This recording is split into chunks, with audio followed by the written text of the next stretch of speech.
Good morning to everybody. Our first speaker today will be Ewelina Zatorska, and she will speak about the multidimensional extension of the Aw-Rascle model. So thank you, Ewelina. All right. Good morning. When the invitation to Pisa came, I accepted it unconditionally. And then I realized that I'm a first speaker after conference dinner, which can be either a great honor or a great punishment. So I wanted to thank the organizers for this great honor, obviously. But if I did anything to offend you in the past, I also apologize. Then I heard of a conference dinner as the evening was progressing, that maybe it's better if the talk is a little bit lighter, and let's see what was the effect of these conversations. So I feel like I'm going to have a chance to be a little bit controversial here, because I realize that there is a great deal of experts here talking about or working really in the field of traffic models, pedestrian models, and especially here in Italy, the community of people working on hyperbolic problems is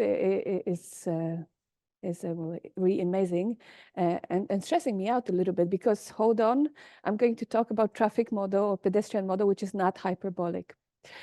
Let me start from introduction and motivation of what I'm going to do, and a little bit of history of the problem, really. So we are now all very well familiar with Aw-Rascle model after the 3 days of talks that were mentioning it here and there. So Aw-Rascle model was somehow a resurrection of fluid models proposed by the two authors, Aw-Rascle. I'm actually citing a paper which came out a little bit later, which has some derivation of the Aw-Rascle model from the so-called follow the leader dynamics. And follow the leader tells you that if you are on the one lane road, what you do is you adjust your velocity. Let's say that I'm the individual I. You adjust the velocity to the velocity and the position of a leader, who is the driver ahead of you, okay? So then you have the set of Newton equations for each of the individuals in your lane. And then by some coarse graining techniques, you can derive, if the number of individuals is big, you can derive this macroscopic description. And this is the world where I operate in, and I feel I can do something here. So what is the macroscopic description of the Aw-Rascle? What is the macroscopic Aw-Rascle model? It's a system of conservation laws. So this is still fine, right? There is a conservation of mass. Why not? The cars don't disappear from our road. And there is another quite suspicious equation when I saw it first time. It's a conservation of momentum, still fine. But it's not momentum associated with the actual velocity of motion u, but some target velocity of motion w. And now this velocity of motion w is bigger than the actual velocity of motion. Or other way, your actual velocity of motion is the desired velocity of motion minus some offset function, which is denoted here by P of rho, and it is due to congestion. In particular, if the congestion is really large, you are stuck in the traffic and you're not moving, right? So that's the mechanism. It should be some function of the density. And originally, it's not a coincidence that it was denoted by P, because it has something to do with the pressure in the fluids. I'm not going to explain it.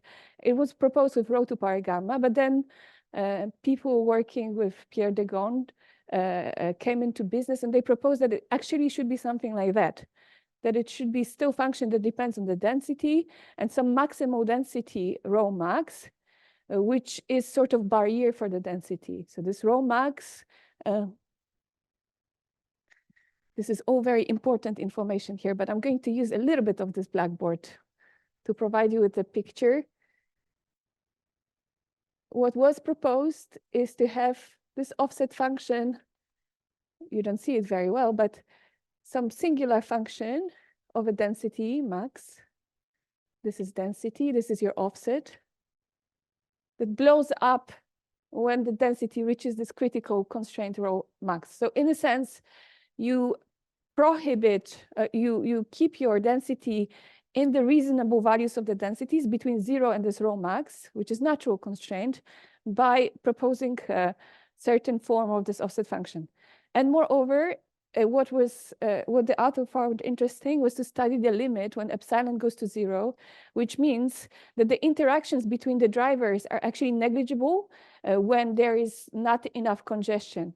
So if you now look at this picture and try to multiply this graph by epsilon, what you see is that, well, the effect of offset will be negligible everywhere when density is lower than rho max. So this part will be very close to 0. But here, it still might be some singularity due to the fact that the P is singular function of the density. And there'll be some limit of this process between singularity and the epsilon going to 0. So both the derivation of the model and numerical analysis of the model with this sort of offset function have received a lot of attention in the past. Now, what happened a couple of years ago, really, is that we started to think about what happens in multidimensional case, all right? So now I'm still sitting here on the road, and I'm trying to figure out, the traffic goes in that way, okay? I want to move in that direction, and I'm trying to figure out who my leader will be. Whom should I look at? Is it only car ahead of me? Or maybe if I'm allowed to overtake on this road, and maybe I should look also to the side, okay? Or maybe if I want to avoid collision, maybe I should also look into my rear mirrors. It's not clear whether I only look in one direction. It's not clear how non-local should this model be. So if you believe in this system of conservation laws that I showed you for one-dimensional setting, maybe a natural idea is to just write a similar system of conservation laws in MultiD. Okay, so let's do it. Conservation of mass, we're not surprised, and there is conservation of momentum. So the important thing to keep in mind is that u is the velocity of transport, okay? So you transport everything with your actual velocity of u, and momentum is the same. So that's my notation. I know that people do it differently sometimes. But now if you want to compare w to u, there is a natural discrepancy between the dimensions of the quantities, because you compare two vectors, u and w, and in the previous model, the offset function was a scalar, okay? Some p epsilon of rho. So what to do about it? Well, there are many ideas, but I want to highlight two. First is a work of Michel and collaborators. So let me mention. And naturally, would be to replace the offset function with the vector of offset functions, yeah? P1, P2, you can think about many forms. You can think about passing, having this singularity occurring there in each one of them with different strengths and so on. So that's something that has been derived and studied already in 2018. What has been proposed to me, again, as a derivative of the traffic model in 1D, was to rather look at the situation where the offset is now a gradient of some offset function. So precisely because of this kind of non-local effect probably there, well, not non-local effect, but the effect of us averaging behavior of cars around of us. Around 2015, when I joined Imperial College London, I started to talk to Pierre Degon, and then Andrea was around, and they looked at this model. I will show you what the offset function in the form of gradient implies later on. But if we do something like that, if instead of function we take gradient of function, then we are fine, right? So that's the modeling hypothesis now. We produced a couple of master students together with Degon who were studying the system, linear stability, and so on. But I think that the good reference for you, if you are interested in modeling a little bit in the literature, which I don't mention much here, there is a recent preprint from like December 2023 of Dagon and his collaborators on, they say derivation, but it's a little bit, I would say, heuristic, but most importantly, numerical simulations for that, for Aw-Rascle system in MultiD. It's called the dissipative Aw-Rascle system, and I will explain why now. So some observations about the model. Yeah, where are we mathematically?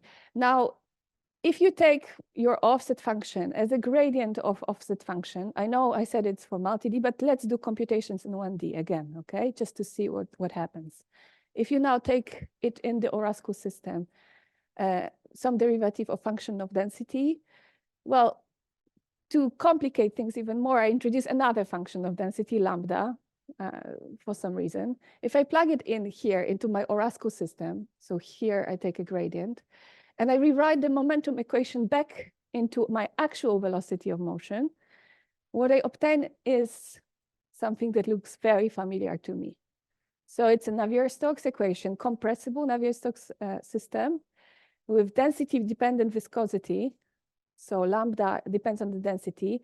In particular, it disappears when density is equal to 0. So when density is equal to 0, well, your velocity is not defined anymore. And moreover, it's a pressureless system, so something that was interesting to me as well. And it has this singular behavior. So if your P epsilon has the singularity like that, your lambda epsilon will also inherit the same singularity. So that's when Andrea and Pierre saw this system in 1D, they immediately invited me in and tried to ask me certain questions that I couldn't answer at that time.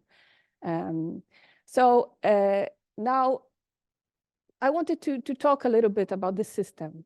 Before we move on back to the multidimensional case, I want to tell you why it is an interesting system, what is the motivation to study it away from traffic even. So interesting example for the choice of lambda epsilon would be to take a function of a sort epsilon divided by 1 minus rho. So in this case, the barrier would be 1. Now, we have a singularity at 1 for that function. And why is it an interesting choice? Well, it turns out that the same macroscopic model appears if you try to model the motion of rigid spheres on one-dimensional, this will be O1D now, one-dimensional line filled with some lubricant, and the viscosity of this lubricant is denoted by epsilon now.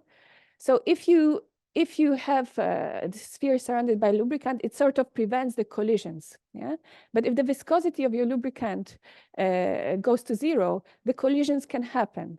And this limit, epsilon going to 0, that I'm interested in the context of traffic, here is the collision limit. So this model was proposed and derived actually from the microscopic description and the work of Aline Lefebvre-Lepeau and Bertrand Marie.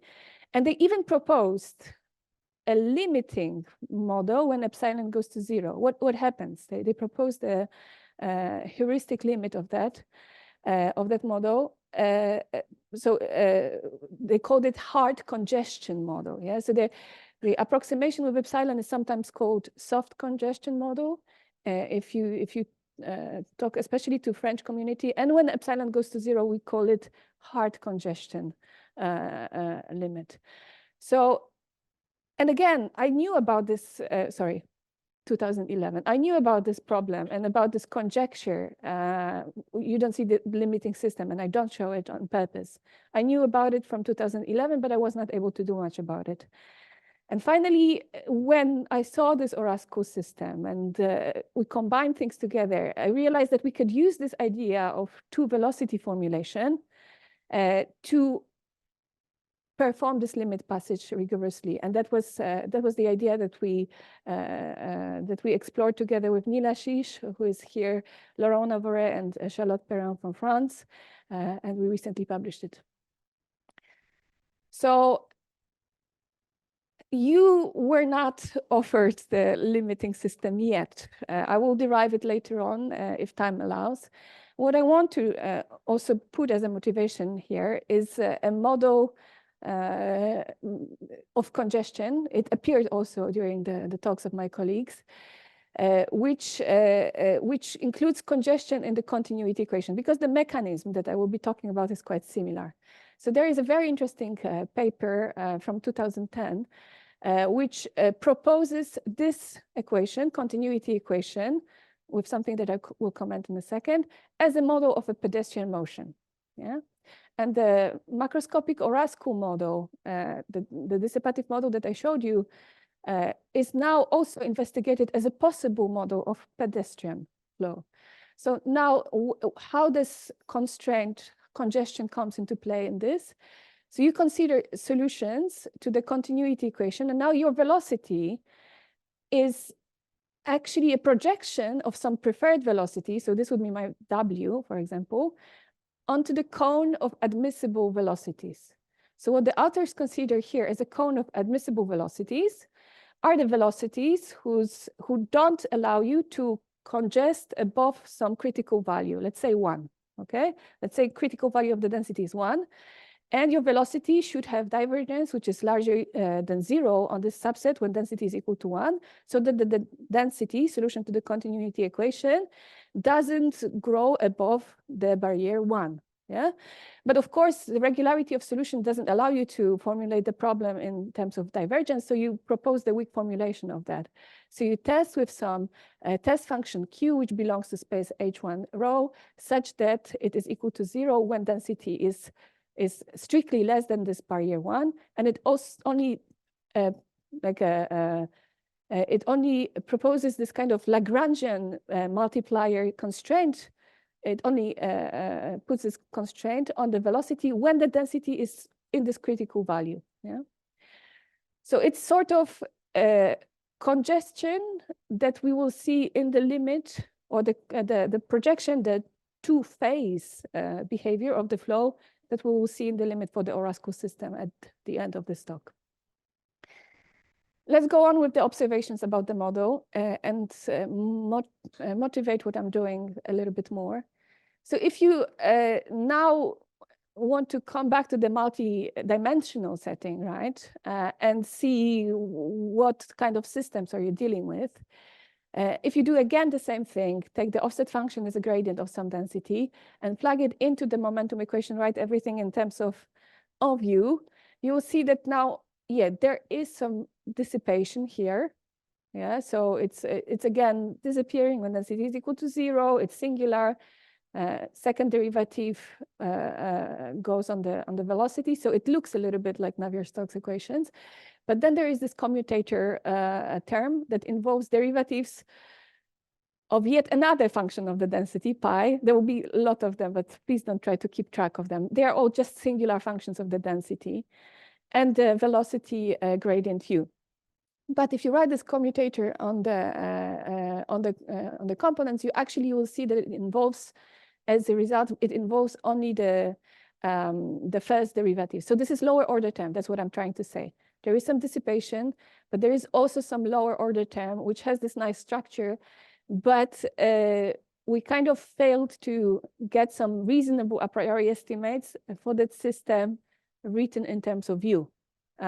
We didn't know what to do about that. So that's not good news, right? That you don't have basically heat equation, because heat equation is all I can study, really. So it's not a heat equation, bad news. But on the other hand, if you reformulate the system yet another time, and now what I do is I substitute for the velocity u, velocity w minus the offset to the continuity equation, okay? So I'm going to play with these velocities a lot. And now my continuity equation from the hyperbolic equation changes into something like porous medium equation. So I have this parabolic effect, parabolic regularizing effect in the system, just like in one-dimensional Navier-Stokes equations, but the regularization effect appears somewhere else here. It's not in the momentum, it's now in the density, because my velocity W, it will be something transported anyway, right? So we are not far away from the viscous approximation of some transport equation. All right, so that's good news. Maybe I can do something for that system after all. Why do I say that a priori estimates are so important to me? Because for the rest of the talk, I'll be discussing the issue of existence or non-existence, well-posedness in the very weak notions of solutions. So either weak distributional solutions or even measured valued solutions. And I am interested in studying the systems for no restriction on the size of initial data. I want to be also able to say something about weak strong uniqueness of solutions or their asymptotic behavior when time goes to infinity. So now let's talk a little bit about the multidimensional Aw-Rascle system, or I should say dissipative Aw-Rascle system. Let's say it's bad marketing. Okay, let me recall the system again. Continuity equation, momentum equation, we know it. They are related to each other like that. Now, there is another function of the density. This time it's Q. Again, a singular function. It differs from the offset function by the square root of the density, so not much. It's just convenience to write it like that. And I will be considering various reformulations of the system. Of course, they are not equivalent, not in the language that I'm going to introduce. But if the solutions are smooth enough, I can jump from one description to another. There's no problem with that. So I'm going to consider one of the systems in the periodic space periodic domain omega. D is equal to 2 or 3. Doesn't really matter. I prescribe the initial data in terms of initial density and initial momentum associated to this velocity W. So this is M0. And I assume that my data satisfy the usual energy bound. So this is like a kinetic energy. And there is some, I still like to call it potential energy, but it doesn't come like in the equations of fluids, Euler equation or Navier-Stokes equations from the actual pressure in the system. Because as you recall in 1D, this was pressureless system. Yeah, there is no pressure there. But it is the energy associated to this porous medium structure. Okay, so if you come back to the continuity equation, you can get some estimates from there, and that's the pressure. That's the potential energy that I have here. Okay, so I sum them up, and I assume that my initial data is energy bounded.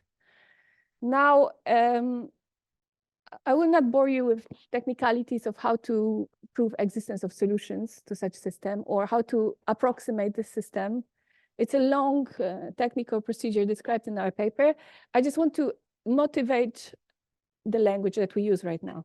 So if you do some a priori estimates, if you assume that you constructed a sequence of solutions denoted by n, sufficiently smooth, you can check that the sequence of solutions satisfies the following a priori estimate. So first of all, there is sort of energy estimate for the velocity Wn, so or kinetic energy estimate.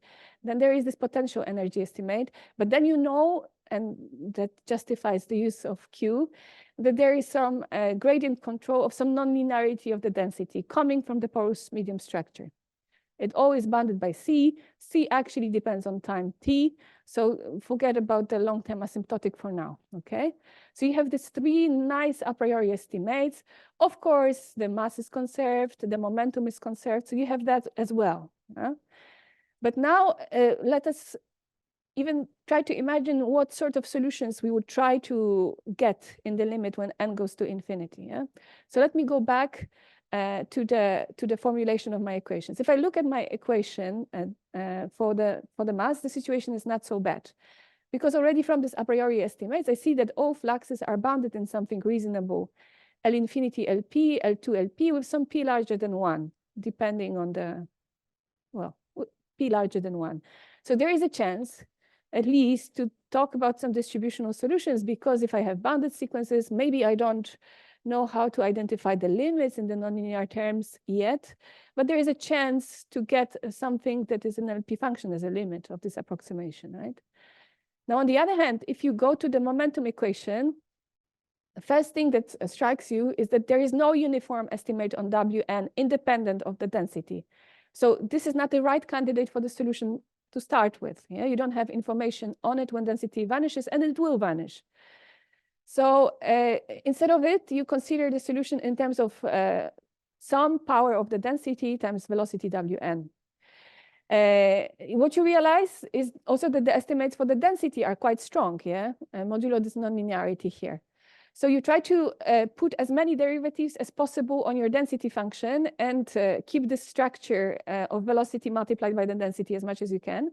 But even if you do that, what you get is that the fluxes are integrable in L1 only.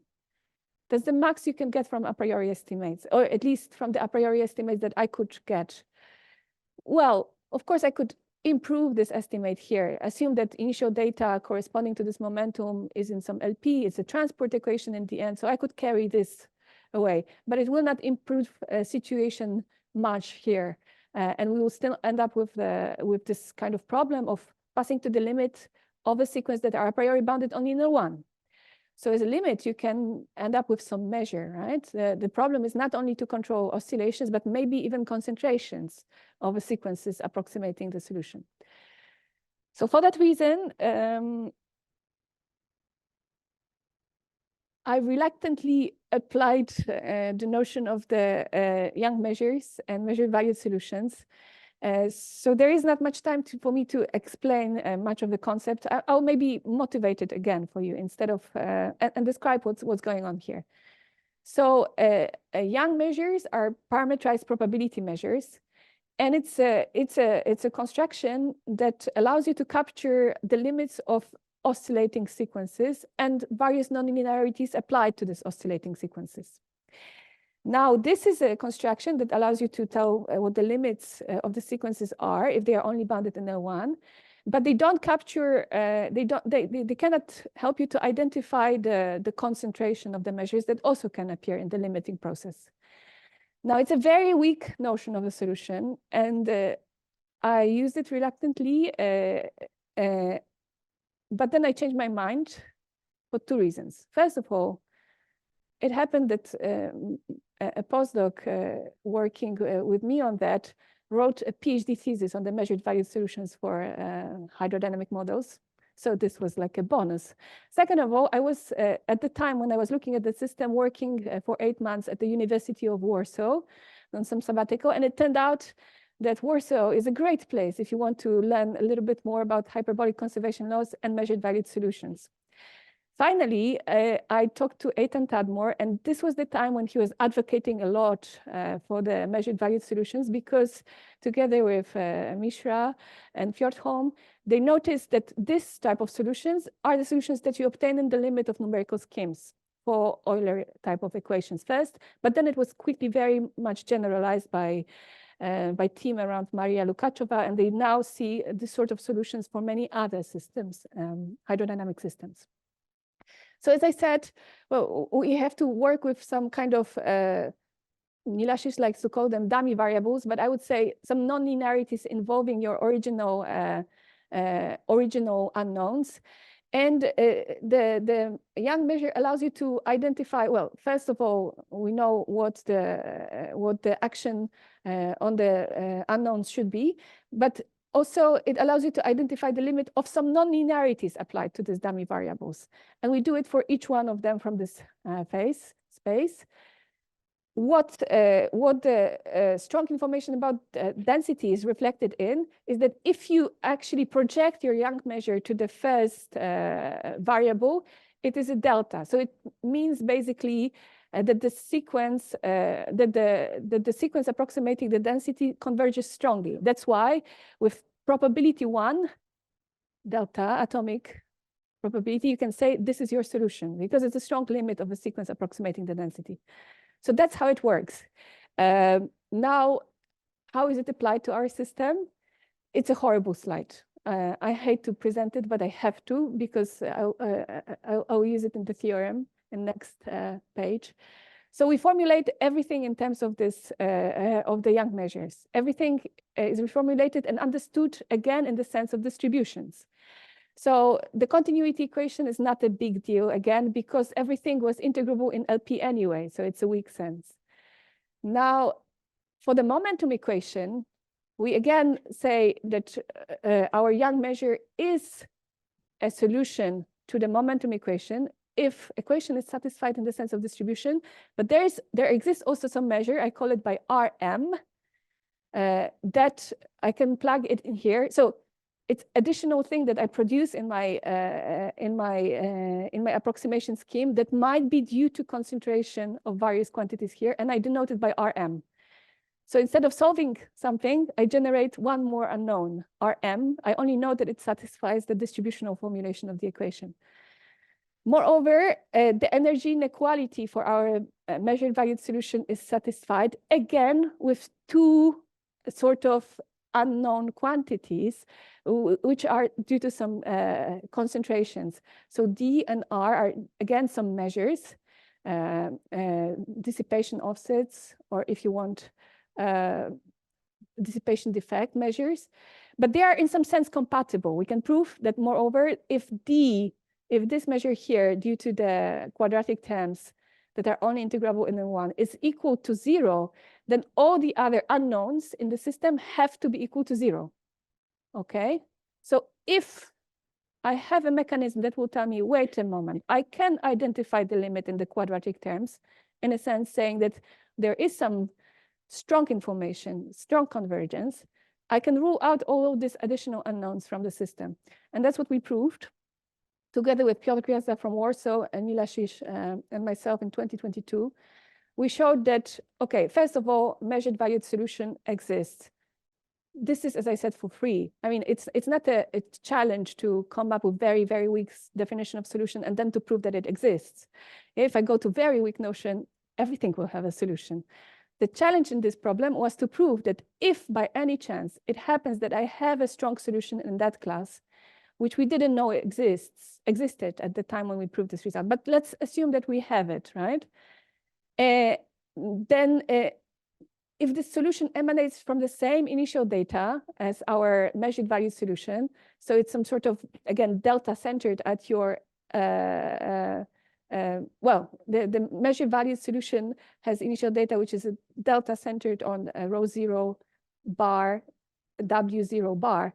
Then you can show that D is equal to 0 and your Young measure is a delta on each of your on your dummy variables, on your entries, where I constructed it on the whole phase field. Okay, so this is the so-called measured valued strong uniqueness result. Okay, as long as you have a regular solution, your measured valued solution must be the regular solution. There's no way around it. However, and that's the ultimate thing that I wanted to understand about the system is you saw that it comes from the hyperbolic conservation of the system. You know that it has some dissipation, right? So for me, it was very interesting to understand how close this system is to Navier-Stokes equations, or maybe it is more like Euler equations. Before I even start to consider various limits, I wanted to understand where to put it on my map, what kind of tools I should apply to. And together with Edward Feireisel and Milashish again, we were actually able to extend the awful toolbox of convex integration techniques that were applied for compressible Euler equations, but not to compressible Navier-Stokes equations, to prove that there are infinitely many horrible, wild solutions, they call. So we constructed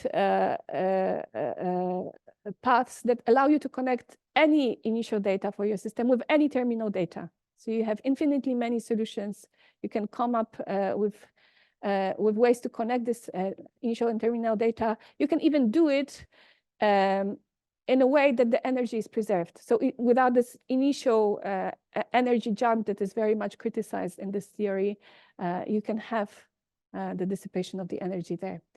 So we did it for any smooth offset functions, but actually in this theory, you can even go further and have singularity, it really doesn't matter what this offset function does.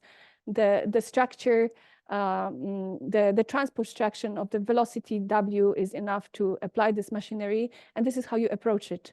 You basically do everything like for compressible Euler equation, for compressible momentum equation written in terms of W. So, so that's bad news, I guess. We have ill-posedness in terms of weak solutions for that system. And now I still have like 5 minutes, right?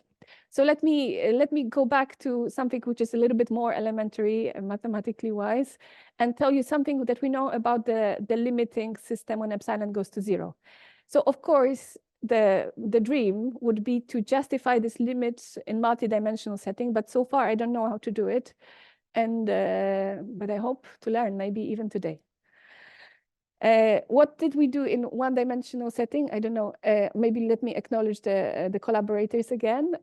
So together in this project, we try to rigorously prove the limit when epsilon goes to 0 for this system of the crowded spheres proposed by Aline and Bertrand. And in 1D, the situation is much better. Like you have a whole new world of tools that you can apply. You can integrate the system. You can always think about Lagrangian coordinates. And you know, hyperbolic conservation laws in 1D have much more to offer than in multi-D. So that's what we didn't realize initially. But you see, for me, the lack of viscosity was always a problem in that system. But if you talk to the right people, it also can be opportunity, because then you can apply the techniques that are available only to the hyperbolic equations. So that's what we did. Now, let me recall that the momentum equation looks like that again.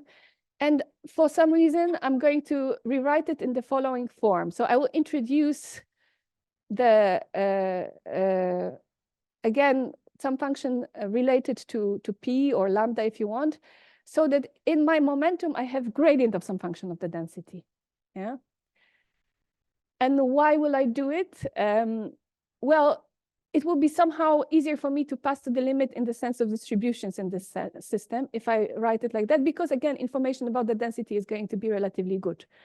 So what we showed is that for some approximation of that system, an approximation which is very familiar to people dealing with density-dependent Navier-Stokes equations in 1D, so for some approximation of this singularity, this approximation is now singular around 0. So it prevents my density not only from touching 1, but also from being close to vacuum. If my density is far away from vacuum, my momentum equation is heat equation. So again, I feel comfortable with that. I can prove existence of solutions for this approximation, strong solutions, unique solutions, yeah, for when epsilon is equal to, when epsilon is positive. But if epsilon goes to 0, I have again to face this double singularity. The singularity around 0 is actually easy to handle. Only this singularity is going to bother me. This is a term that will converge strongly to the limit to 0, around 0. Now, again, the basic a priori estimates are pretty much similar to what you saw in the multidimensional setting. You have very good estimate for the density. Now it's denoted by H epsilon of rho, but it's the potential energy. There is some information about the gradient of the density, but only again information about the velocities up to some function of the density that vanishes at 0. So the problems are very similar. But this is a Navier-Stokes equation, pressureless Navier-Stokes equation. And in 1D, especially, we can explore something that is called BD estimate, which allows you to get some better estimates for the density and have compactness of the sequence approximating the density for free. The bad news is that this offset function, which is singular, is not controlled still. It's not even integrable at the moment. So we still have to come up with some way to go around it. A priori estimates don't give you this. There is always some mismatch between powers of epsilon and gamma there. And inspiration, how to handle, 1 minute, right? Inspiration, how to handle this sort of problems actually came from that paper, which is also mentioned by Oliver yesterday. Oh, series of papers. This is a series of papers from the 90s and 2000 devoted to the so-called duality solutions, to the transport equations or to the continuity equations. So the idea is, if you have a problem with passing to the limit in your flux, eliminate the flux in the continuity equation completely by finding a test function that will null this term. So basically, what it says, what the concept of duality solution says, is that you care only about the property of that system, or that it conserves something. So let's say that I will test my continuity equation by the function b, which is some smooth function, but it satisfies dual equation to the continuity equation, so some transport equation that is backward unique, and the time function t times integral has to be, b times, well, integrated with the measure mu, should be constant in time. If I have something like that satisfied for every function b that has this property, I can say I have a duality solution to my continuity equation, and there are results about uniqueness of the solution and so on and so forth. The paper of Boudin also approximates give the duality solutions as the limit of viscous approximations. So now if you think about my situation, I have similar problem. I have a problem in the flux, it's L1 flux. I have a problem because I try to pass to the limit in my flux, but I also have this kind of vanishing viscosity approximation in my system. So let me go to the next slide. Vanishing viscosity approximation that degenerates additionally. Yeah? So the only extra difficulty that we had to solve was the degeneration, but the kind of concept of solution was already there. What to do when the density vanishes. And now, important thing that appears here and there in many models of collective behavior right now is to, instead of controlling velocity, to control some active potential. And people overuse this name. They use it for many other things. But in our case, active potential is something that was in this dissipative flux. And we were able to show that actually this quantity can be controlled, provided that the initial data, so the initial data tells you something about, you know, how well you control derivative of velocity when the density approaches this critical value rho star. For us, this initial data had to be well prepared. So A epsilon goes to 0 when epsilon goes to 0, which says basically, I prevent you from crossing the congestion already in the initial data. Yeah, that's the explanation of that. So if you can control something like that initially, you control the effective, the potential, the active potential or effective potential, and then comparing how fast your density blows up when density goes to 1, and how fast this initial data converges to 0, you can deduce the missing information about the velocity vector field independently of the density. Yeah, and once you have something like that, one-sided Oleinik condition, you're done basically in 1D. There are some more technical details that I'm going to skip. This is the limiting system. That's the only thing that I wanted to mention now. You pass to the limit in this formulation that involves gradient of some function of the density, and you supplement the system with the switching relation. So there is some measure, pi. In this case, it's not a measure, it's a function. But if you allow very weak initial data, you really end up with the measured value solutions. There is some function pi, which is activated only if density is equal to 1. Yeah, so there is this projection phenomena that I was trying to show you in the papers of Sant'Ambrogio and collaborators. So if pi, if rho is less than 1, then this factor here is positive and pi has to be equal to 0, and then you are back to pressureless compressible Euler equations. If, on the other hand, rho is equal to 1, so if you are in this maximal packing regime, your pi is something that satisfies this equation, you only can say something about the non-negativity of pi. There are also some numerical properties that we investigated of that system, but I didn't have time to put nice pictures at the end. I wanted to thank you for the attention now.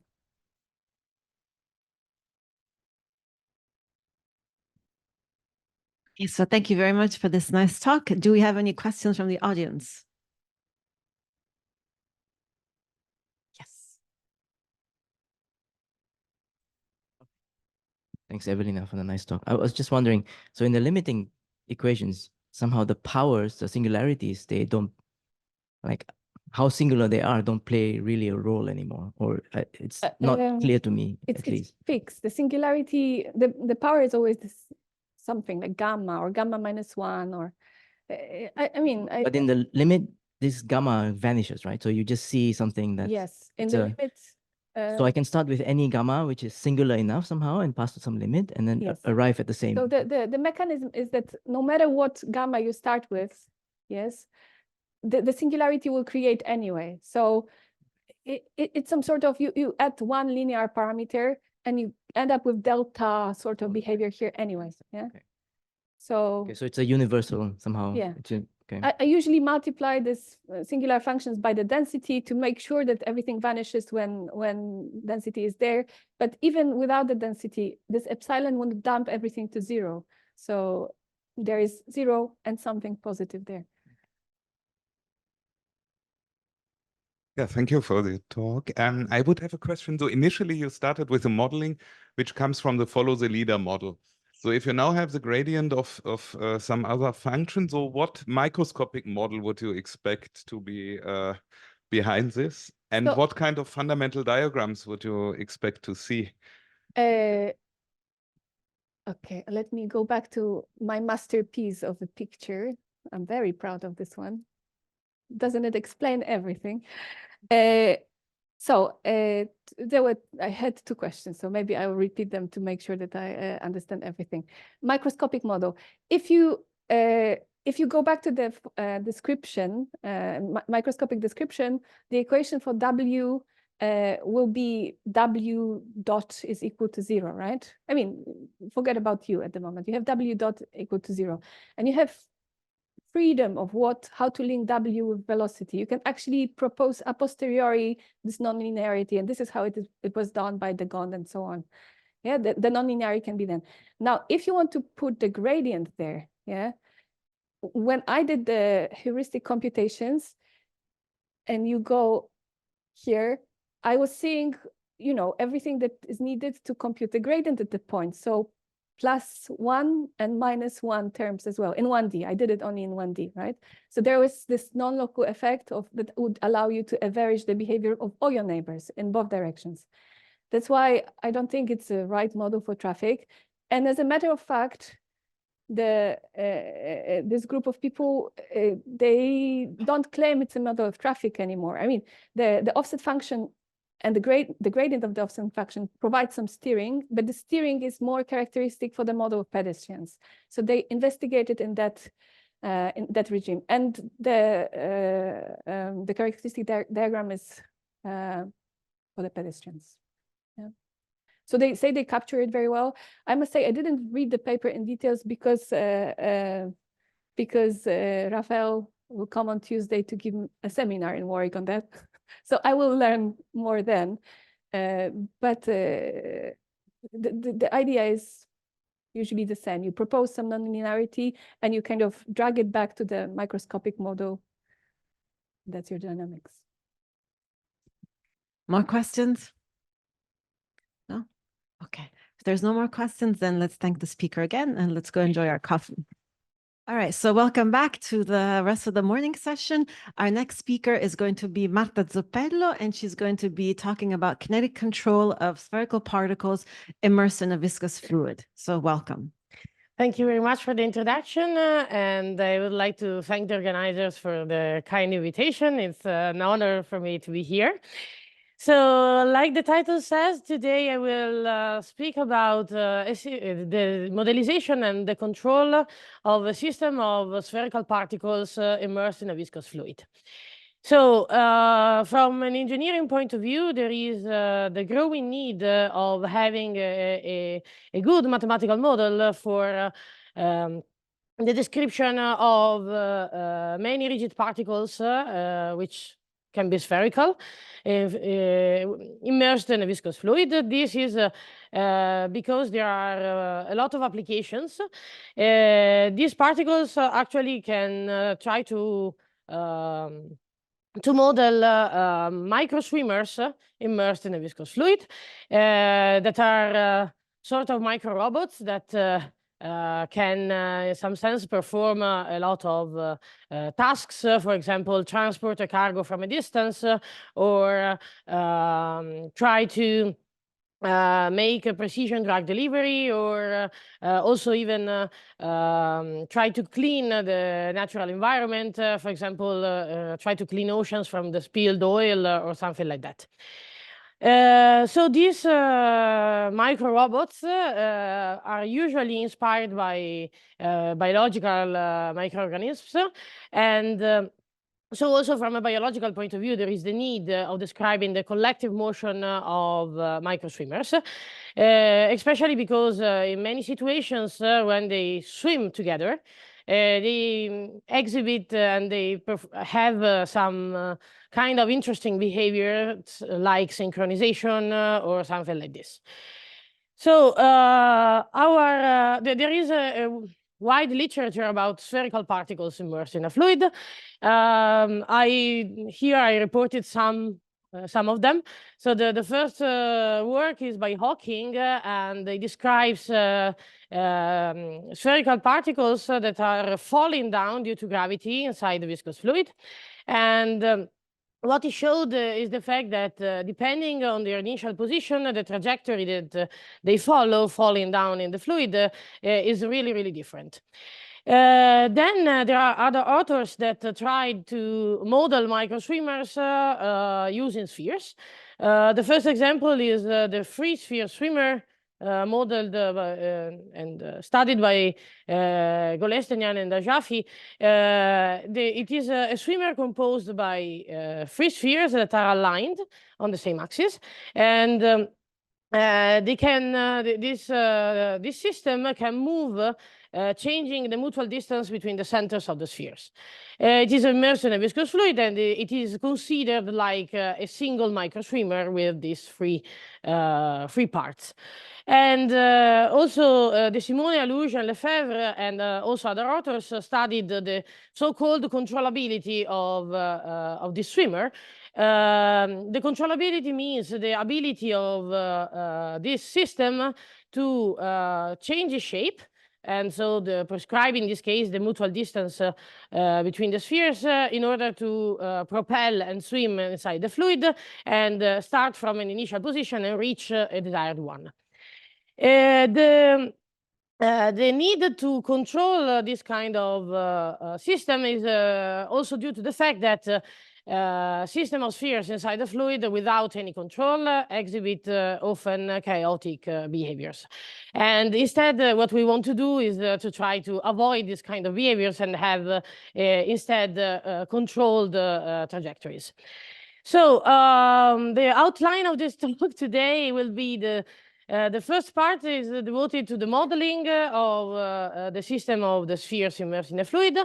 Then I will focus on the controllability issue. I will start from the simpler example of two spheres that are interacting via the fluid. And then I will try to give in the second part a hint of what I'm currently studying, which is the kinetic limit. So what happens when the number of spheres goes to infinity, and which kind of equation they satisfy, and if it's possible to address some also optimal control problems. So what we want to do more precisely is to use unconstrained active particles. By unconstrained active particles, I mean particles for which we are able to directly assign the velocity. And so they are active in this sense, and they will be our controls. And these particles want actually to steer other passive particles that are immersed in the same environment from an initial configuration to a desired final one. So it's crucial to, of course, study the controllability of this system. So the possibility of finding the velocity of these active particles that are able to steer the system between two fixed configurations. Let's start from the physics. Viscous fluids are quite interesting because so in general, the equation of motion of fluids is characterized by the Navier-Stokes equations. Of course, they are dimensionalized Navier-Stokes equations in front of the inertial term have this number, which is called the Reynolds number.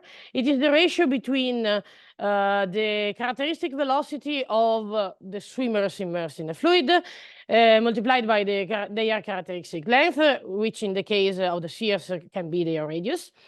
Rho, it is the density of the fluid. Instead, this quantity is divided by the viscosity of the fluid. So this number actually represents the relative importance of inertial forces with respect to the viscous ones. So let us give some examples of this Reynolds number for big swimmers, so for men, fishes, and so on. The Reynolds number is really, really high. So the inertia counts a lot. Instead, for microorganisms, and this is the realm in which we are interested in, the Reynolds number is really, really slow. So in this case, for low Reynolds number, so Reynolds number tending to 0, the Navier-Stokes equations simplify because we can neglect the inertial terms and keep only the viscous ones, ending up with the easier Stokes equations. So we will handle with this kind of equation. So when we have two spheres immersed in a viscous fluid, they satisfy the Stokes equation, and if their distance is big enough, so we are in the so-called far-field approximation, it is possible to compute the forces acting on these spheres due to the presence of the second one. So here I reported, for example, if we have two spheres, one moving with velocity u1 and the second with velocity u2, these are the forces acting on the first sphere. So the first term is linear in its velocity. This is the drag force due to its velocity. But then there is the interaction with the second sphere. So these are the expressions if the two spheres are moving along their center line.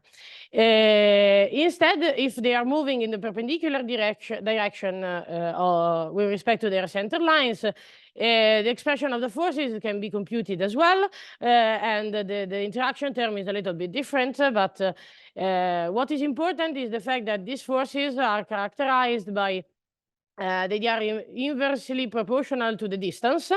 And this is, of course, an approximation because we are neglecting terms which are of this order. A is the radius of the sphere. And so in the far-field approximation, the distance between the centers of the spheres has to be much larger than their radius. So let us suppose to have two spherical particles. One of them is active, so we are able to directly prescribe as a control its velocity, and it is at position x. And then the second particle is the passive one.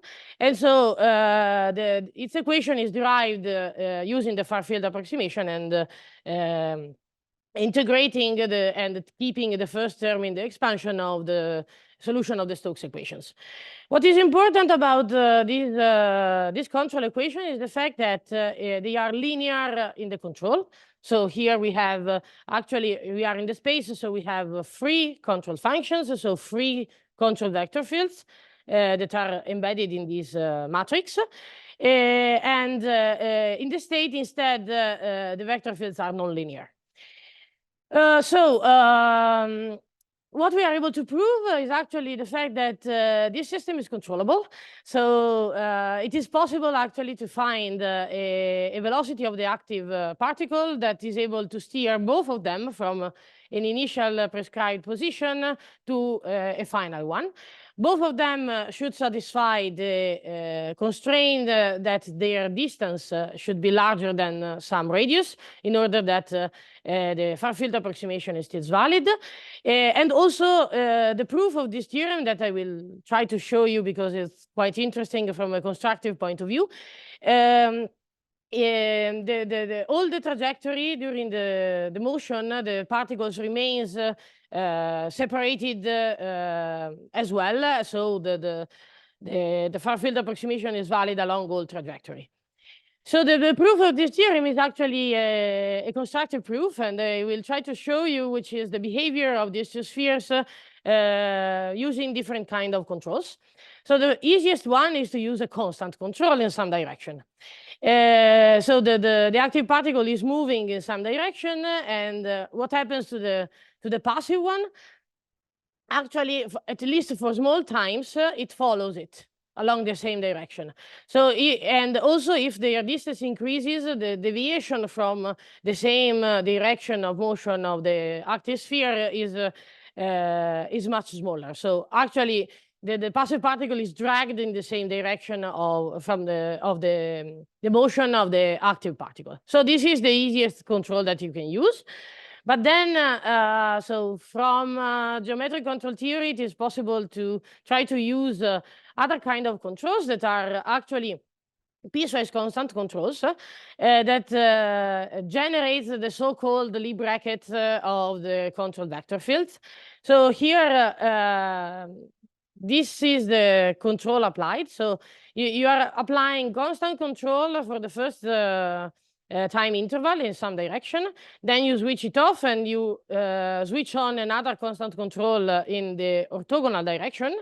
Then you come back with the same constant, but on the opposite direction with respect to the first one. And again, in the last time interval, you come back with the same constant control as in the second one. So this is actually a periodic control. And what happens when the active particles performs this cycle? So after a period, the active particle comes back to the initial position, while the passive one moves according to the Lie bracket of the vector fields. So what is the motion of the passive particle is actually a rotation around the active one of an angle, which can be determined. And it spins, it rotates around the active particle, and it is possible also to know the axis of rotation. So it is possible to use a control to rotate, and it is possible also to translate. So if we use another kind of control, which actually generates a second order Lie bracket, of the vector fields, it is possible to show that so if the two particles are at first aligned, let's say, for example, on the horizontal axis at distance d, then using a control that generates this vector fields Lie bracket, the passive particle moves along the same direction. So it translates, but the translation is inversely proportional to the distance. So it decreases with the distance r. So as if the distance between the two particles is increasing, then the displacement will be smaller and smaller. But this proves actually that it is possible with a finite application of this kind of control to make the passive particle translating along a direction while the active one remains at the same position. So combining these elementary moves, it is possible actually to start from an initial position of x and y and move both the particles in a desired configuration. So the strategy, I briefly summarize which is the strategy. So at first we consider the plane that contains the two initial position of the two particles and the final position, the desired final position of the active particle. At first we rotate the passive particle using the rotation control along the same line which connects x0 and xf. on the opposite side, of course, from x0 with respect to xf. Then we can use the direct control to move the active particle from x0 to xf. And so it arrives at the desired position. And the other two steps make the passive particle rotating in such a way that it's aligned with the final position desired for the passive particle and the final position of the active one. And finally, we use the translation control to actually make the passive particle reaching the desired position.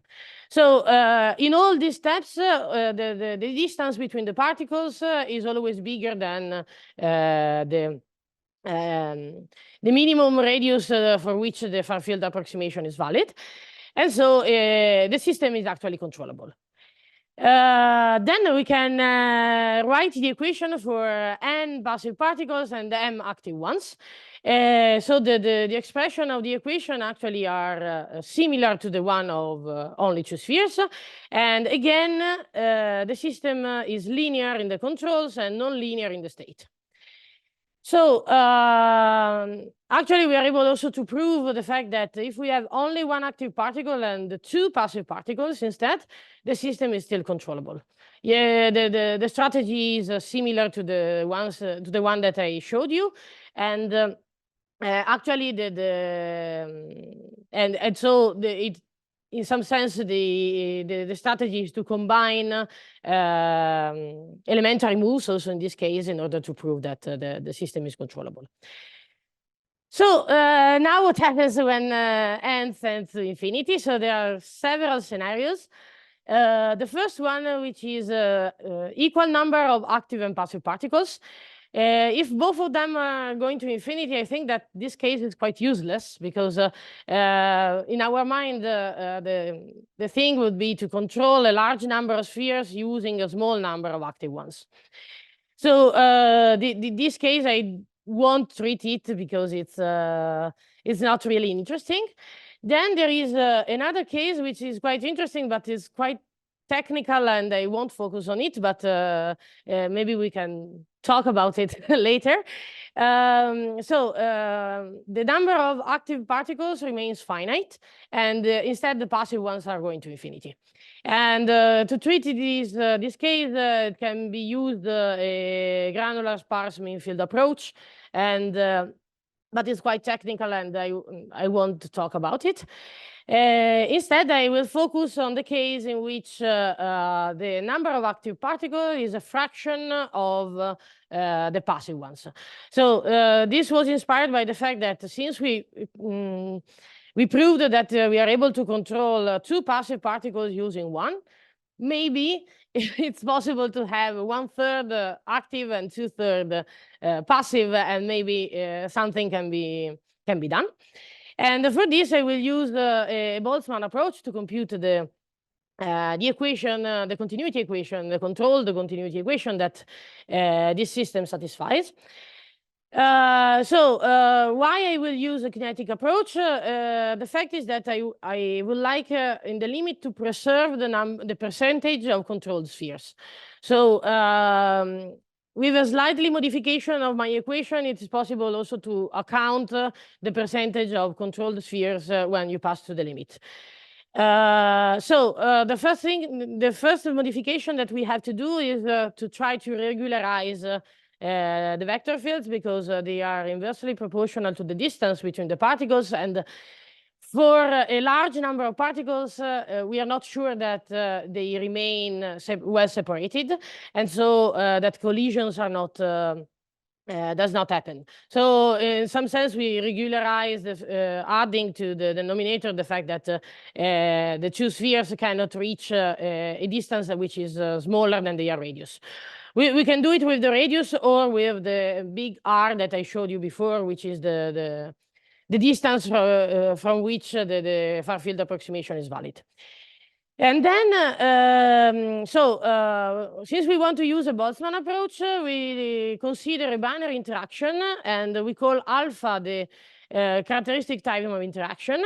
And starting from the equation that we have computed for the two spheres, this is the state of a particle after x after the interaction with the particle y.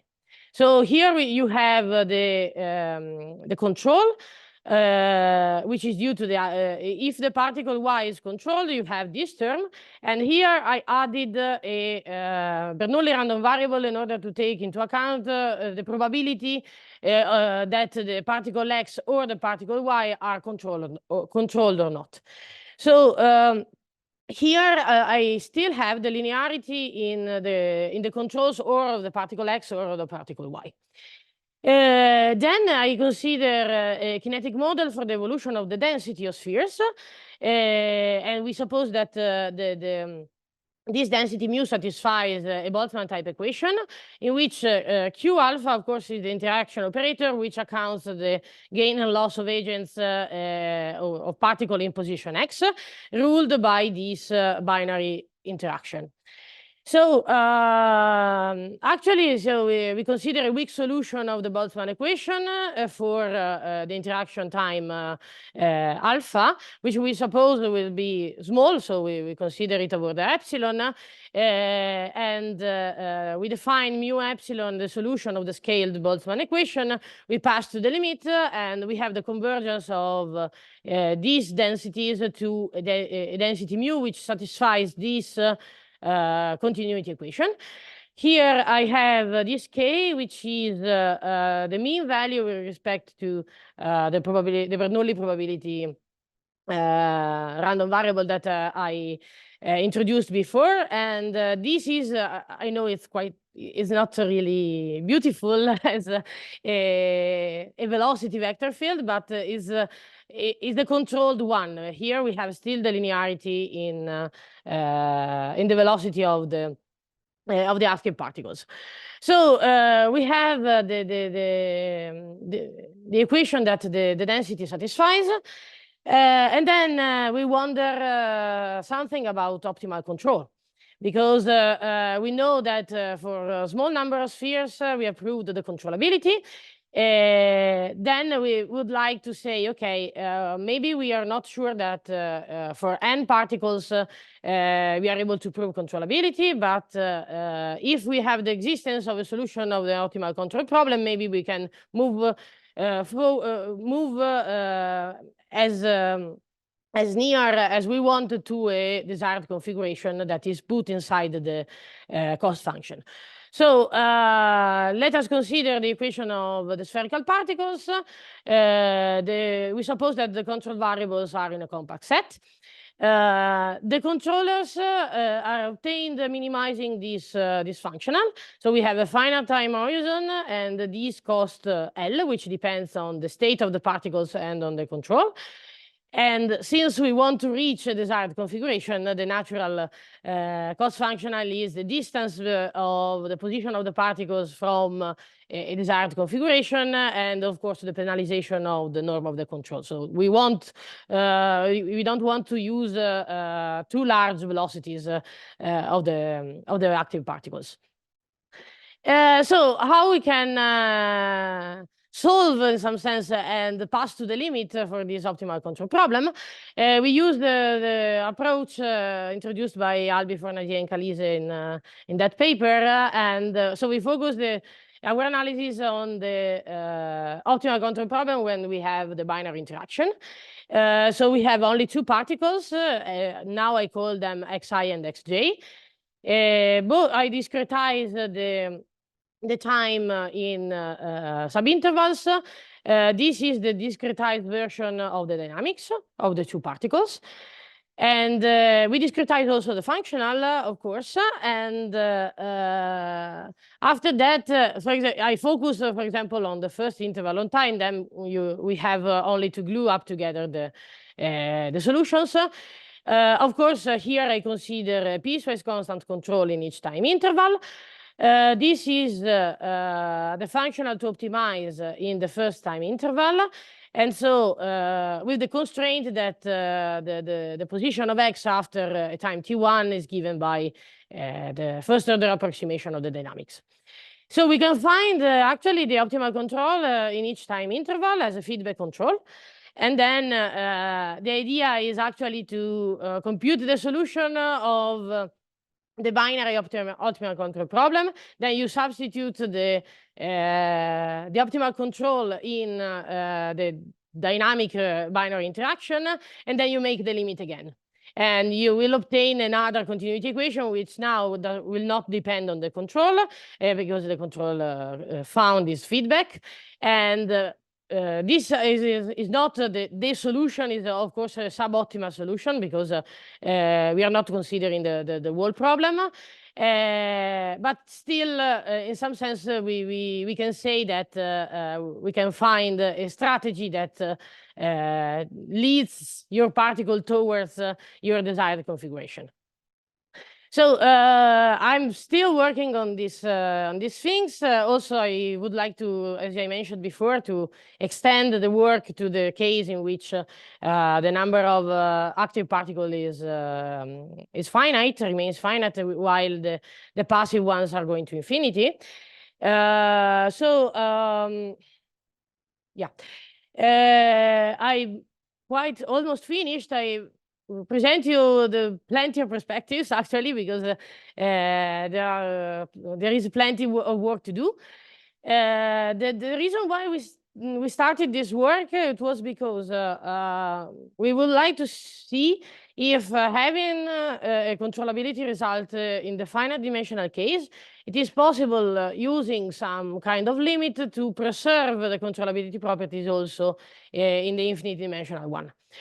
So then, of course, what happens when you add some noise? What I expect is the fact that in the continuity equation, the second order term appears, of course, but it depends where you put the noise. If you put the noise as a sort of Brownian motion in the equations, like you add a term here, which is a Brownian motion, of course, you will obtain probably a sort of the second order term in the continuity equation. So it's not is the Fokker-Planck equation. But if instead you want to add some uncertainty in the velocity, so in the control, what happens? I don't know. So it's an interesting thing to investigate. And so also I would like to see what happens when numerically. At least, so the easiest thing to do, I think, is to start from the controls that I presented for the binary interaction, which is, I don't know, the two particles, one is rotating around the other, or we use the translation control, and what happens in the limit. And so maybe numerical simulations can give you some hints of what you can do with your particles. And another thing is to move to more complex problems, in the sense that here I consider the spheres in the fluid.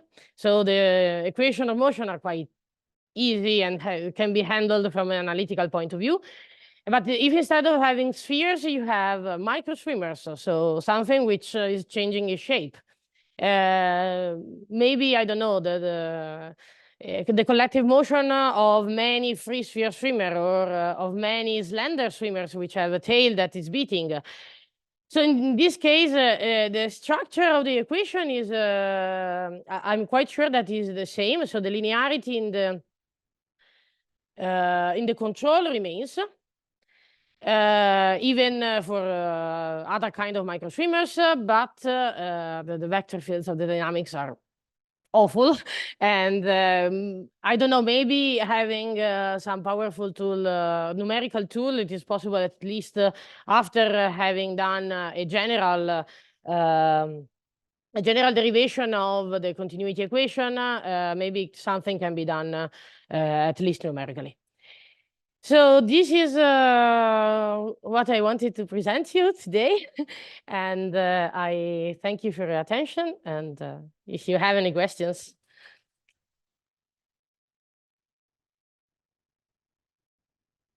Thank you, Marta, for this nice talk. Any questions from the audience?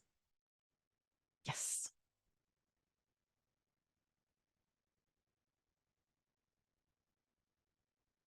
Thank you for the nice talk.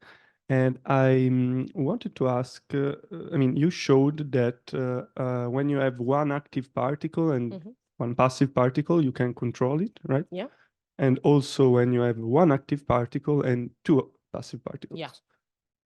Now, since the control that one active particle can exert on, say, the surrounding is limited. I mean, it can do some like limited set of moves. Yeah, of basically. course. I imagine there is some upper bound, let's say, on the number of particles. So maybe for 3 passive particles, there is a counterexample. There is no. So up to now, no, but I imagine that.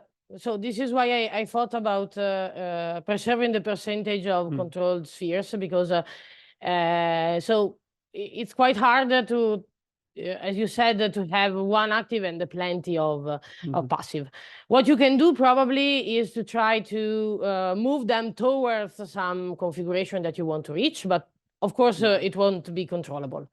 Then if you increase the number of particles, and I think that there is a sort of the best number, the best ratio between active and passive, but actually it's quite hard to try to find also techniques to prove which is this optimal ratio or something like this. So, so even for n equal, so for 3 passive particles, maybe not. So maybe we didn't wrote the equations actually. What I think is that probably some elementary moves. So the problem is that 3 particles stay in a plane.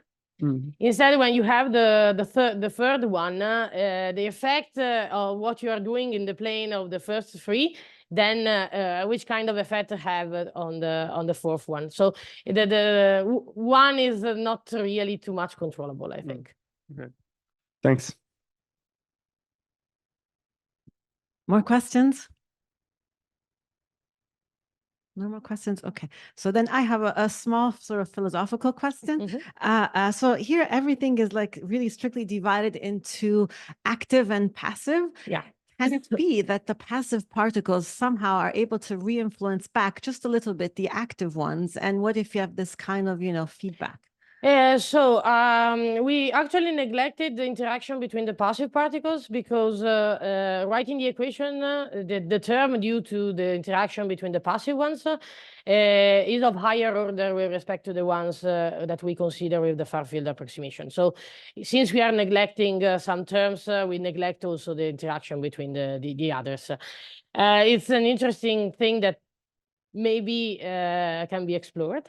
So yeah. Okay, I was just curious. Okay, more questions? Okay, if not, then let's thank the speaker again. Okay, so let's start again with the last talk of this morning. The speaker is going to be Stefano Rossi, and he will talk about mean field limit and propagation of chaos for topologically interacting particle system. So the floor is yours. Okay, thank you very much. Good morning, everybody, and I want to thank the organizer for this kind of invitation. And okay, today I want to discuss about some recent results about the rigorous derivation of kinetic equations, starting from agent system, particle systems, which interacts through a very specific type of interaction. It's called topological interaction I'm going to describe. And these are joint works with some mathematicians, mainly from the Roman group in Sapienza, Dario Benedetto, Emanuele Radici, and Mario Polvirenti, and with Pierre Degon and Thierry Paul. Okay, the starting point, inspiration, is the collective behavior of a specific kind of animals, which are a flock of birds, and in particular of starlings. And okay, we have seen during this workshop various models that have been introduced in the past to describe macroscopic features, collective phenomena such as alignment, consensus, and so on. But the point is that in most of the cases, these models depend on the Euclidean distance between 2 given agents. So the interaction is pairwise and it's metric in the sense that depends on the metric distance. While around 15 years ago, a new kind of paradigm has been introduced, which is this kind of interaction, which is called topological.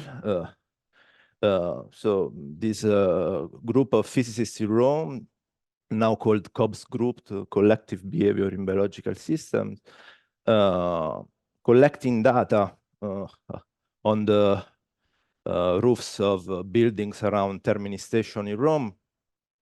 They observed that, starlings do not interact through the metric distance, so it's not important how far apart they are, two given birds, but how many intermediate individuals are between given two birds. And so the interaction is scale-free, does not depend on the size of the system. And yeah, they call this kind of interaction topological because it's not metric. It's not a distance because it's not symmetric. So we cannot call it a distance, but okay, it's a kind of interaction. And my talk will mainly focus about this interaction in two different models, one deterministic and the other one is stochastic. And I'm going to focus on the mathematical aspects. This is an interaction which is less regular than Lipschitz, so there are difficulties in the treatment of this in this equation, especially concerning the behavior for large n when the size of the system is going to infinity mathematically. Okay, so I'll start from the first part, which is this deterministic model of Cooker-Smell type. The Cooker-Smell model is of this type, so it's a second-order system, and we have that velocities that just so the agent I adjusts its velocities, taking this weighting average with respect to the relative velocity of the agent J with respect to the height 1 with these weights. And as I said before, Pij usually depends on the Euclidean distance between xi and xj. So in this sense, it's metric. So this is a kind of model where agents are reaching a consensus in velocities. While, okay, ASCO in 2016 has introduced modified this version in considering instead of a metric interaction, a topological interaction. So the weights Pij now depends on what is called the ranked. So this is k, which is a decreasing function in 0, 1. And what is important in this rank function ij, which counts exactly what I told you before, was how many intermediate individuals exist between the agent I and the agent j. So I'm fixing I and j, and I'm counting with the index k how many individuals have distance xk minus xi less than xi minus j.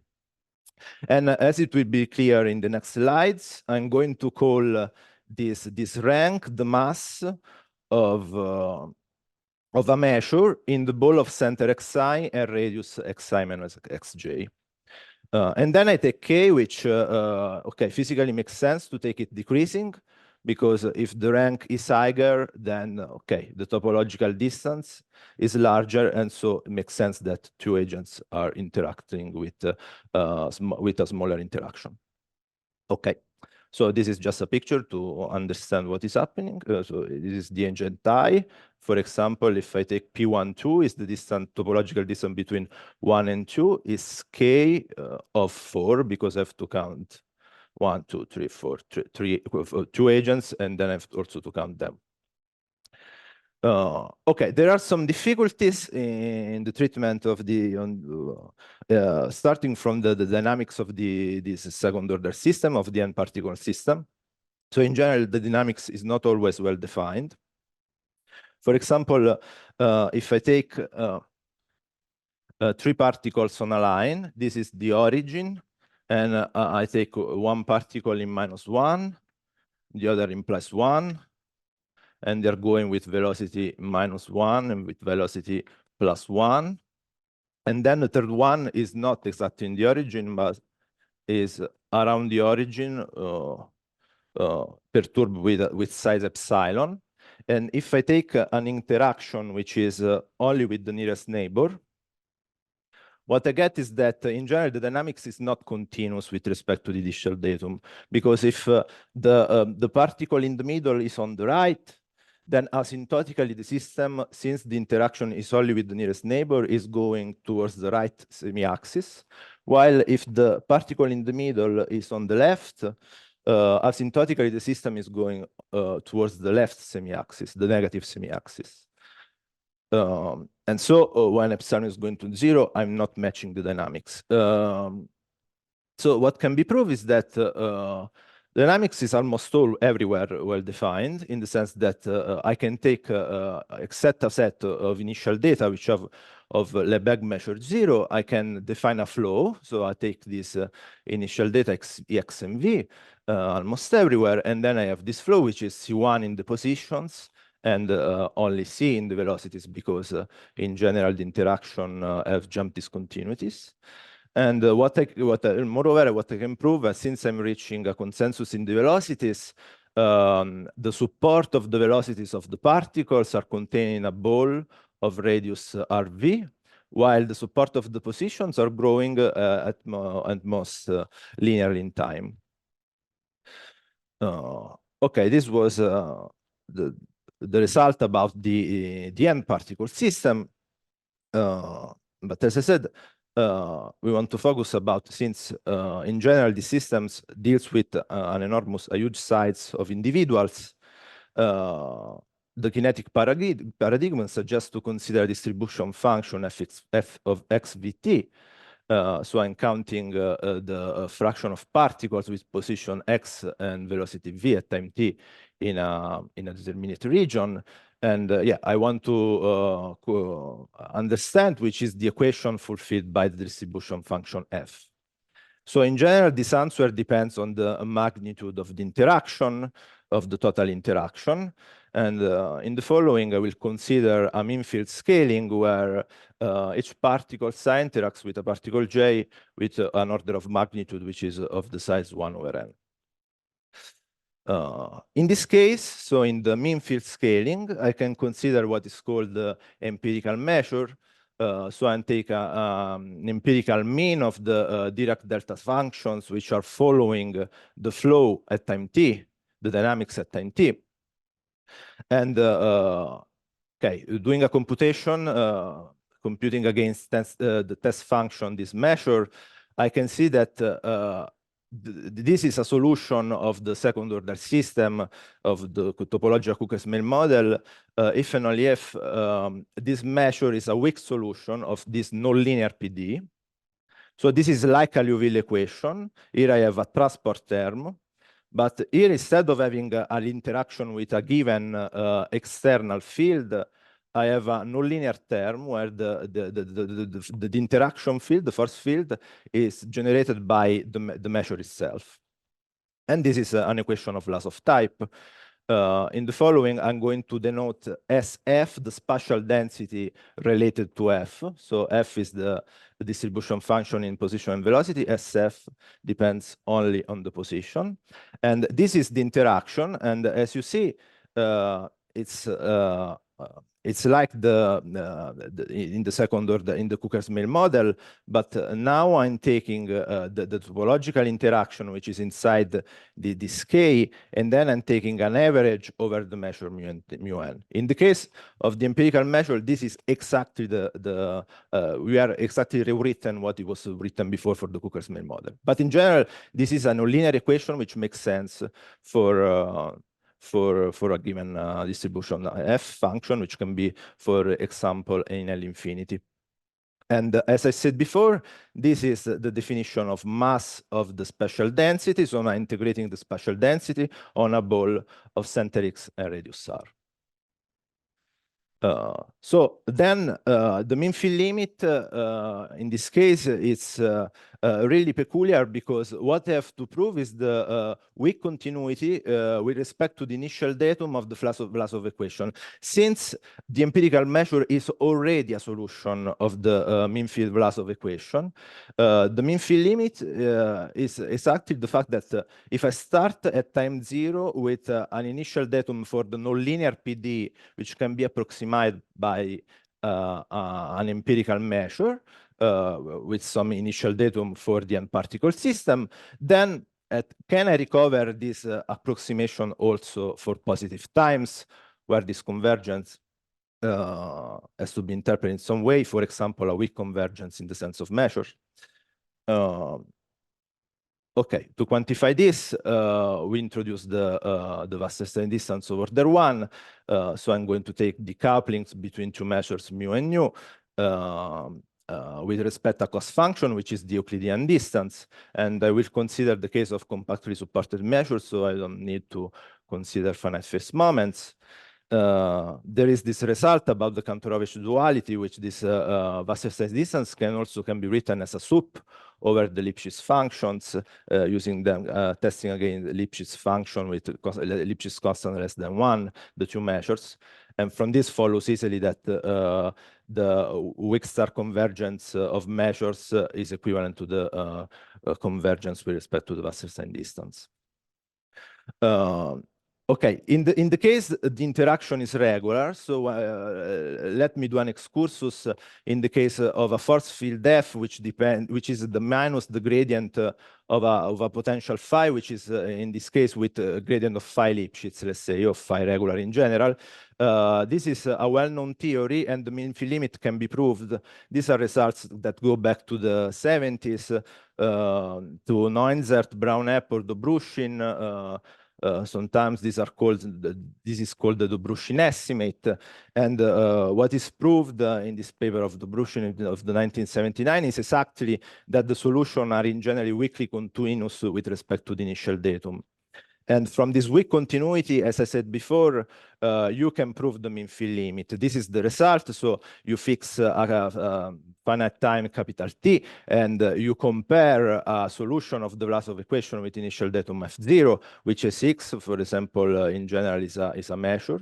In the case of regular interaction, and you compare it with the empirical measure at time t for the particle system, and what you get is that the Wasserstein distance of order 1 with respect of ft with respect to mu and t is bounded by the 1 at time 0 times a constant which is growing like the exponential in time, and here there is a dependence on the Lipschitz constant of the force. So now the problem is that we want to generalize, okay, understand how to do something like this in our case where the interaction is not regular. Okay, the point is that this mass function, this rank function, is not continuous with respect to the Wasserstein in general.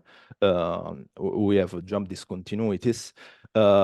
And it is natural to work with another distance, which is called discrepancy distance, which is defined in this way. I take a ball of center x and radius r, and I want to measure the discrepancy between the two measures on this ball, and then I take a supremum over all the center x and all the radius r. This can be proved that it is a distance, and it really fits our problem because since thanks to the definition of the rank function, this is an integral of a density rho over a ball, we immediately have that this rank function is continuous with respect to this discrepancy distance. So in general, there is no equivalence between the discrepancy distance and the Wasserstein one. Take two delta functions with centered in x1 and x2, and assume that x1 is converging towards x2. Then the Wasserstein distance is going to 0, the Wasserstein distance of these two direct delta functions. But if you take the discrepancy distance is a supremum over balls, this discrepancy distance is always 1. So they are not equivalent in general. But it can be proved that this equivalence holds in the case one of the two measures is in L infinity. So if, for example, rho is in L infinity, the discrepancy distance is bounded by the square root of the Wasserstein distance. So this is an ingredient which is behind this result, which is the mean field limit for the topological Cooker-Smith model. This was proved by Askovac only formally, regularizing the interaction. While in this case, okay, we have also to prove that the limit equation, obviously the kinetic limit equation admits, there is a well-posedness theory in L infinity. We do this result in L infinity. And so the Wasser sign distance is bounded by the one at time 0 times this double exponential in time times on the constants, which depends on the Lipschitz constant of k, and yeah, on the supports of the measure. Yeah, no, obviously in this kind of Dobrushin estimates, you don't have the dependence on n in the prefactor. Okay, now I want to talk about the related concept of propagation of chaos. I'm going to consider the whole n-particle system. So before I was in the single particle phase space XV. Now I'm in the n-particle phase space. So I'm going to call capital Zn the position and velocities of all the n-particles, and also with capital Xn the position of all the n-particles, and capital Vn the velocities.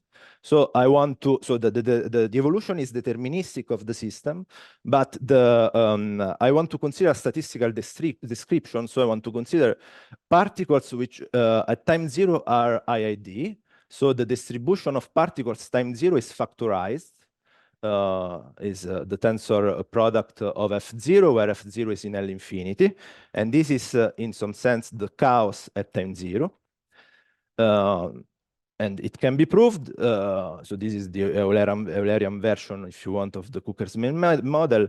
Is that the distribution function in the n-particle phase space at time t is a weak solution of this Liouville equation, where here you can see the topological interaction and okay, the relative velocities present in the Cookersmill model.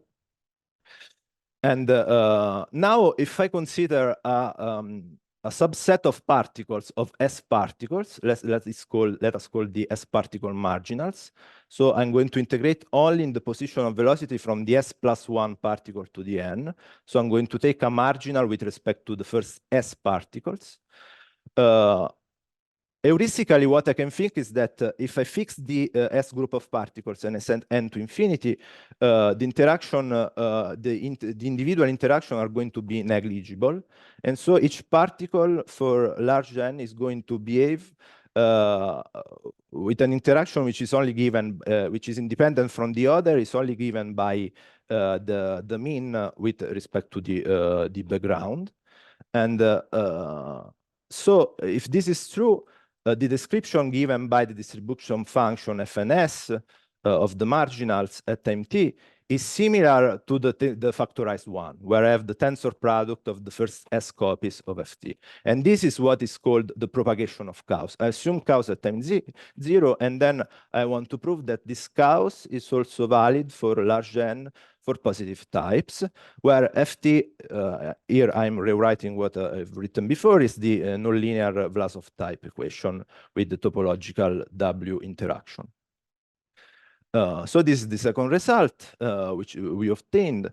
So yeah, there is always the L infinity theory for the limit equation.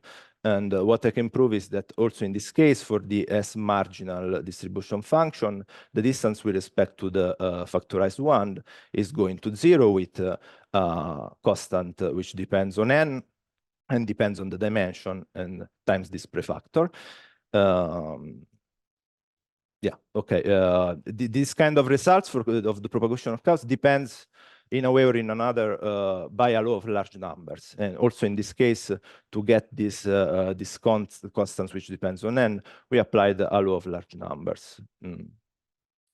Okay, now I want to skip to the second part of my talk, which instead consists of a stochastic process, is with topological weights, with topological interaction probability.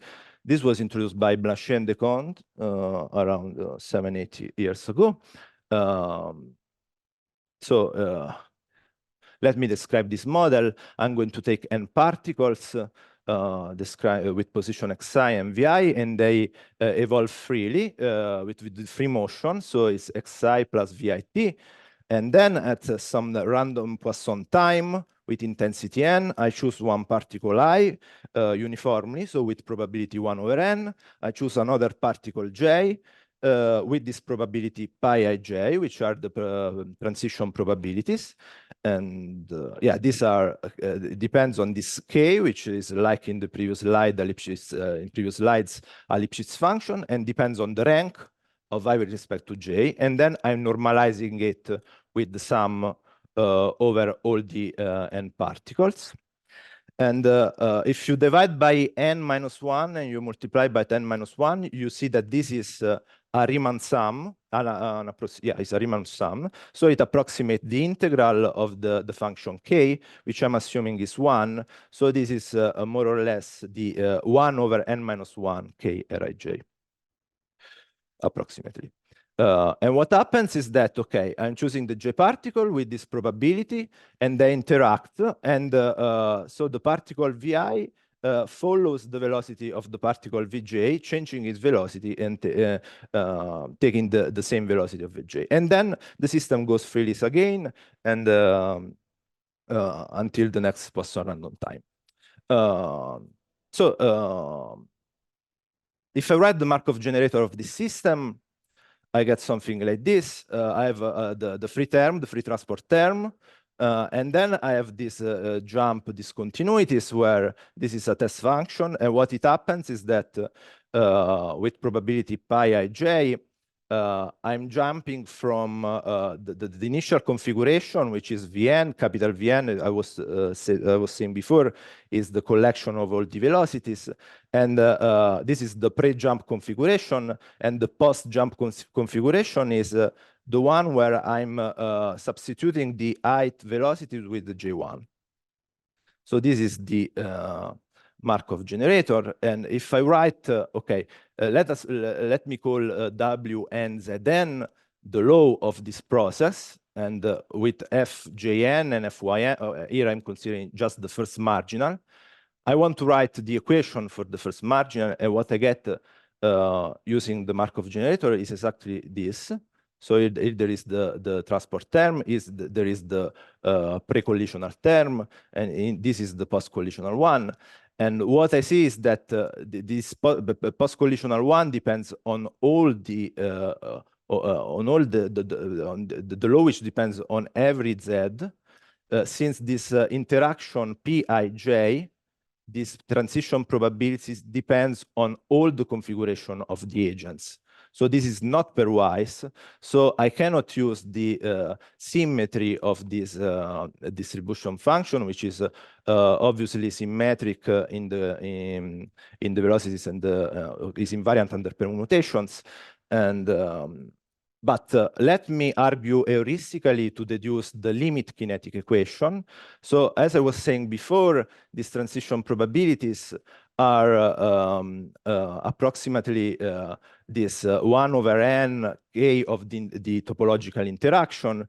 But if a lower large numbers hold, then what I can see is that this is if f1n is converging to n, and so the Dirac delta functions on the xk are converging to the density, the spatial density SF, here I recover the mass of the spatial density of f in the limit, which depends only on the particle 1 and j. Assuming propagation of chaos in Wn, here I get the factorized term. This is in the limit only pairwise, and so I can integrate in the n-2 variables and getting this kind of equation, which is the limit equation, where this is a Boltzmann type equation where I have a non-locality all in the position. Here I'm integrating all in y, while v is fixed. This is the post-collisional term. Let's say this is the pre-collisional one with this one here. Okay, so now what Degon and Pulvirenti did in 2019 was to prove propagation of chaos rigorously. But as I said before, the problem is that if I write this equation for the marginals Fsn, which are called BBJKY equations, I cannot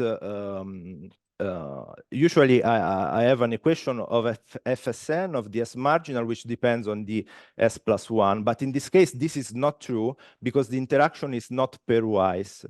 And so I don't have the structure to recover only the S plus 1 marginal. And to do this, they expanded in series K, assuming that K is real analytic. Obviously, this is a strong assumption. And what we did is to relax this assumption, consider a function K, which is only Lipschitz continuous, and for which this result is also true. And I can prove in strong norms, in L1 norms, that the S particle marginal is converging to the tensorized one with a decay which is given by 1 over square root of n. So the point is that this kind of results cannot be proved with the BBJKY hierarchy for the reason I was saying before. So the idea of the proof is to use a probabilistic approach considering a coupling between the n particle process and the limit process using the total variation norm in the Wasserstein formulation against the discrete distance. Here, instead of taking the cost function, which is the Euclidean cost, is given by the discrete cost. Is the discrete constant, which is 0 only when A is equal to B. Otherwise, this is 1. And then I'm going to consider a coupling between the Wn, the law of the process of the n particle process, and the limit process, where everything's evolving independently. So this is an idea of the proof, but I think I'm going to skip. So the conclusion is that using different distances, the discrepancy distance and the total variation L1 distance, we can prove also mean field limits and propagation of curves for this kind of interaction, which is less regular, this topological interaction. And obviously, there are other possible direction, which is in general having a general framework of what happens outside the Lipschitz theory, but this is really an open problem. And more important is to study other models with topological interaction, maybe also with more singular kind of fields. So this is the bibliography, minimal bibliography, and thank you for the attention.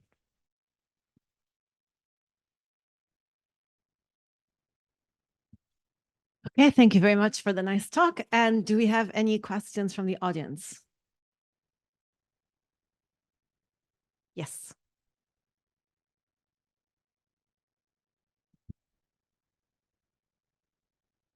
Thank you for the talk. Okay. Yeah. So okay. If I understood correctly, so the idea behind the topological interaction is that it's not important, like the distance between us, but the number of people in between, right? Exactly. Okay. Now you defined at the very beginning, I think the rank between two people, right? This number that you're saying is exactly the rank. Yeah. Yeah, but if maybe I don't remember correctly, but yeah. So between I and J, so I am I, you are J. Yeah. And this number is like equal to the number of people that are nearer to me than you, basically, right? No, yeah, exactly. The Euclidean distance is less than the distance between me. So the one inside the ball centered in me. Right? If you are I and I'm J, yeah, exactly. Yeah. Okay. So in general, it's not symmetric. Because, yeah, that's okay. So this is not symmetric. I mean, this rank function is proposed by the group of by the group of physicists, or so this is a generalization. This is a mathematical generalization. What they observed in this paper, in this proceeding, is that yeah, for example, in this picture, they observed that you take one bird, and then you want to see that so the bird is centered in the center, and you want to see the directional distribution of the other birds with respect to the given one in the center. And for the first seventh one, this distribution is totally anisotropic. The yellow part is where the directional distribution is higher. While if you take, this is for the nearest neighbor, for the first nearest neighbor, and this is for the 10th one. So in this case is it doesn't have significant correlations. While in this first picture, you see that. So they argued that the interactions in general with the first 7 birds, because after that there is no dependence. And this is so it just puzzled me a bit that isn't like symmetrical, because I mean, if we are looking at each other, we are seeing basically the same like thing between us, right? So this is just okay, nothing. It's just I mean, I wanted to know if actually that rank is not symmetrical. So for me it's different than from you. I mean, I am also like how do I say it? Influenced by people on like my back. Yeah, exactly. Yeah. Well, maybe it's okay. Yeah, that's the point. Yeah, I know that. Yeah. Okay. Yeah, I don't know. Maybe there are also some more insights about this observation, but yeah, in general, it's like that. Is not only that I'm seeing what you are doing, but it depends really on the ball around me. Yeah. Right. Thanks.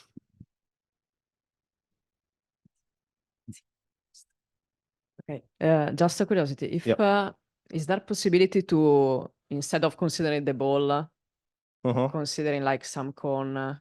This is interesting. Yeah, I think that there are other possible directions for this research, and somebody also tried to do this, considering cone of dependencies for the interaction. Yeah, but we're not working on this. Okay, thank you. More questions?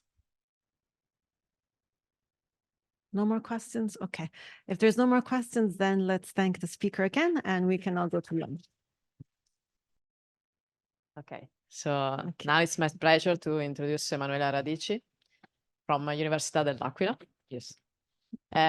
She will deal with deterministic particle approximation for non-local transport equation. Okay, so thank you very much for the introduction, Julia. And also, I would like to thank the organizers for the kind invitation. I'm really happy I managed to come and to this nice conference. Okay, so today I would like to present a sort of overview of one of my, let's say, main current research topics. So I will talk about few works, and I will which I obtained in collaboration with different people. So I'm not quoting them here. I will quote them in due time during the presentation.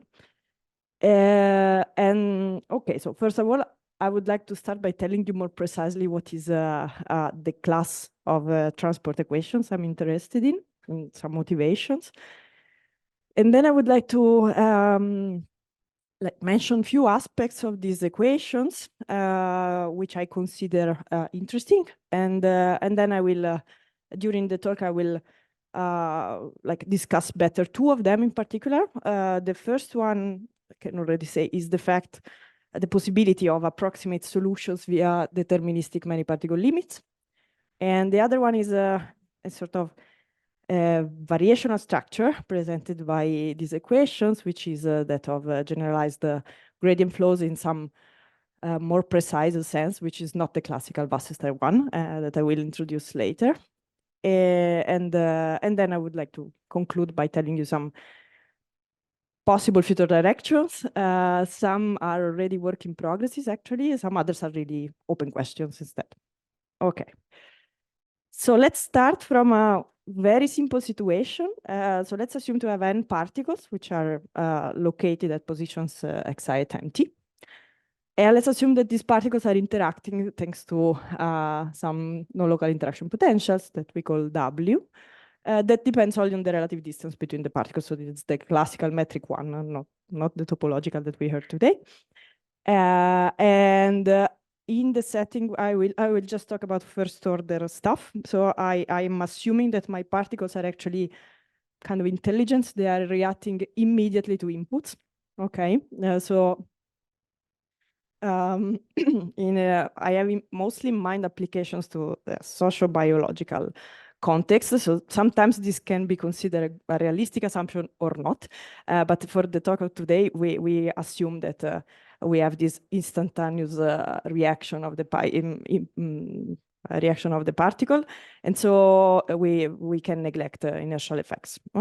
So then in this setting, it's well known that then the trajectories of these particles are described by the solutions of this system of ODEs, which in turn allow also for a continuum description that is in terms of the macroscopic density through this partial differential equation. And let's say now this link is very well understood. This has been studied with different techniques and also on their different regularity assumptions on the potential. So let's say I will not discuss this. And so either of the two descriptions, the Lagrangian microscopic one or the Eulerian macroscopic one, they're convenient depending on what you have in mind, what you need to do with this kind of equation. So you can use either one or another.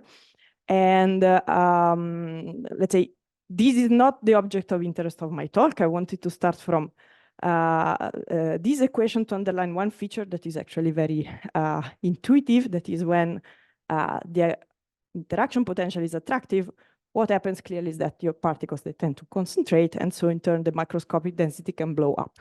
And there are even explicit examples where this blow up occurs in finite time. They are contained in this last reference here, when the potential is singular enough. So if you have in mind instead to model congestion evolution, evolutions where the overcrowding cannot occur, one of the possibilities you have to prescribe this non-overcrowding in the evolution is to go to modify the mobility of the equation by inserting an extra term, which I call congestion term, that has to decrease where the concentration is too high, while it increases where the concentration is lower, and it has to stop completely, to freeze completely the evolution as soon as the maximal density allowed by your system is achieved. Okay, so this theta should be a function of the density, a non-negative and decreasing function of the density with compact support if you are interested in hard congestion dynamics. And so at least, for example, in chemotaxis, this is the typical shape of this congestion function. And at least at the continuum level, it's clear how the equation looks like, and then one can complicate things a lot, like adding other transport mechanisms, for example, I don't know, external potentials or diffusive operators. And this more complicated class of equations has a lot of applications, as probably would have been said many times during this week, to, for example, the modeling of aggregations forming phenomena, chemotaxis, traffic flows, pedestrian dynamics, and so on. No? So I will refer to this class as transport equations with nonlinear mobility, because roughly speaking, this term here between the divergence and the gradient is what is called the mobility function, and now is not linear anymore because it's given by this product between rho and the function theta. And if you want to model evolutions with non-overcrowding, this mobility function has to be concave in the density variable. And if you want to model hard congestion, this is what I have in mind, then you need the support of this mobility function to be compact. So you see, whenever you reach the rho becomes rho max, if rho reaches the value rho max, then this guy becomes 0, and so everything stops moving. Okay, I said there are some aspects of this class of equations that on which I would like to focus a bit. The first one is the possibility of constructing solutions via deterministic many-particle limits. And this is not just a question about the many-particle limits, but it's also an existence question, because as far as I know, complete existence theory for this class of equations is not available yet.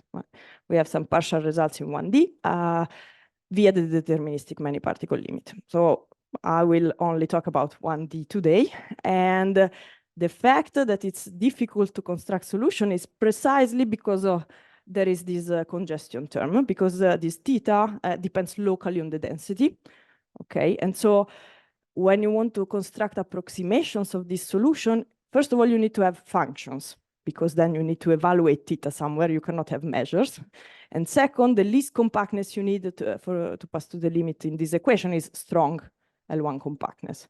Okay, and when you're trying to approximate with particles in general, so the easiest, the most naive idea one can have in mind once you're given your set of particles, however they move, is to associate Dirac masses to the particles. You sum up everything, you have a measure, and you hope that your measure is converging somehow to a solution of the PD. Here you cannot do that, right? Because you are not allowed to use measure. You really need to construct from your particles. You need to approximate the macroscopic density with functions, okay? And you need to let them converge strongly in L1, okay? To have hope to converge here. Okay, and so there are some there is some freedom that you have in choosing the particle scheme. Clearly, the OD of the particles has to be somehow, it has to look like the velocity field somehow. But as I said, you can choose something. For example, you can choose what to consider as a local reconstruction of the density around the particle xi. You can choose what to consider for the global density of the particles here in the convolution for the nonlocal interaction, and you can also choose how to consider how to deal with the diffusion term. So up to make smart choices that we will discuss later.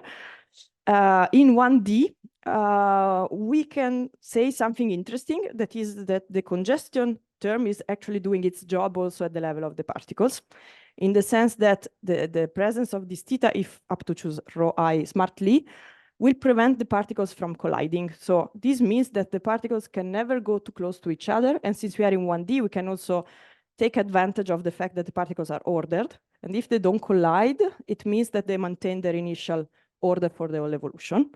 And this means that actually there is a natural way on how to construct functions from the positions of the particles, which is the piecewise constant reconstruction that is actually very easy to imagine. That is the following. So if you have your line and your particles on the line, okay, and they are ordered, then actually we can construct the piecewise constants in such a way that you have always fixed mass 1 over n in each interval of consecutive particles. So whenever the particles are far enough, you have your step function here is a bit lower. Then when they are close to each other, your step function is higher. Then again, lower here. Okay, so in each of these intervals, you have mass 1 over n. So this is the idea on how to construct the approximations of the macroscopic densities. And the idea is that it's possible to prove that they actually converge in the many-particle limit to a weak solution of this PD. And okay, all this construction comes from a first paper of Di Francesco and Rosini, where they considered the linear drift in the potential. And then when I arrived to L'Aquila, we did the nonlocal interaction for smooth kernels in the aggregative regime. And then there have been many generalizations, one also due to Simone and Oliver, with a singular, where they consider for the first time also singular kernels in the interactions. And then in this paper with Federico Stra, we consider an even bigger class of potentials. So I will mention this later. And we have also some results when we add the diffusion in the transport. Okay, so the thing is that in general, weak solutions are not unique. especially when there is no diffusion. And so here I have, so the point is going to select a special subclass of weak solutions in which it's maybe possible to restore uniqueness. So here I have an example where the where it's clear that there are several weak solutions. For example, here we are in the purely aggregative regime, so there's no V, there's no A. Sorry, there's a typo here. This should be capital V. And I'm considering the chemotaxis mobility. And here I start, and the aggregative kernel is just aggregative Gaussian if you want. And we start from an initial datum, which is the sum of two characteristics, each one with mass 1 alpha. But you see that the mobility function is always 0 in this case. So this is not just an initial datum, this is a stationary solution, stationary weak solution of the problem. But actually, if we let the particle evolve, this is what happens. So the particles will tend to concentrate in the middle around the barycenter, and they form a unique peak around the barycenter. So it's a characteristic of mass 1. Okay, and this is also a weak solution of the PDE, and not a random weak solution. It's the entropic solution. So I think then it converges quite quickly. Okay, so in general, under some assumptions of the potential, the good class, special class of weak solutions in which you can restore uniqueness is that of Khrushchev entropy solutions. And what we can prove, it doesn't work anymore. Okay, is that the particles, up to make this a smart choice in the scheme as that I mentioned before, they actually select the unique entropy solution and not just a weak solution of the PDE. And we have we are also so we can prove this via a stability result that we did with Elio Marconi and Federico Stra, in which it's also possible to restore to derive the explicit rate of convergence of these deterministic particles. This is in the case of non-local interactions and external potential. We are trying to add the diffusion in the stability estimate, which is surprisingly super difficult. I expect to have uniqueness anyway, but the stability estimate, which would provide the convergence rate, seems to be tough now. Okay, and the other aspect I wanted to mention is that there is a special structure that these equations carry on. That has been mentioned already. That is the fact that it can be written formally as a gradient flow on the space of the metric space of probability measures, but not in the standard way, so not with respect to the classical Wasserstein solution. Okay, it would be a Wasserstein solution weighted with this mobility function. We will see later the precise definition of this. And so we can associate an external energy function, which is kind of driving your evolution. And in general, the effect, so the very same equation in case of linear mobility, so when the mobility function is the identity, so it's rho, is the standard classical Wasserstein gradient flow. And in general, so this corresponds to the case theta equal to 1, so no congestion. So being a gradient flow brings many advantages, because whenever you have a gradient flow structure in the classical Wasserstein stance, then you can rely on a lot of energy estimates. And there is also a,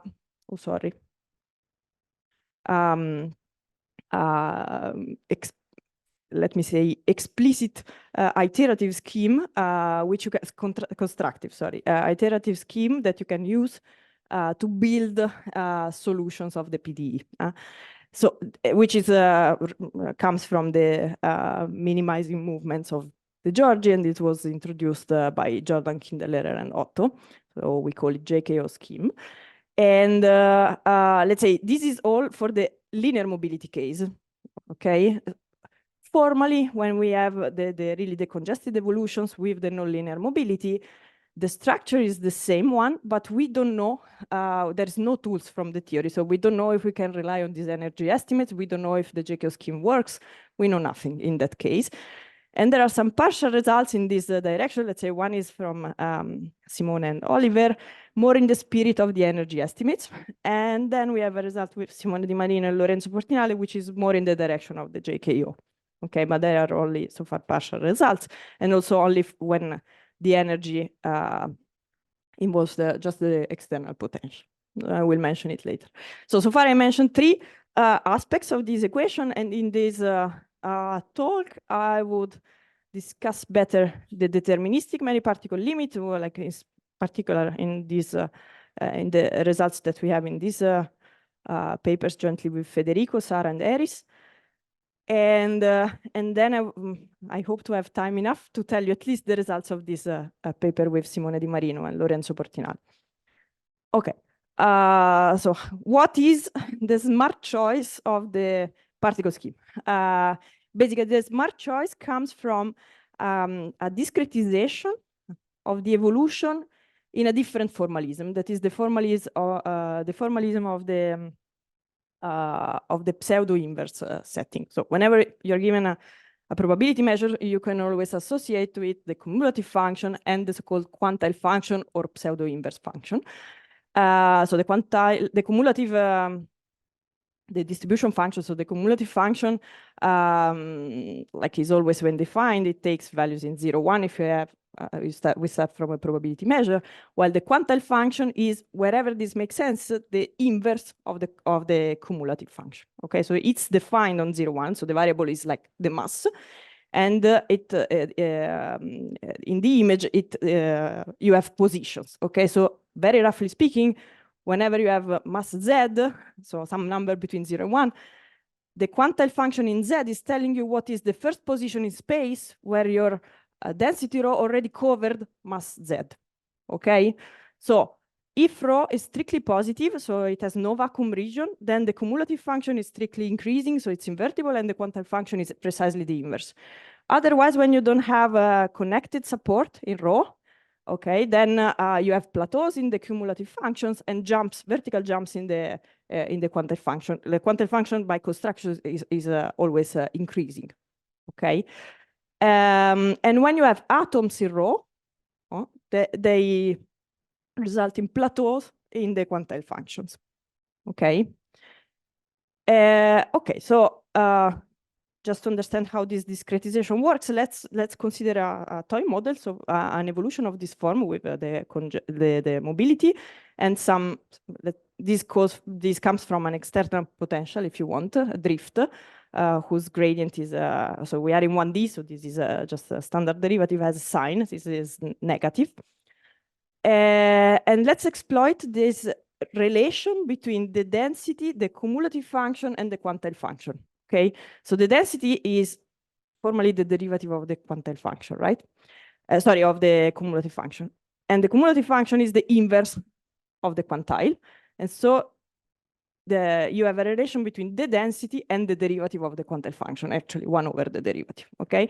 And formally plugging this change of variables in the continuity equation, you get a continuity equation for the quantile function, which is this one. And we discretize this one. Okay, and now how? With a uniform mesh of size 1 over n. And here you see if this guy is negative and theta is the congestion term is something non-negative with the minus in front, this means that this derivative in time is always positive. So this is pushing always the evolution forward if you are in 1D. And with the discretization, with this uniform mesh, like exactly the points here will correspond then to the particles, and in the discretization of the continuity equation here, we are free to choose on how to approximate this derivative of the quantile function. We can choose either to take forward finite differences or backward finite differences, but since the evolution of the ith particle is would like to move forward in time, so it makes sense. So since this guy has to take into account the congestion, so what you see in the direction of your movement, then we approximate this derivative with forward finite differences. So exactly in this way, and this is what actually corresponds to the step functions that I mentioned before. Okay, so we have, we recover in this way a system of ODEs for the particles which are then related to the mesh. And actually, so since theta is always evaluated in the reconstruction of the local densities in the direction in which your particles want to move, if you have, if you are too close to the particle in front and you are moving forward, then this theta becomes 0. So you cannot collide with the particle in front, okay? And so this allows to prove that the particles are never too close to each other, because otherwise they stop, so they don't collide, and so they maintain their initial order. The piecewise constants are well defined, and they converge to the entropy solution. This is more or less what was contained in the first paper of Di Francesco and Rosini. But this was easy because we already assumed from the beginning to have a prescribed direction for the evolution.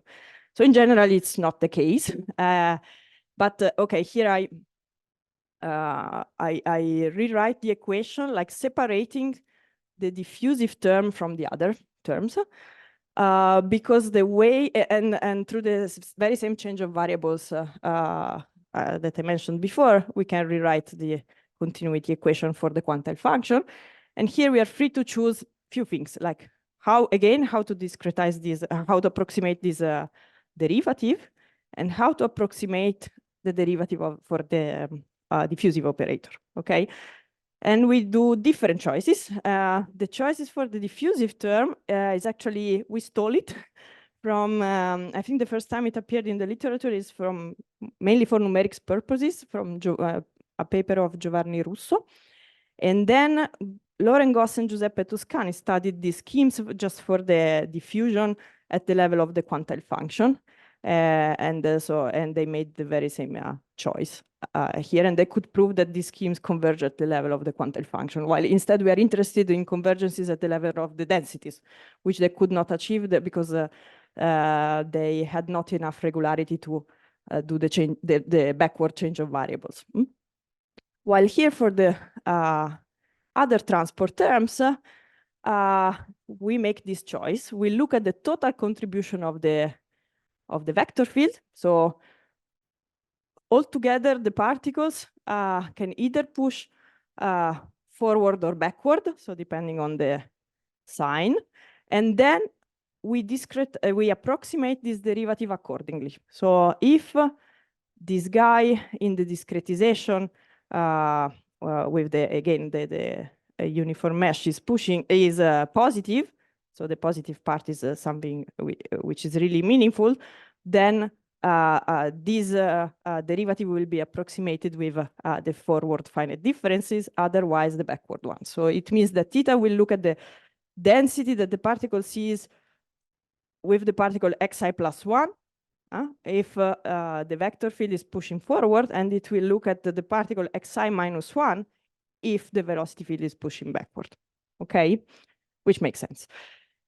Okay, and here there is also another choice on how to discretize this. This is a sort of integrated version for the no-local interaction, which seems to be more stable and allows to weaken the assumptions on the no-local interaction potential for the BD.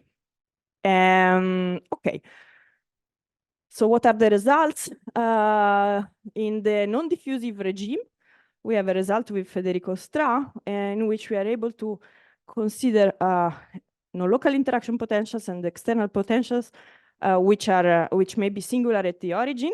So we can, like they're just Lipschitz continuous. This means that the derivative can jump, and also pretty wild, like this class of assumptions include all the Morse potentials, Yukawa potentials, and this way.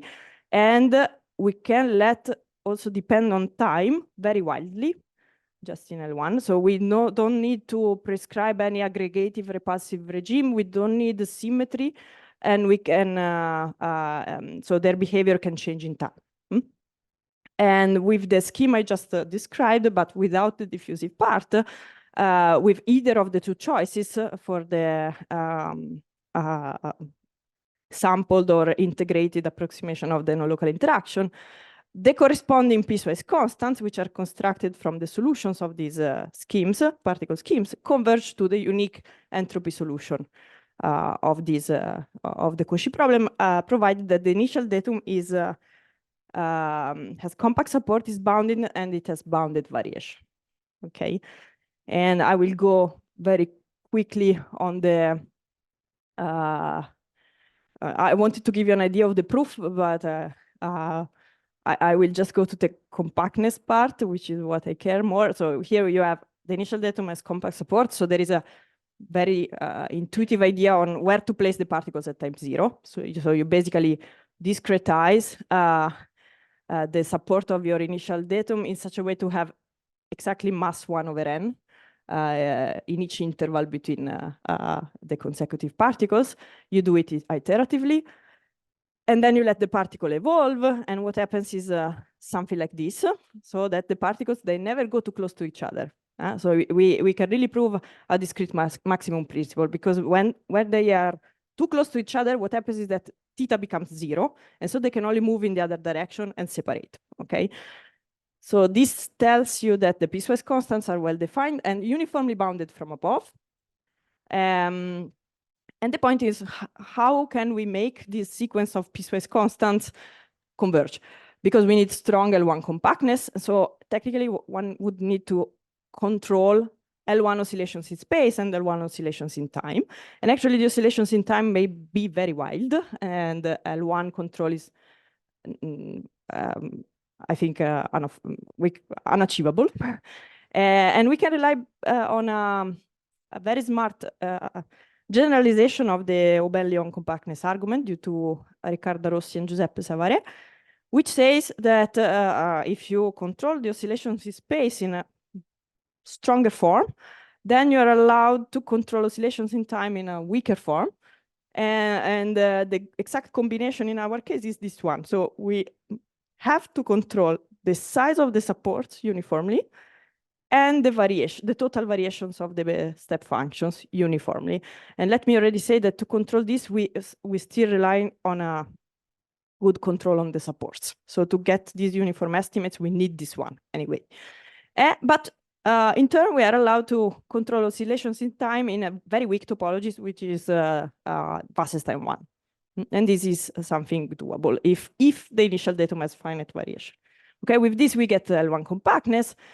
And what we can also prove, I didn't even mention what is the Khrushchev entropy condition, because I won't discuss that during this this talk, but just for completeness, let me tell you that the piecewise constants enjoy up to an error the Khrushchev entropy inequality, if you know what it is. And since this entropy condition is stable under L1 compactness, and the error term vanish in the limit when the number of particles go to infinity, sorry, then the limit, the L1 limit of the piecewise constants will satisfy a clean Khrushchev entropy condition. So it is an entropy solution for the PDE, and the uniqueness comes from a result of Carsten and Resepro, or we can also get it from the stability result that we studied with Elio Marconi and Federico Stra.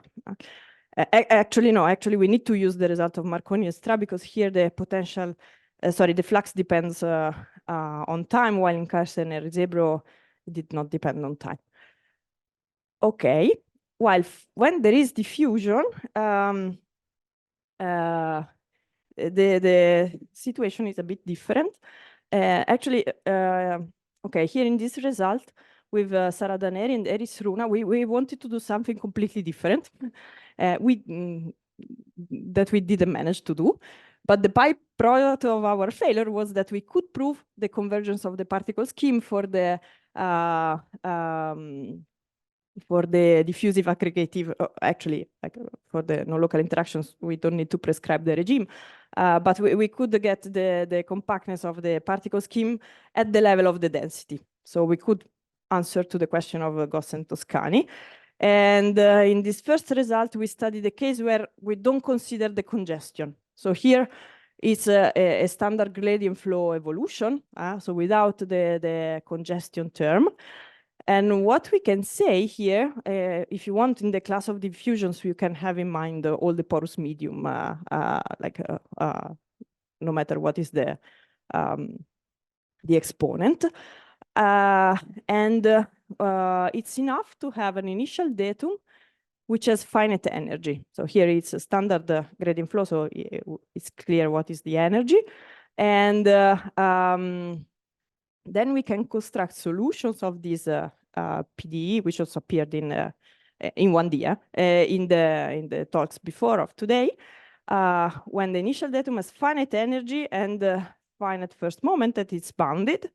Okay, and here we already know that the solution is, the weak solution is unique. And we can derive it as through a two-level approximation. So we first approximate the problem on a sequence of tori.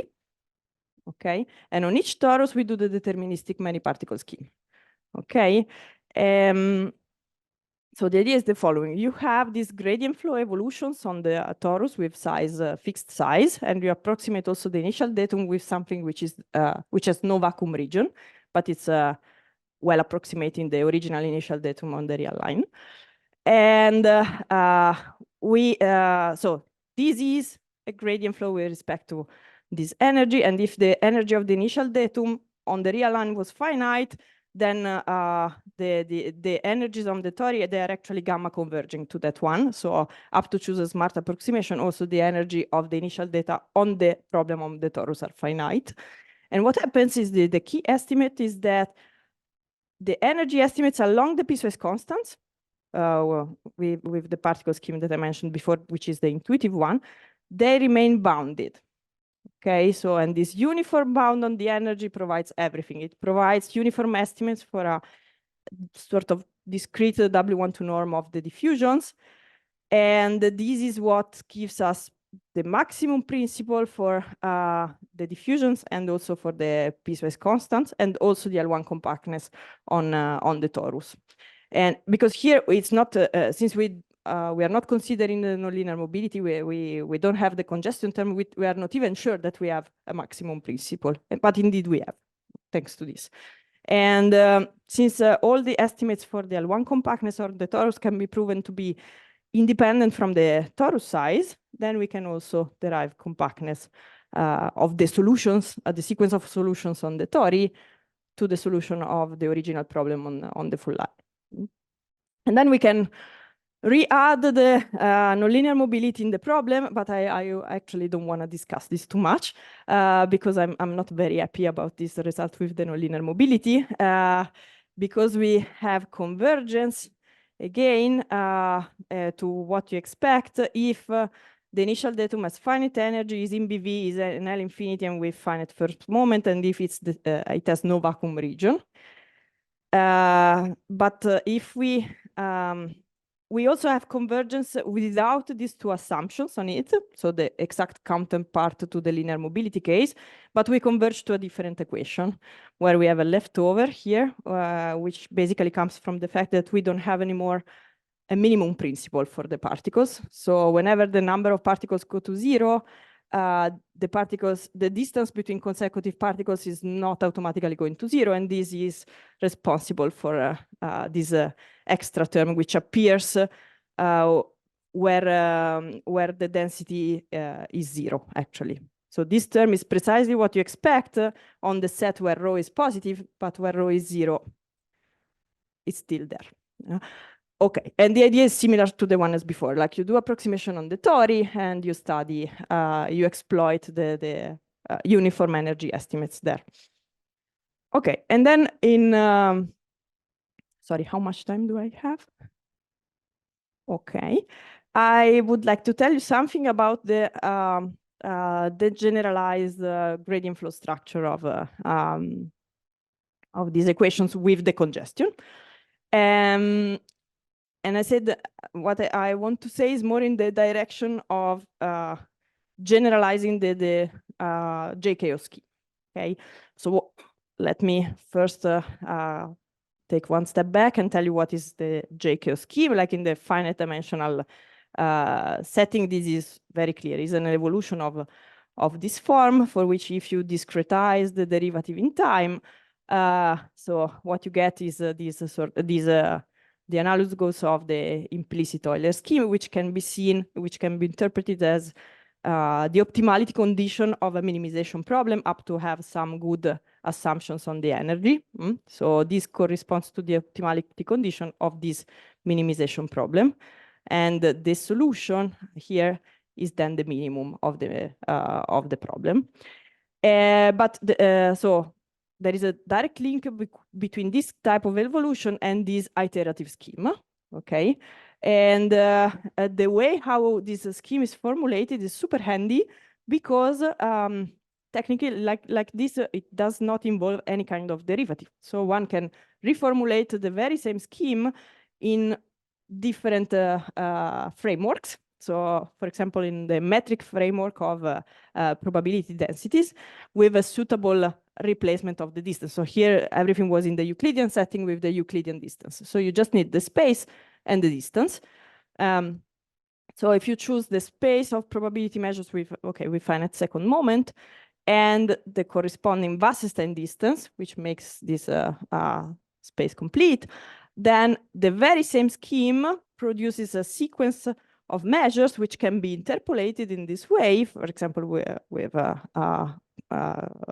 curves of measures which are constant in time. Whenever you fix, sorry, I didn't say that, you fix the time step tau for the scheme. And formally, when tau goes to 0, you expect these curves of probability measures to converge to a solution of this PDE. And all these things can be made rigorous up to have good assumptions on the energy. And for example, I don't know, like the prototype example of this, the convergence of this scheme is the heat equation, which can be seen as the, when you let tau go to 0 for this choice of the energy, the Shannon energy, you get exactly a solution of the heat equation here. And okay, so this JK scheme is based on a time discretization of the problem, okay? You have the minimizers at each step, you interpolate them in time, and then you let the time step go to 0, okay? While what I discussed before, it was more a space discretization of the problem, so with the particles. What is the idea? Is that when we have the congested evolution, so with the nonlinear mobility, so again, formally, the equation has the same structure of a gradient flow, but not with respect to the standard Wasserstein. It would be a new distance on the space of probability measures. That is not the standard Wasserstein, but one can try to check if the scheme with the non-standard Wasserstein in place of the original Wasserstein still work, okay? And the idea, that the big hope is that to make the JK scheme work, and also to derive when tau goes to 0, not only a solution of the PDE, but the entropy solution, okay? And okay, first of all, we need to understand who is the good distance for the gradient flow for these PDEs. And then we want to kind of use the constructions that I discussed before, which come from the deterministic particles, so they are discrete in space, and for which we know that they converge to entropy solution. And to discretize everything in a finite dimension, finite dimensional setting. And then, okay, one has to study for sure the compactness in tau. Okay, and so far we have we can say something on these first 2 points of the possible strategy, and not only in the full generality, but only when the energy comes from an external potential. Okay, so the idea in the end is to understand this discrete to continuum diagram. Let's say all the results here. Sorry, this up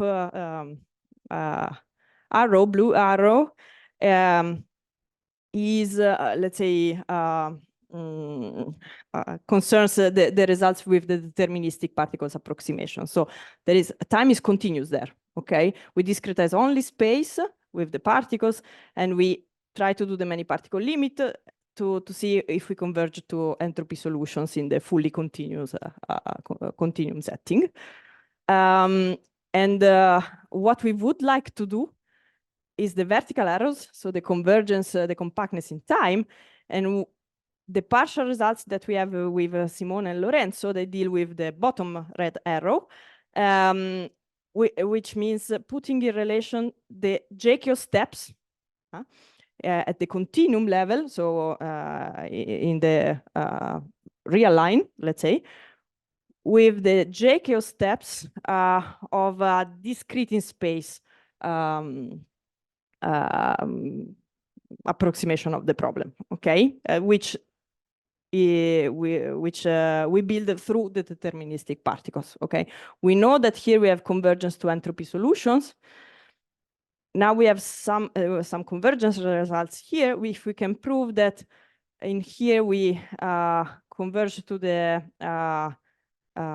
schemes which are providing the entropy solution, we can try to construct entropy solution with via the JKO somehow.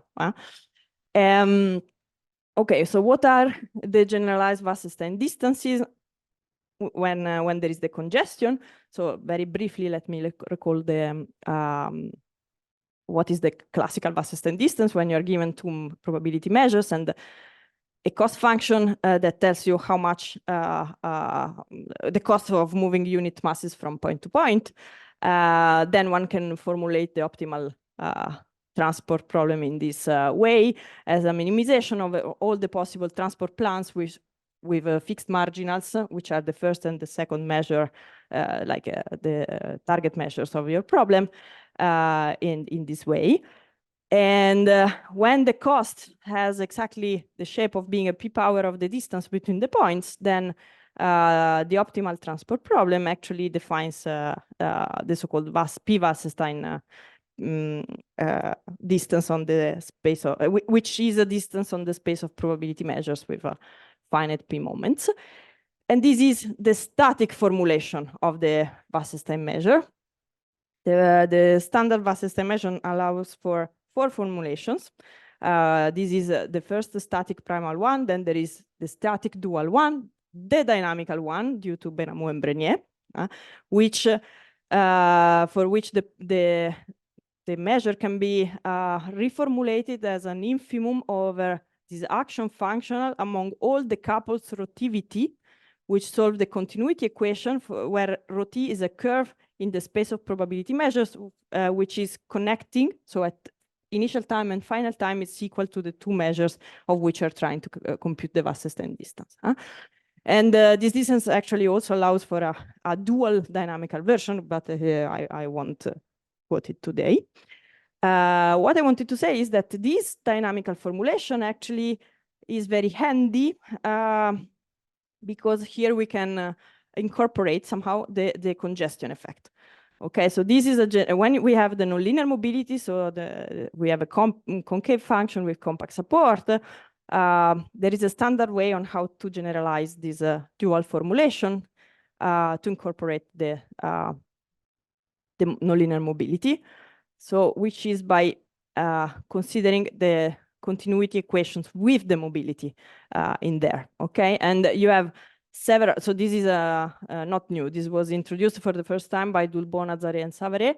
And then Lisini and Marigonda studied a bit some properties of these distances. And you have plenty of ways on how to reformulate this depending on which object you want to put emphasis on. For example, here the velocity field is theta w, the standard velocity field.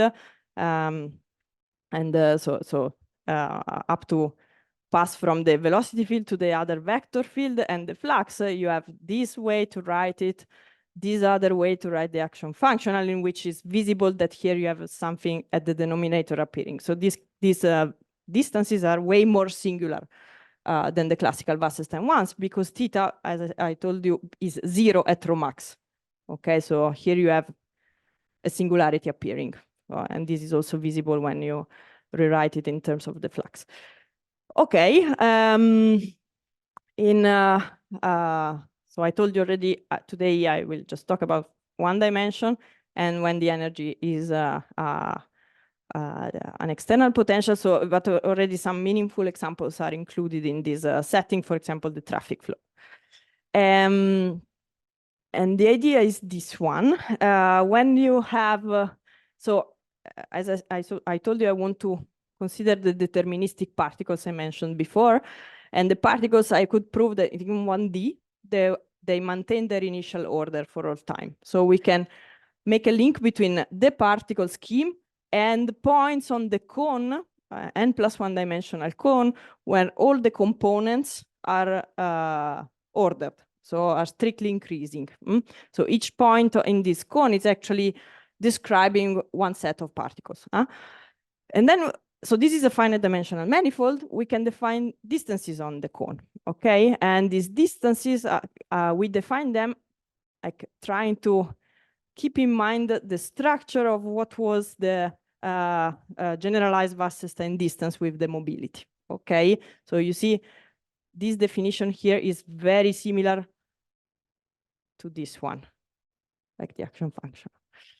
Okay, and we can prove that these are actually really distances, well-defined distances on the cone, and they are geodesic distances. In the case p equal to 2, they are really induced by a Riemannian metric tensor on this way, and so we can write down what is the gradient flow. Okay, and here the gradient flow for an energy on the cone, is very like the particle scheme that I introduced before. So the particle scheme with the choices that we made is actually a gradient flow in some sense, yeah, in this sense. And we know that with the good choices, the particle scheme was converging to the entropy solution. And so now, first of all, I told you I want to make a convergence result between the JKO in this discrete setting and the JKO in the continuum setting. So I need, first of all, to have some way on to compare the two distances, the discrete one on the cone and the generalized Wasserstein one. So the first convergence result I need is between the distances, and I need to find a common framework where we can prove this convergence result. And so we have to do an embedding. So these distances on the cone, we can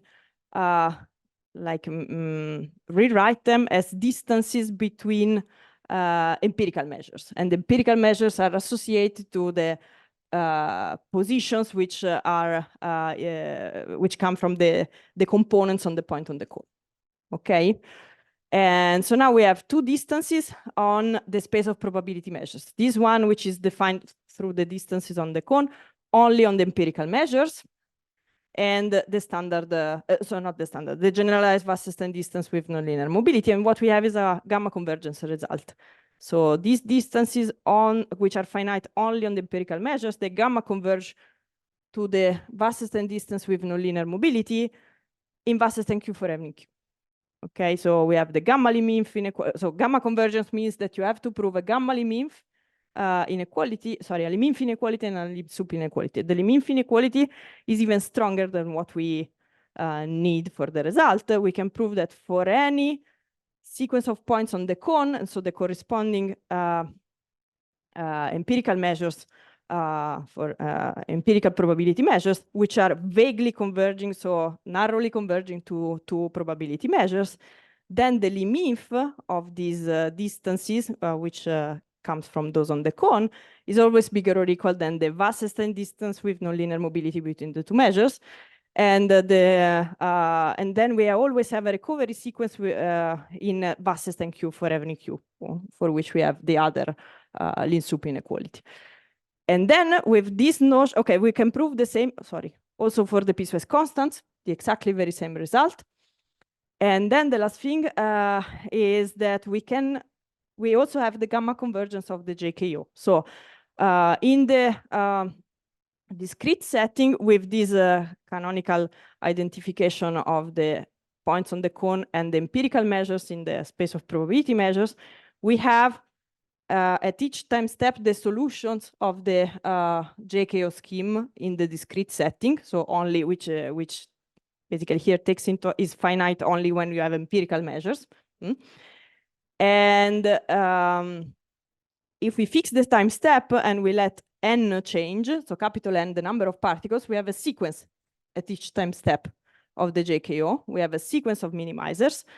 And up to have some good control, good lower bounds and lower semi-continuity on the energy, we can prove that the minimizers of the JKO step in capital N converge in Wasserstein-Kuhn to the minimizer of the JKO step in the continuum setting.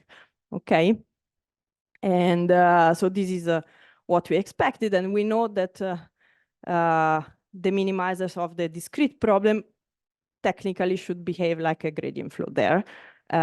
So because of the deterministic many particle schemes, we know also that from there we get the entropy solution. So just to conclude, okay, there are a lot of problems here. Like the first one is to make the deterministic particle approximation work in higher dimension or in networks. This is still open completely for the nonlinear mobility.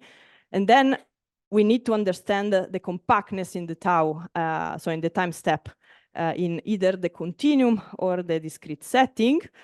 And then we would like to understand better the relation between the JKO scheme and the entropy condition, so the sort of the variational structure of the JKO scheme, how it's related to the entropy condition. This we know already, but probably it can be improved. Then we need to repeat everything for more complicated energy functionals. And then this is the really open question. It would be very nice to know something about the geodesics of these distances, either at the continuum level or at the discrete one. And if there is some properties that we can gain at the continuum level studying that we can derive already at the discrete level. This is, we don't know. Okay, so thank you very much. I'm sorry if I speed up a bit at the end. Thank you. Okay, so welcome back. It's my pleasure to introduce Annalisa Cesaroni from Università di Padova. She will speak about self-organizing equilibria and their local stability in a Kuramoto mean-field game. Thank you very much. So first of all, I want to thank, I want to warmly thank the organizer for the invitation in this conference, which is very interesting for me. I'm coming from a, say, different community, and I did some work on mean-field game theory, but I'm very interested in this interactive particle system, and the workshop is really very interesting, and I thank you very much for the invitation. Okay, and I will talk about a problem on which I've been working with Marco Cirant from the University of Padova as me in the last year, say, which is based on a recent model of Kuramoto type that has been introduced. The Kuramoto model, I will present something about the Kuramoto model. Kuramoto model is a very famous model, dynamical model, which models the interaction of several oscillators and models the synchronization of several oscillations. It's a very famous model since it is quite simple, and it has it permits to modelize synchronization both in the mean field limit and in the case of many particles. In this case, the particle are oscillators. And recently, Carmona and collaborator before other people has introduced another formulation of this kind of model of synchronization based on the theory of games. So instead of looking at the problem of synchronization from a dynamical point of view, one looks at this problem from a optimization point of view, say. And so we were interested in this kind of problem, and so I'm going to present some of the result we obtain. Okay, so back to the classical Kuramoto model. It has been introduced in the 70s by Kuramoto in order to model, to describe the mechanism of synchronization between oscillator. So we have an oscillator, so an oscillator, each oscillating with its own natural frequency omega j, and such that they are coupled one with respect to the other with in terms of this potential, say, which is sinus of xa minus xh, and normalized by the number of oscillation and multiplied by a positive constant, which is the strength of the interaction. So K is a parameter of the system, and it measures the intensity of the interaction.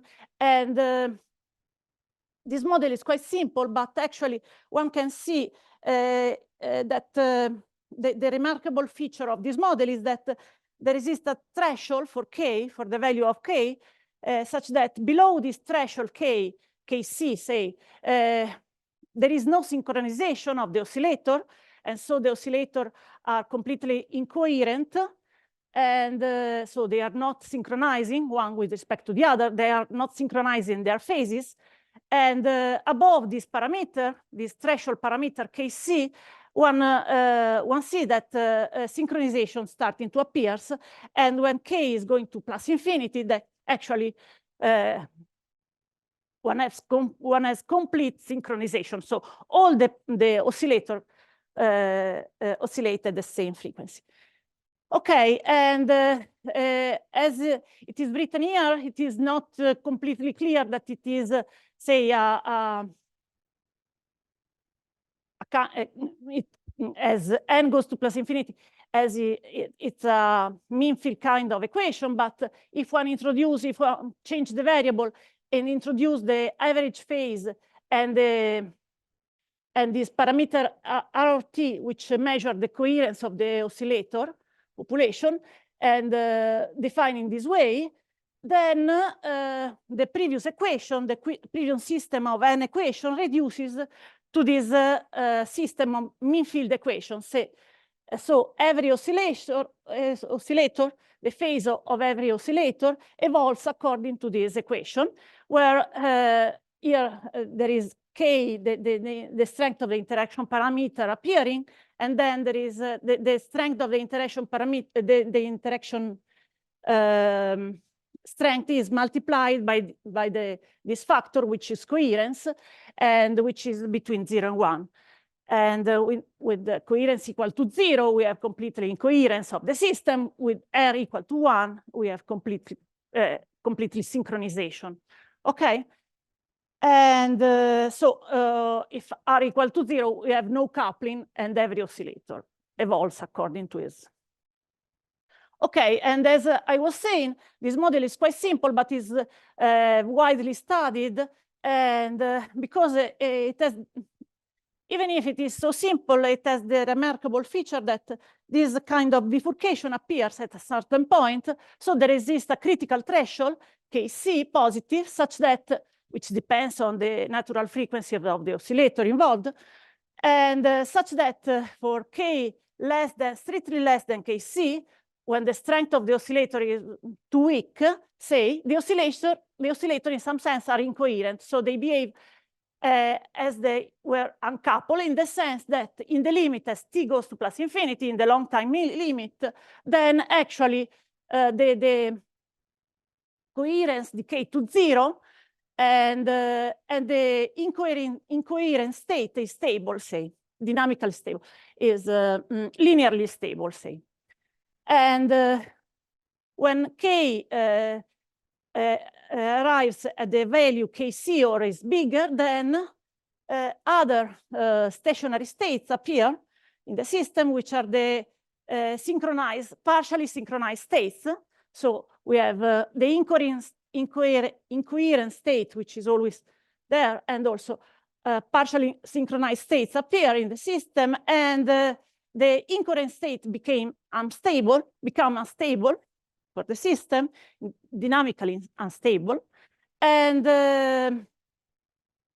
the coherence of the system grows to some positive constant bigger than 0, strictly bigger than 0. And as k goes to plus infinity, we have that the system is going to global synchronization. Actually, this result has been proved. The stability of the incoherent state has been proven by Strogarts in the 90s, and there are other work. There are a lot of literature on this model. I'm jumping a lot of, and there are also a lot of video. So I wanted at the beginning to show you a video about this synchronization, but maybe you can look at some video on the web where you see this kind of synchronization phenomena appearing. Sorry, I was going on the other. Okay, and Kuramoto was interested in modeling some synchronization phenomena typically coming from the biological system. So in particular, we have the oscillation of neurons, which if the neurons in the brain are completely synchronized, they are passing information, and also in the heart we have the synchronization phenomena. And for example, another example is this part of the brain which is devoted to the circadian rhythm of a human being, say, which is the suprachiasmatic nucleus, in which you have these neurons oscillating and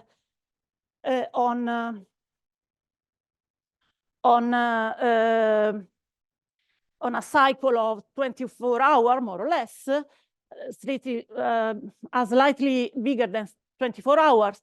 And they are, in order to have a good circadian cycle, this kind of neurons has to be synchronized. And we will come back to this example because it is a model example that motivates also the study that we did.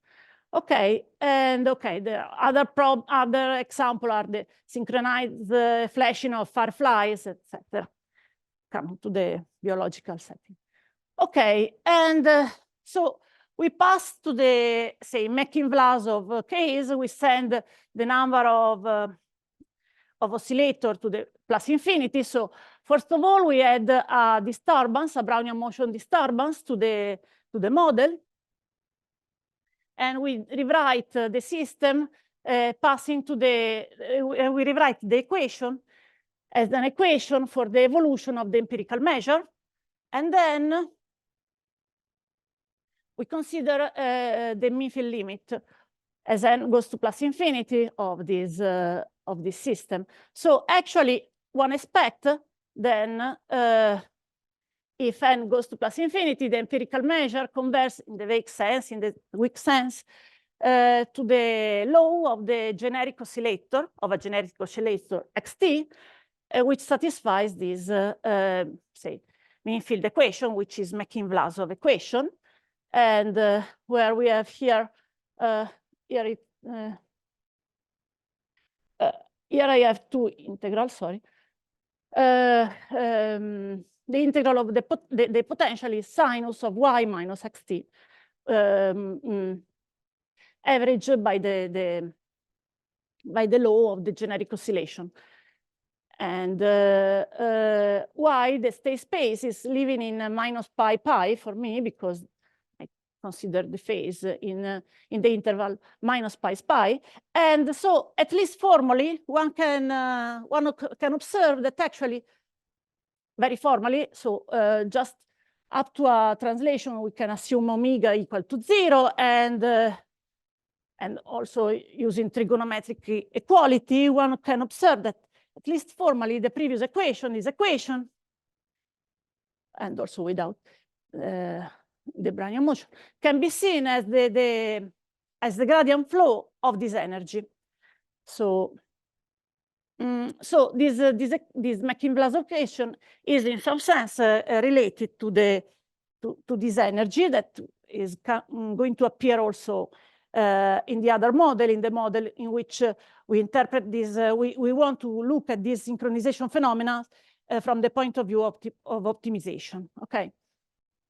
And so also in this case, for the mean field equation, we have this threshold when the interaction parameter kappa is sufficiently weak, then the rumor dominates and we have incoherence. And when kappa is sufficiently large, so above a certain threshold, then we have that other partially synchronized state appears.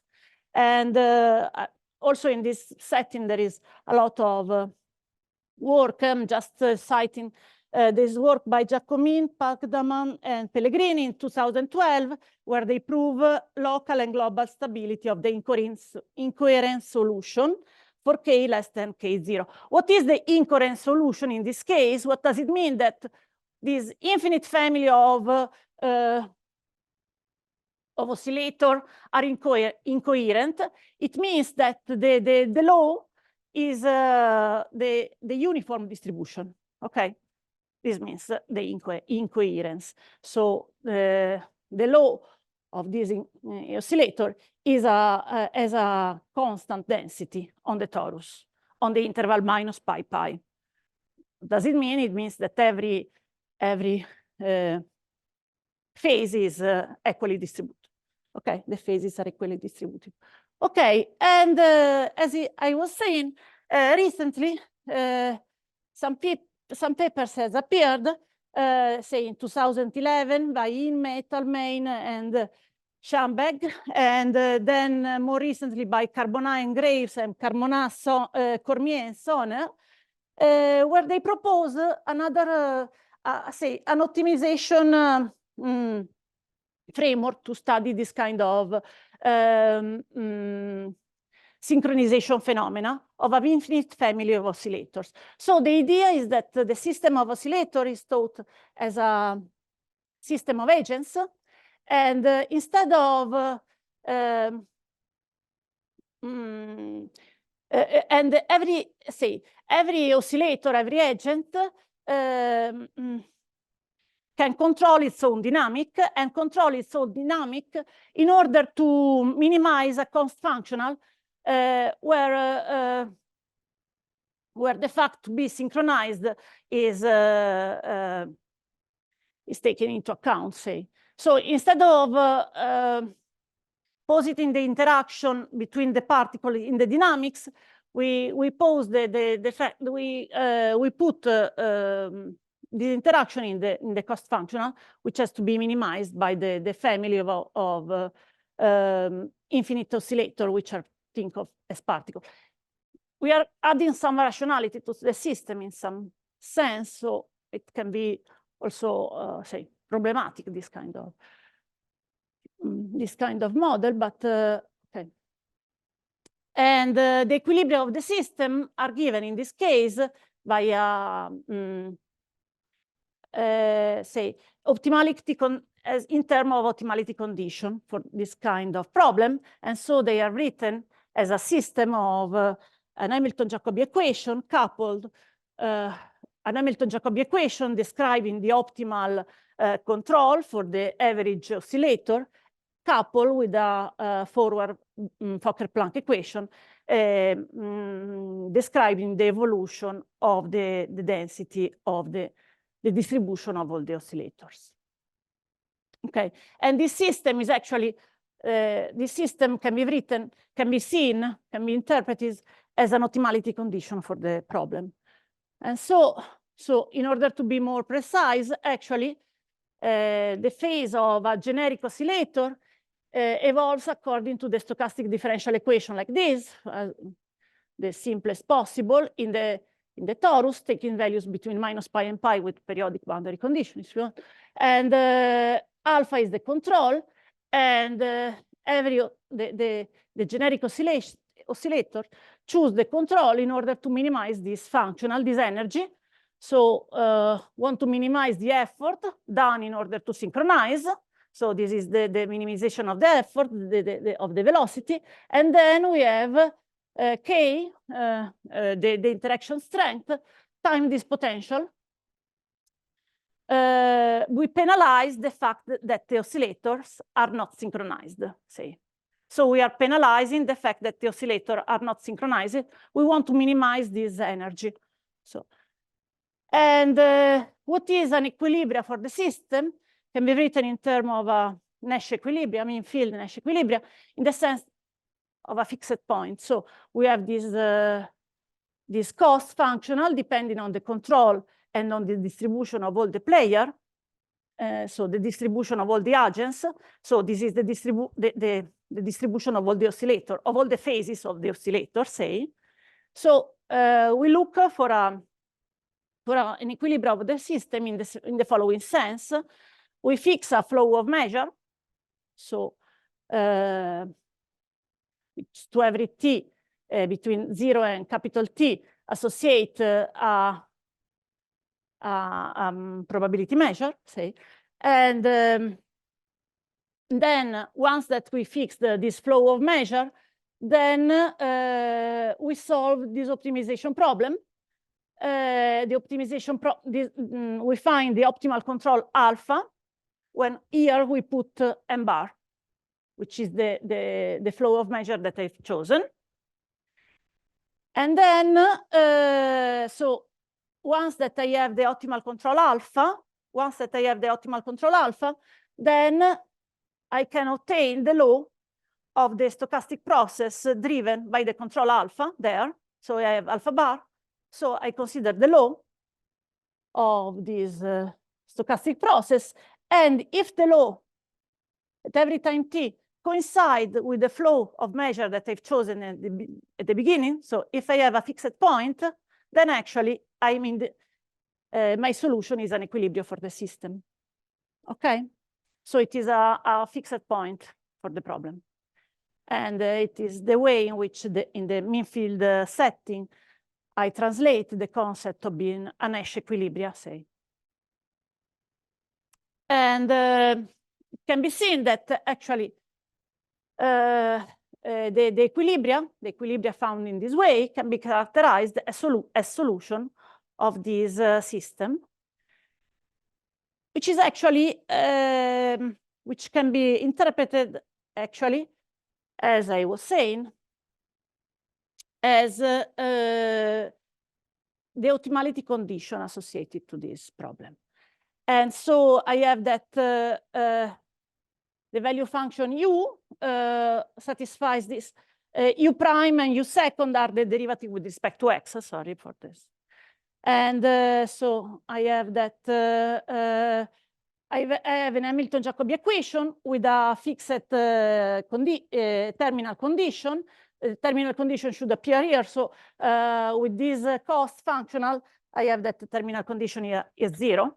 Okay, otherwise it should appear there. So this is 0, sorry. And then I have an equation showing as the distribution of the generic phase, the phases, the distribution of the phases of the system evolves in time with a given initial condition. Okay, and since we are thinking of phases, then everything is 2 pi periodic, and moreover, m is a probability measure. Sorry, I'm calling m both the density of the measure and the measure. Sorry, there is an abuse of notation here. And so m as the density of the measure is the density of a probability measure, and is positive everywhere, or greater or equal than 0 everywhere. And so we were interested in this because, okay, actually, the idea is to, as I was saying, to interpret this kind of phase transition from incoherence to synchronization from the perspective of optimization, say, perspective of non-cooperative game theory, even if actually in this model we are putting rationality on the agents in some sense. So they are choosing their behavior, their oscillation in order to minimize some cost.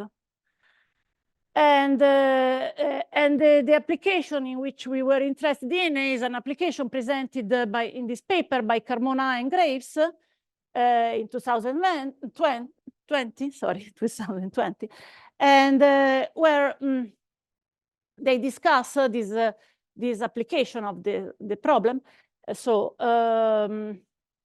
Related to a biological problem, which is the following one.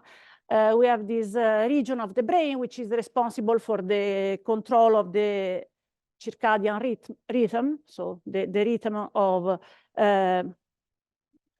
day and night, say, of being awake and being asleep. And this region contains 10 to the 4 neurons, which are oscillating, and each which is preferred frequency, which is which is a period of 24 hours or slightly longer, in general slightly longer, but 24 hours, say.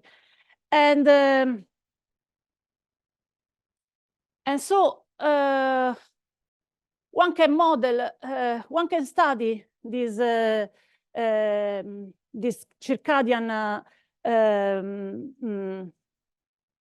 synchronization rhythms as these neuron oscillators as, say, rational players which want to synchronize to each other and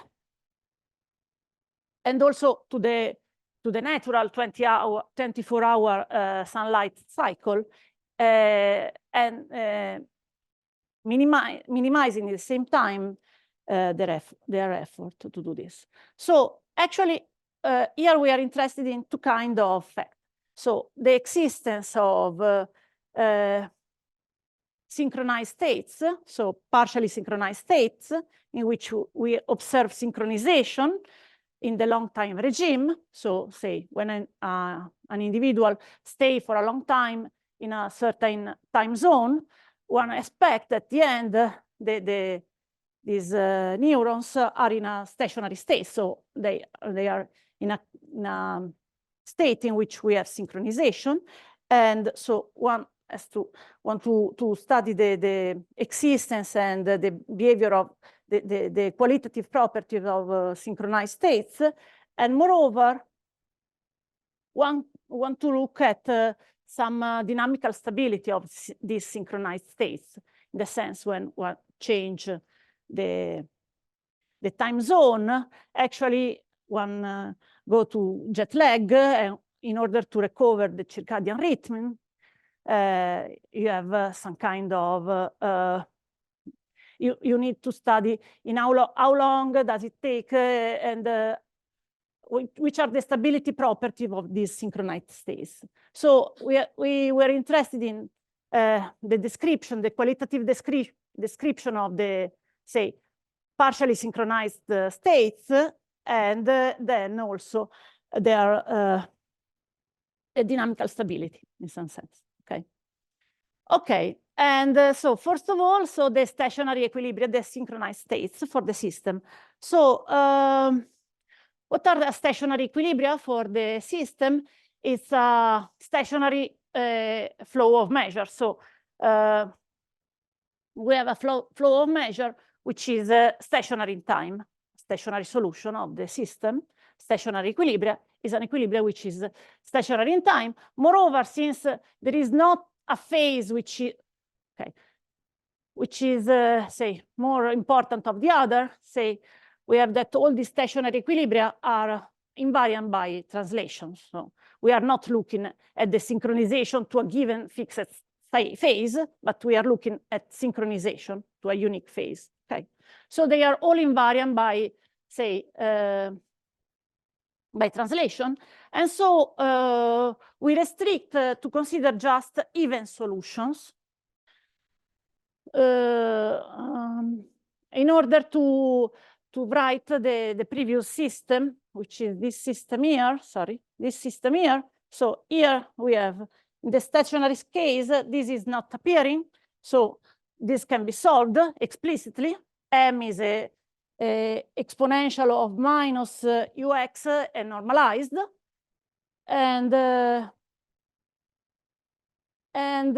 here we have a stationary Hamilton-Jacobi equation. And in order to write this in a more doable way, we just look to the case of M. Here should be mt of y, sorry. M is even, okay? In the interval minus pi pi.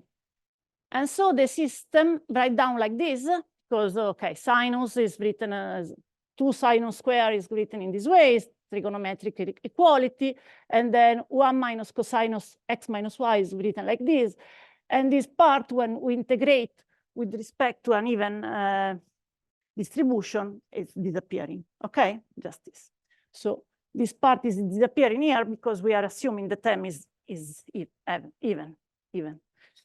Okay, and M is actually explicit in this way, e to the minus u, and normalized in order to have average equal to 1, and it is positive. And so a solution of this system is always, there is always one solution, which is the uniform distribution. So u equal to 0, m equal to 1 over 2 pi. And so this is always a solution of the system. And this is the solution associated to the completely incoherent state, so in which the distribution of the phases of the oscillator is uniform, in the sense that we have completely incoherence, no any synchronization. Every phase is equally probable to appear. Okay, and this uniform distribution is always there. And so we are looking, and actually one can prove, and that is proved, it has been proved by in a slightly different setting, but in principle, their result also applied in this case by Carmona, Cormier, and Sonner, that there exists a threshold Kc for the interaction rate K, such that for K strictly less than Kc, this uniform distribution is the only stationary solution of the system. So there are no other stationary equilibria of the system, so synchronization cannot appear, say. And moreover, one can prove also that it is locally stable, in the sense that if the initial data M0 is sufficiently close to the uniform distribution, then we can find out a solution MT, a flow of measure, which converts in law, say, in a weak sense, as t goes to plus infinity to the uniform distribution. So it is also local stability, and it is the counterpart of the local stability of the incoherent solution in the dynamical setting for the Makin-Vlasov Kuramoto system, say. And for K bigger than Kc, there are stationary non-uniform solutions. So we are interested in non-uniform solution because the non-uniform solution are the solution associated to some kind of synchronization, partial synchronization. And actually, in this paper by Carmona, Cormier, and Sonner, it is proved that actually, as K goes to plus infinity, so the interaction strength goes to plus infinity, then the stationary non-uniform equilibria, which exist, converse in law up to translation, because to a Dirac delta, to a Dirac. What does it mean? That I have complete synchronization. So there exists a phase, a unique phase for all the oscillator. Okay, converging to a delta for the measure, for the distribution of all the phases of the oscillator, just means that they have complete. Okay, and okay, so with Marco Cirant, we were trying to describe in more detail which are these stationary non-uniform equilibria, and in particular, we are proving that actually up to translation there is just one partially synchronized state up to translation, obviously. So there is just one stationary equilibria. One is the uniform one, and the other is the partially synchronization state. And moreover, we were also trying to study something about the local dynamic stability of this equilibria, which is a very difficult problem, and we have just some partial result. So, the first result. So the first result that we have is the following one: then that for k bigger than a threshold, a given threshold, then apart from the say the uniform equilibrium, the incoherent state, there exists just one incoherent self-organized equilibrium. So just one up to translation, obviously. Stationary equilibrium, which is not uniform, and which is even up to translation, obviously. So it is even if I fix the translation. And it satisfies this condition in the sense that it concentrates, obviously, on the minimum of the potential. The minimum of the potential is in 0. So these partially synchronized states is concentrated nearby 0, which is the minimum of the potential. And so all the large part of the oscillator have phases which are around this this given phase, and then I have some Q. And okay, I will skip the sketch of the proof, but the idea is to look to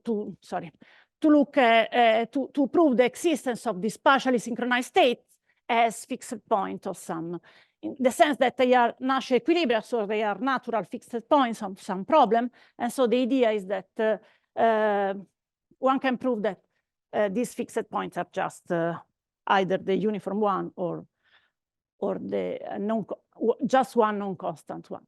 Okay, and the second part is though the more interesting part, and on which we are very few results and very weak result, which is the local stability. And actually, also in the case of the dynamical approach to the synchronization, so also for the Mekin-Vlasov-Kuramoto system, very few is known about the stability of the partially synchronized states. So the stability of partially synchronized states is say, there are partial results, there are some results, but a complete proof of the local stability of this partially synchronized states is not present in the literature up to what I know. And it is an open problem, it is an interesting problem. One can prove that the incoherent state is unstable for when the strength of the interaction is sufficiently large.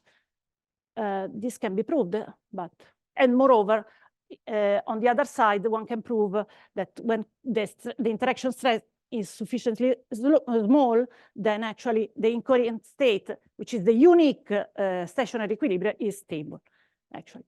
And so what does it mean that an equilibria, Nash equilibria, a stationary Nash equilibria is stable, dynamically stable, since actually we have a forward-backward structure in so the equilibria are described as solution of a system which has a forward-backward structure in the sense that the Hamilton-Jacobi is backward, the Hamilton-Jacobi equation is backward, and it is associated with a terminal state for the Hamilton-Jacobi equation, which describes the optimal control, whereas the equation describing the evolution of the distribution of the oscillators of the family of the oscillation is forward, and there is an initial value in the initial state fixed. So the notion of dynamic stability for this kind of problem, which is also is the notion of Thorndike stability. Thorndike property is a property which has been introduced in econometry in the 50s by Samuelson, Dorfman, And it's studied in finite dimensional control problem when we fix the initial and terminal state of optimal control problem. And so the idea is that actually, if you have an initial condition and the terminal condition to be satisfied by this optimal control problem, then actually a stationary solution is stable, dynamically stable, if it satisfies a turnpike property, in the sense that up to some boundary layer at the initial and terminal time, the solution, the optimal solution of the evolutive control problem, stay for all the time sufficiently nearby to the stationary states, the optimal stationary state. So because I have to conserve the initial and terminal data. So I look, so the optimal solution the optimal solution of the time-dependent optimal control problem consists of three pieces, as I've written here, pieces, sorry. And so the first and the last one are transient states, so boundary layer in which one just go from the initial state to the optimal stationary state and then go back from there. And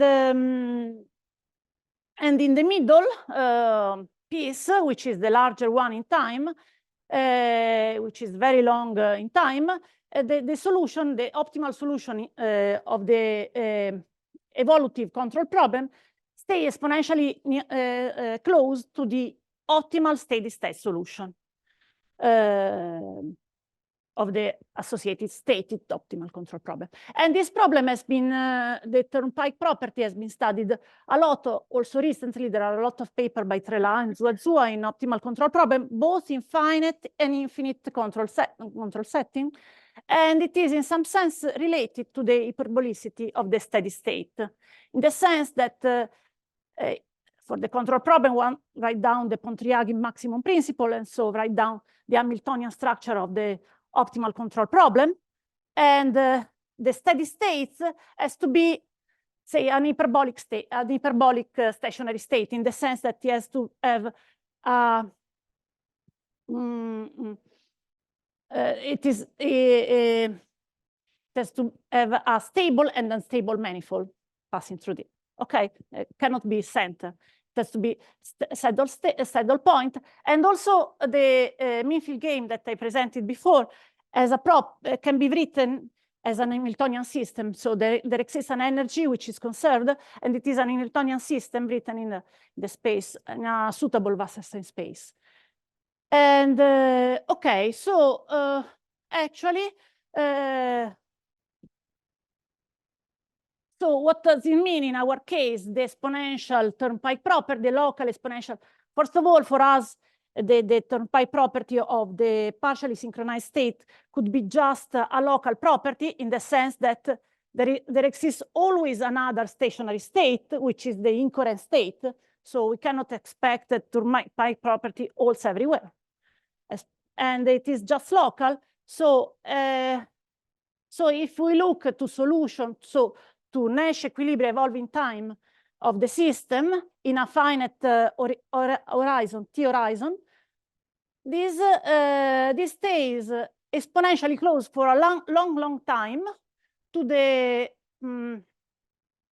stationary equilibria in this following sense. So MT stays close in L2 to M bar, where M bar is the distribution of the stationary partially synchronized states, and also the optimal control.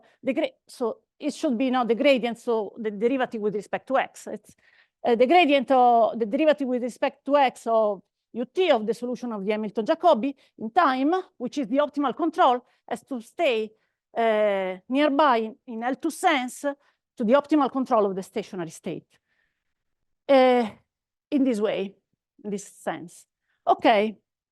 And what is the tool in order to prove the turnpike property? So the tool is the following one.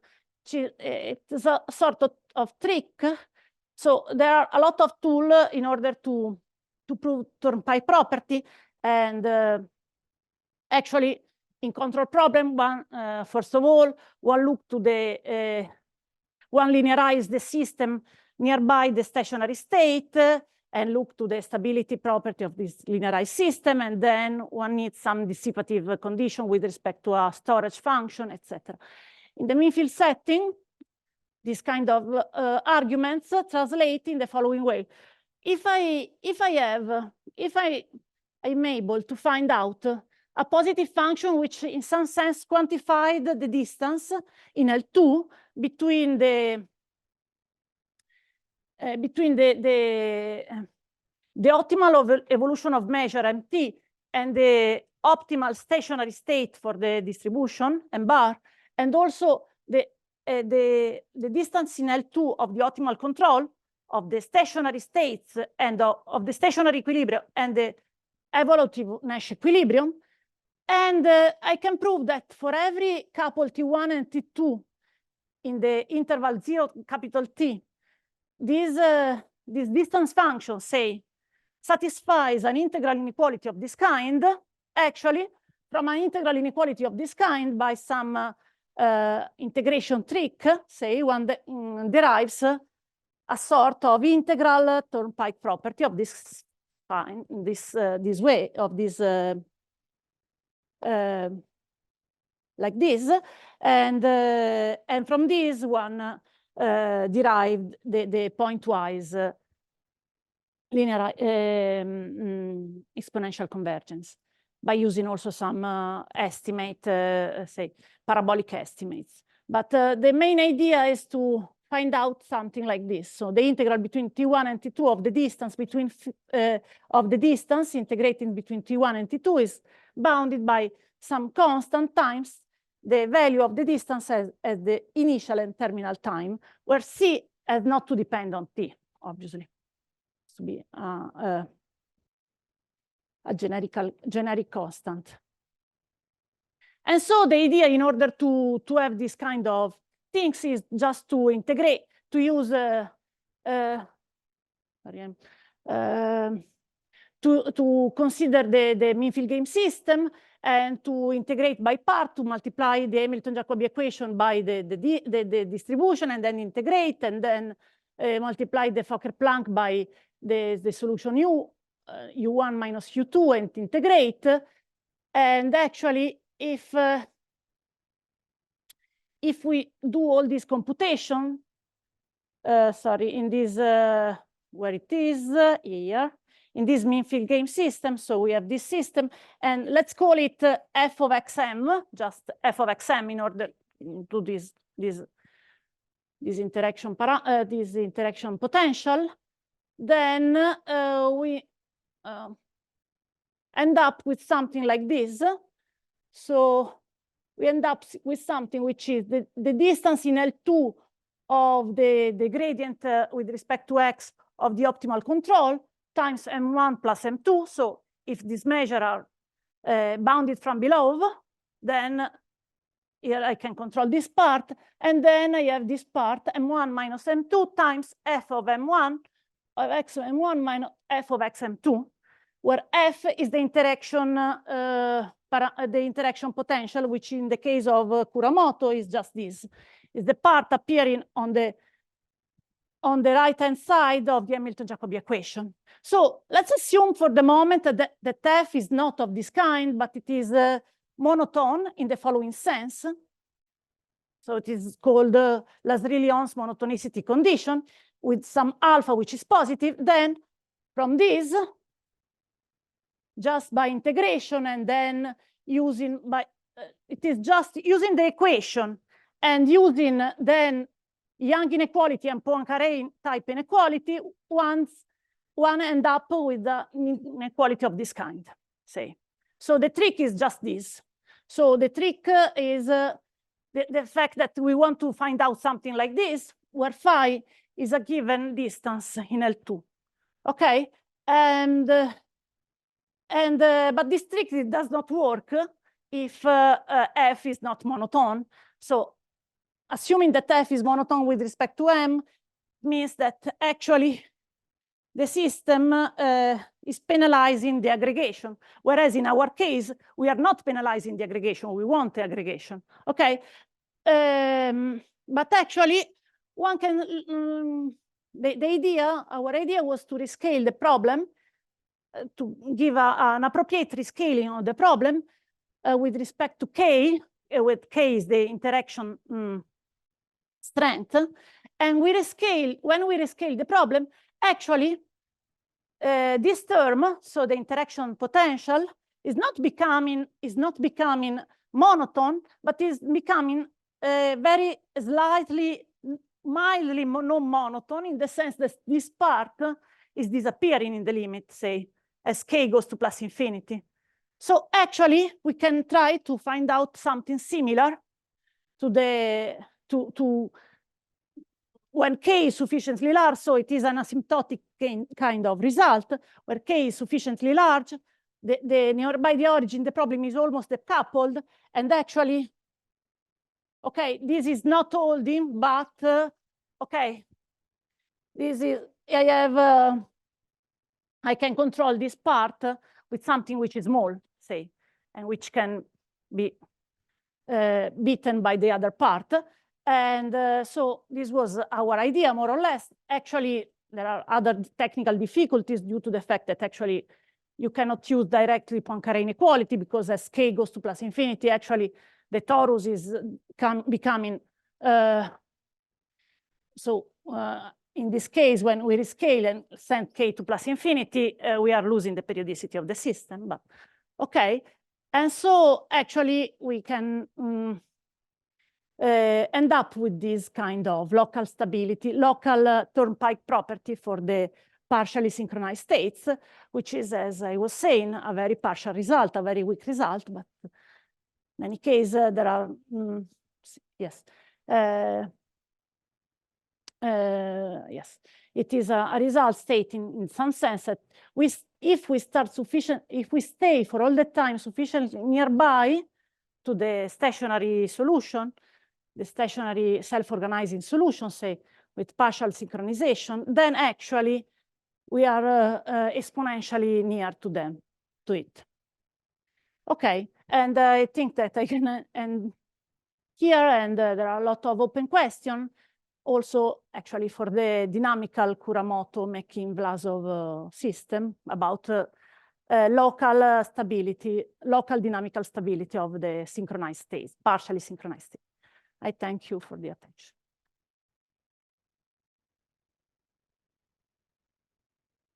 Sorry for being no problem. Are there any questions from the audience? No. I have one.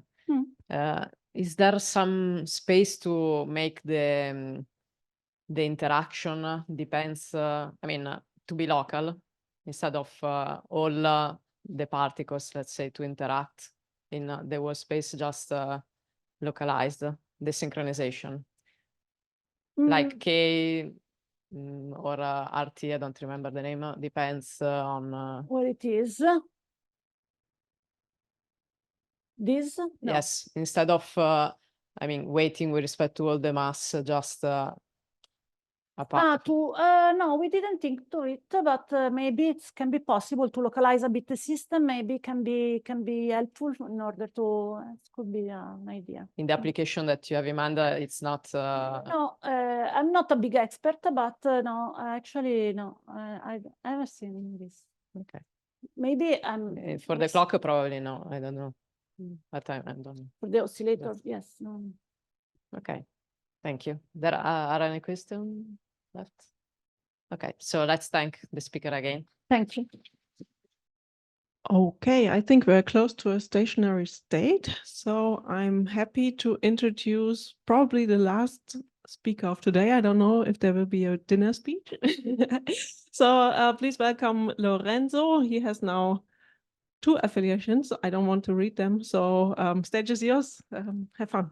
Okay, so thanks, Claudia, and thanks to the audience for the patience to wait until this late time. So it's a great responsibility, of course, to give a talk before the social dinner. So I will try not to put you in a bad mood, and I will give some kind of overview some recent ideas that some interesting research topic, I think, that we started to work on, which, as you will see, it involves, of course, multi-agent systems, but in a sort of artificial dynamic. So the idea, the main motivations are connected to high-dimensional non-convex optimization, which of course is a field which is transversal to many cutting-edge areas. Of course, nowadays very popular these kind of things related to machine learning, but even in signal or image processing or optimal control problem, you may have to deal with the optimization of a high-dimensional problem. Of course, the problem becomes challenging as the manifold is non-convex, and eventually even more if you have some non-smooth functions. For this kind of problem, typically you can split, let's say, the approaches in two main families. Of course, there are many subfamilies, but let's say that one division would be between gradient-based and gradient-free algorithm. Both methods, in any case, they use some stochastic aspect because you're thinking about non-convex functions, so you need to find a way to escape from critical points, from local minima. Stochastic gradient descent type method are very popular. Those are the method which are mostly, I mean, say they are used especially in the field of machine learning for several reasons that I will not summarize here. But on the other hand, there's another large family, I would call it the kind of a zoo of algorithms which avoid the computation of the gradient and which essentially are usually referred to as meta-heuristic or heuristic, which gained a lot of popularity essentially due to the minimal assumption that you have to do on the optimization problem, even in terms of the fact the problem can be just discrete or can be formulated just by rules and not necessarily by explicit function formulation.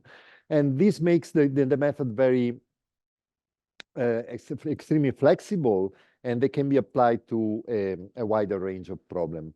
So the idea of meta-heuristic is that basically you combine some heuristic rules, with the idea that you want to provide the local or improvements of your points, typically, in such a way that you try, as you see in the picture on the right, you try somehow to escape the local minima and to find the path towards the global minimum. Here you see a list of some of the most famous algorithms, starting from the celebrated Metropolis Hastings algorithm, which is at the basis of simulated annealing. And then you have many other. Let me say that probably the most popular are genetic algorithm, simulated annealing, and particle swarm optimization. For these three algorithms, the fact that they are very popular, they are already included in the MATLAB toolbox. In the global optimization toolbox, you are already this kind of algorithm included, so you can easily, you don't even need to implement it, you can just use the function if you want. And uncolony optimization is another algorithm which gained a lot of popularity, and it's pretty well used in some communities. Well, they have, as I was saying, a significant empirical success, but most of the results that you find in the literature, they are based just on computer experiments and definitely lack of a rigorous mathematical foundation, in the sense that they are really derived by as a combination of empirical rules. So how meta-heuristic algorithms work? This is just to show you some video. Of course, it depends on the algorithm itself, but the general philosophy is that you have some collection of particles you try to find the global minimum of a function. Here you have two classical prototype functions, the Aw-Rascle and the Rastringin. You see they both have many local minima. Of course, in the Aw-Rascle function, you see that the global minimum, you can catch it rather naturally, even just taking a look at the function. Whereas in Rastringin, this is way more difficult because you have many local minima and more or less they all looks the same. Here you see a sequence of snapshot of a swarm of particle that moves trying to find the local minima in, this is the 2D Aw-Rascle function, is exactly the one you see on the left, and you see how they orientate, they communicate in some way, and then they're able in the end to find the global minima. I'm going to show you some videos. This is a 1D dynamic. Okay, let me.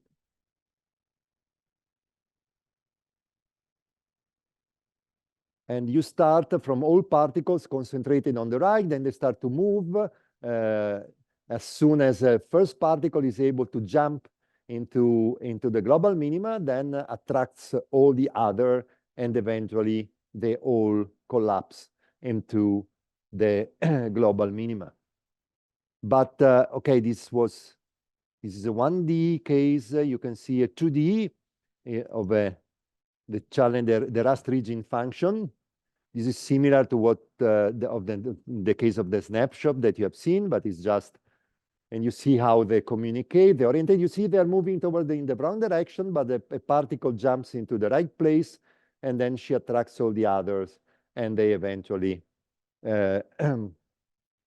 find consensus or they align over there. But you can also have these kind of things on more general manifolds like a torus. This is the Aw-Rascle function on a torus. And you have the swarm moves on the torus. The red spot is the global minima on the torus.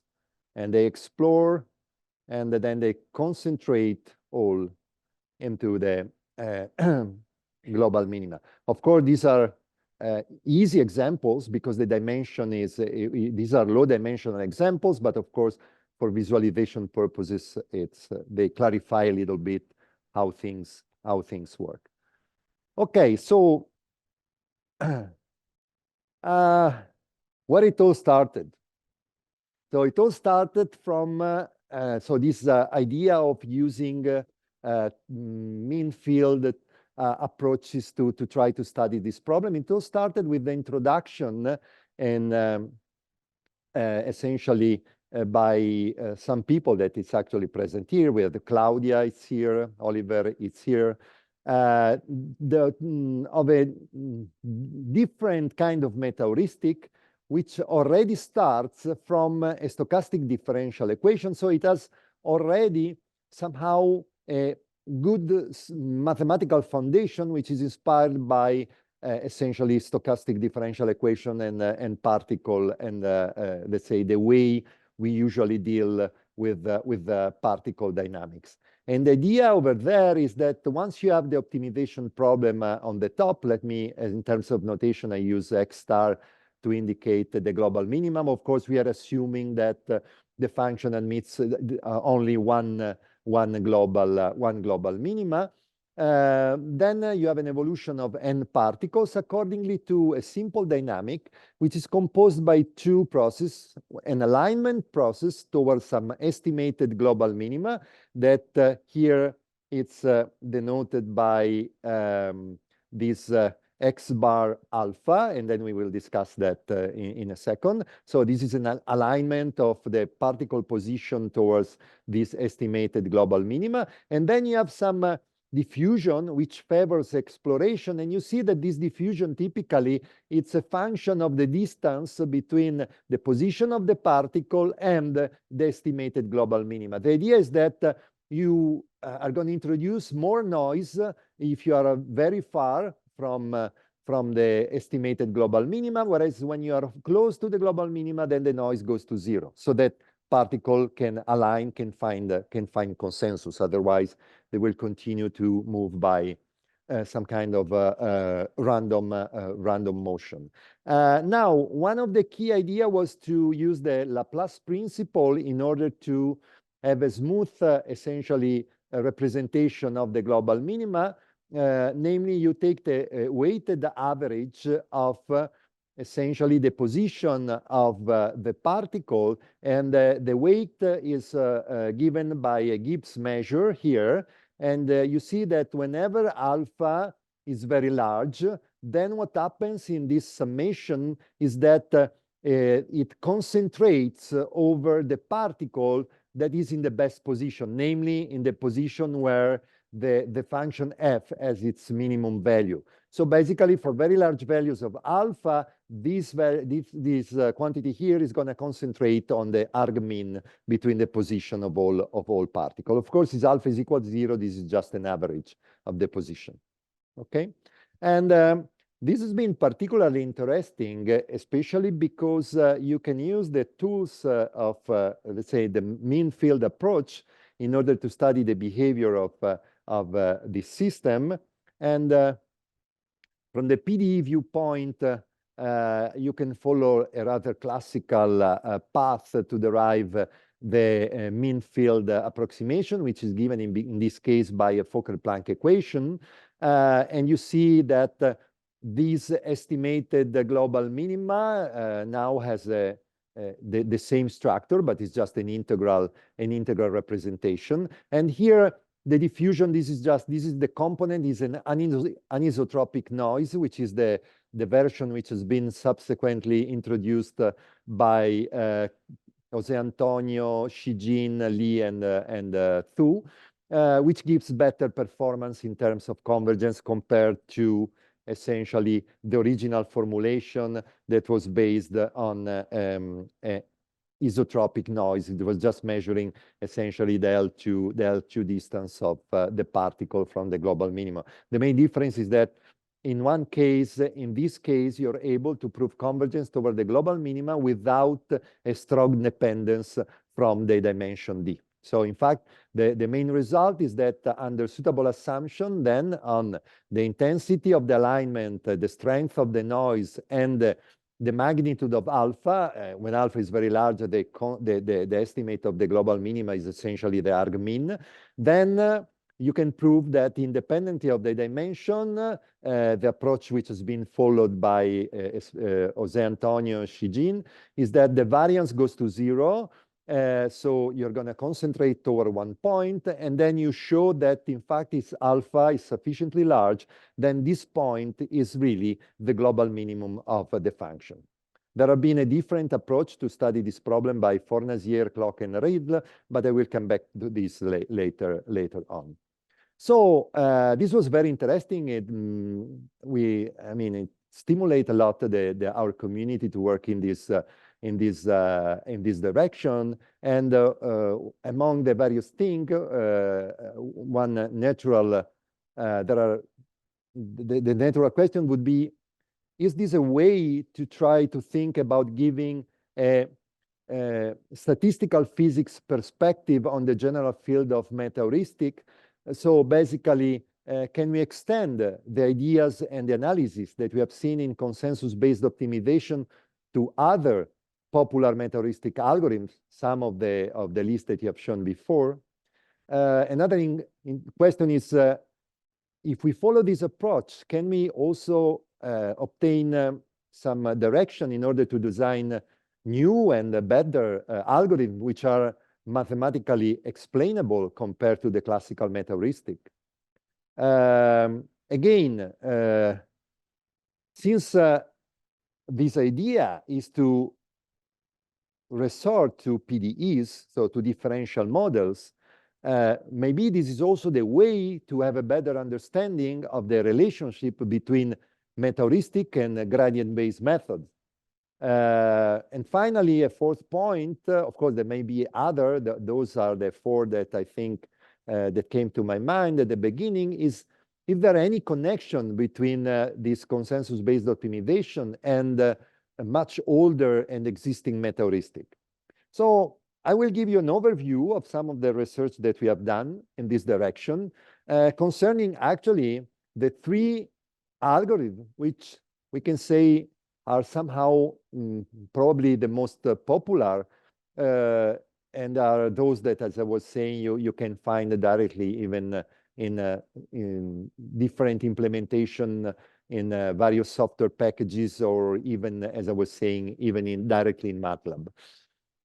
So, of course, these algorithms, they have a different level of complexity, because the first one, which is the old one, is simulated annealing, and is based on a generation of a single point. There's no swarm, there's no communication. It's just a single point that moves at each iteration. And this point that you generate at each iteration is gonna eventually approach an optimal solution of the problem.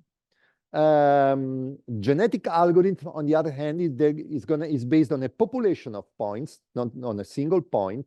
And then at each iteration, essentially, you generate a new population accordingly to some rule, and the fittest evolves toward an optimal solution. The third one, which is particle swarm optimization, is the one which in some sense is closer to our field, because it's really starts by generating a swarm of points where you have a particle position and velocity, and you have a swarm that moves toward the optimal solution.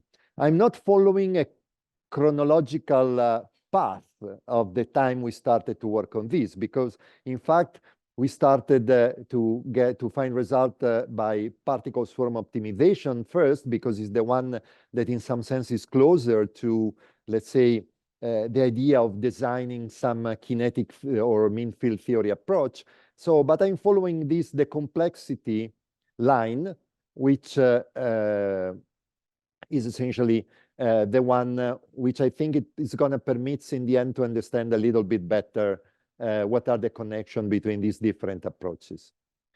Okay, so this is somehow the outline, what I plan to say, and starting from simulated annealing, then genetic algorithm, and then particle swarm optimization. Of course, I don't have enough time to enter the details, so I'll give you some overview, and then you may ask about more details, and you find more details in the different references.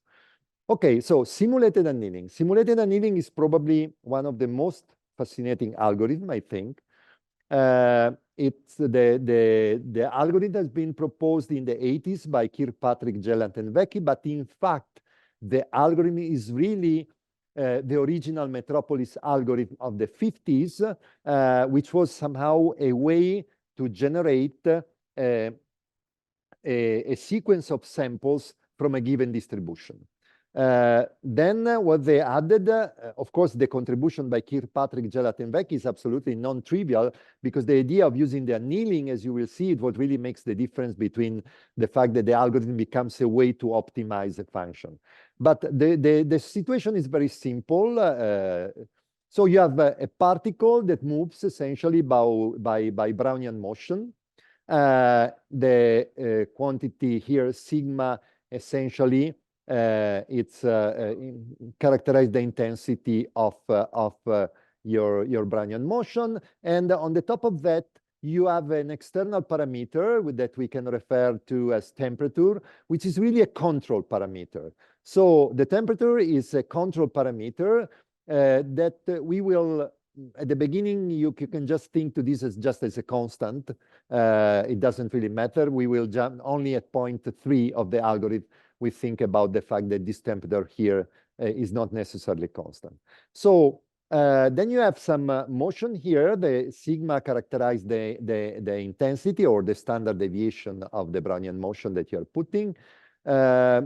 Once you have the new point here, what you do is very simple. You take a look at what's the value of your fitness function in this new point. And if, of course, if it's better than your starting point, then you accept the point. So if you're moving in the same direction, you're always accepting. But, of course, in this case, this will not work very well for non-convex function. So the idea is that if the new point is worse, then it is still accepted, but with the probability which depends essentially on the difference between the two values of the fitness function. So if the two values of the fitness function are not very distant, then the probability to accept it is pretty high because it doesn't change much. Whereas if you are really, the probability basically to make a uphill jump is not very high, is very small, but there is always some probability. Now, up to point number 2, so we have a fixed temperature, the algorithm is really the Metropolis-Hastings algorithm. It is just a way to sample from the Boltzmann-Gibbs probability density. It means that if we just continue to do this point 1 and 2, point 1 and 2, and we move this point, then this point is going to converge toward a sample from this probability density. Now, the idea of the algorithm then is to lower the temperature, because if you lower the temperature, you see this temperature here as the role, which is the inverse of the value that you have in alpha in consensus-based optimization. So low value of the temperature correspond to large values of alpha. Then this is going to concentrate, and it's going to concentrate on the values where essentially the function, the fitness function, has its minimum. So then the idea is to lower the temperature, but this is, as we will see, this has to be done carefully. And there are several results in the literature. One way is to decrease the temperature with time accordingly to 1 over the logarithm of the number of iterations. And this is the classical choice for simulated annealing. The idea basically is then that you have this sampling part, which is going to produce a sample from this probability density, plus this reduction of the temperature, which is such that it's going to concentrate the position of the sample in the global minimum of the function f. Now, this has close connection with what is referred to as Langevin dynamic, in the sense that this stochastic differential process, which is usually referred to as the Langevin dynamic, it has this particular feature that it's a way also to generate a point with this probability density. And this can be immediately seen. Just take the mean field formal analysis, mean field of this equation, you get this Fokker Planck, and the steady state of this Fokker Planck is clearly this distribution. So, okay, it's immediate.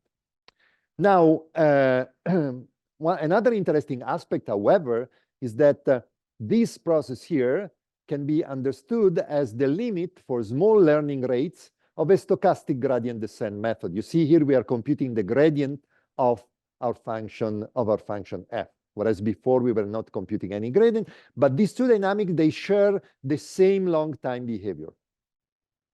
That's one of the reasons why you can find in many papers, they refer to this equation as continuous simulating annealing or diffusive simulating annealing and so on. Now, the idea of the annealing, to be more precise here, is the following.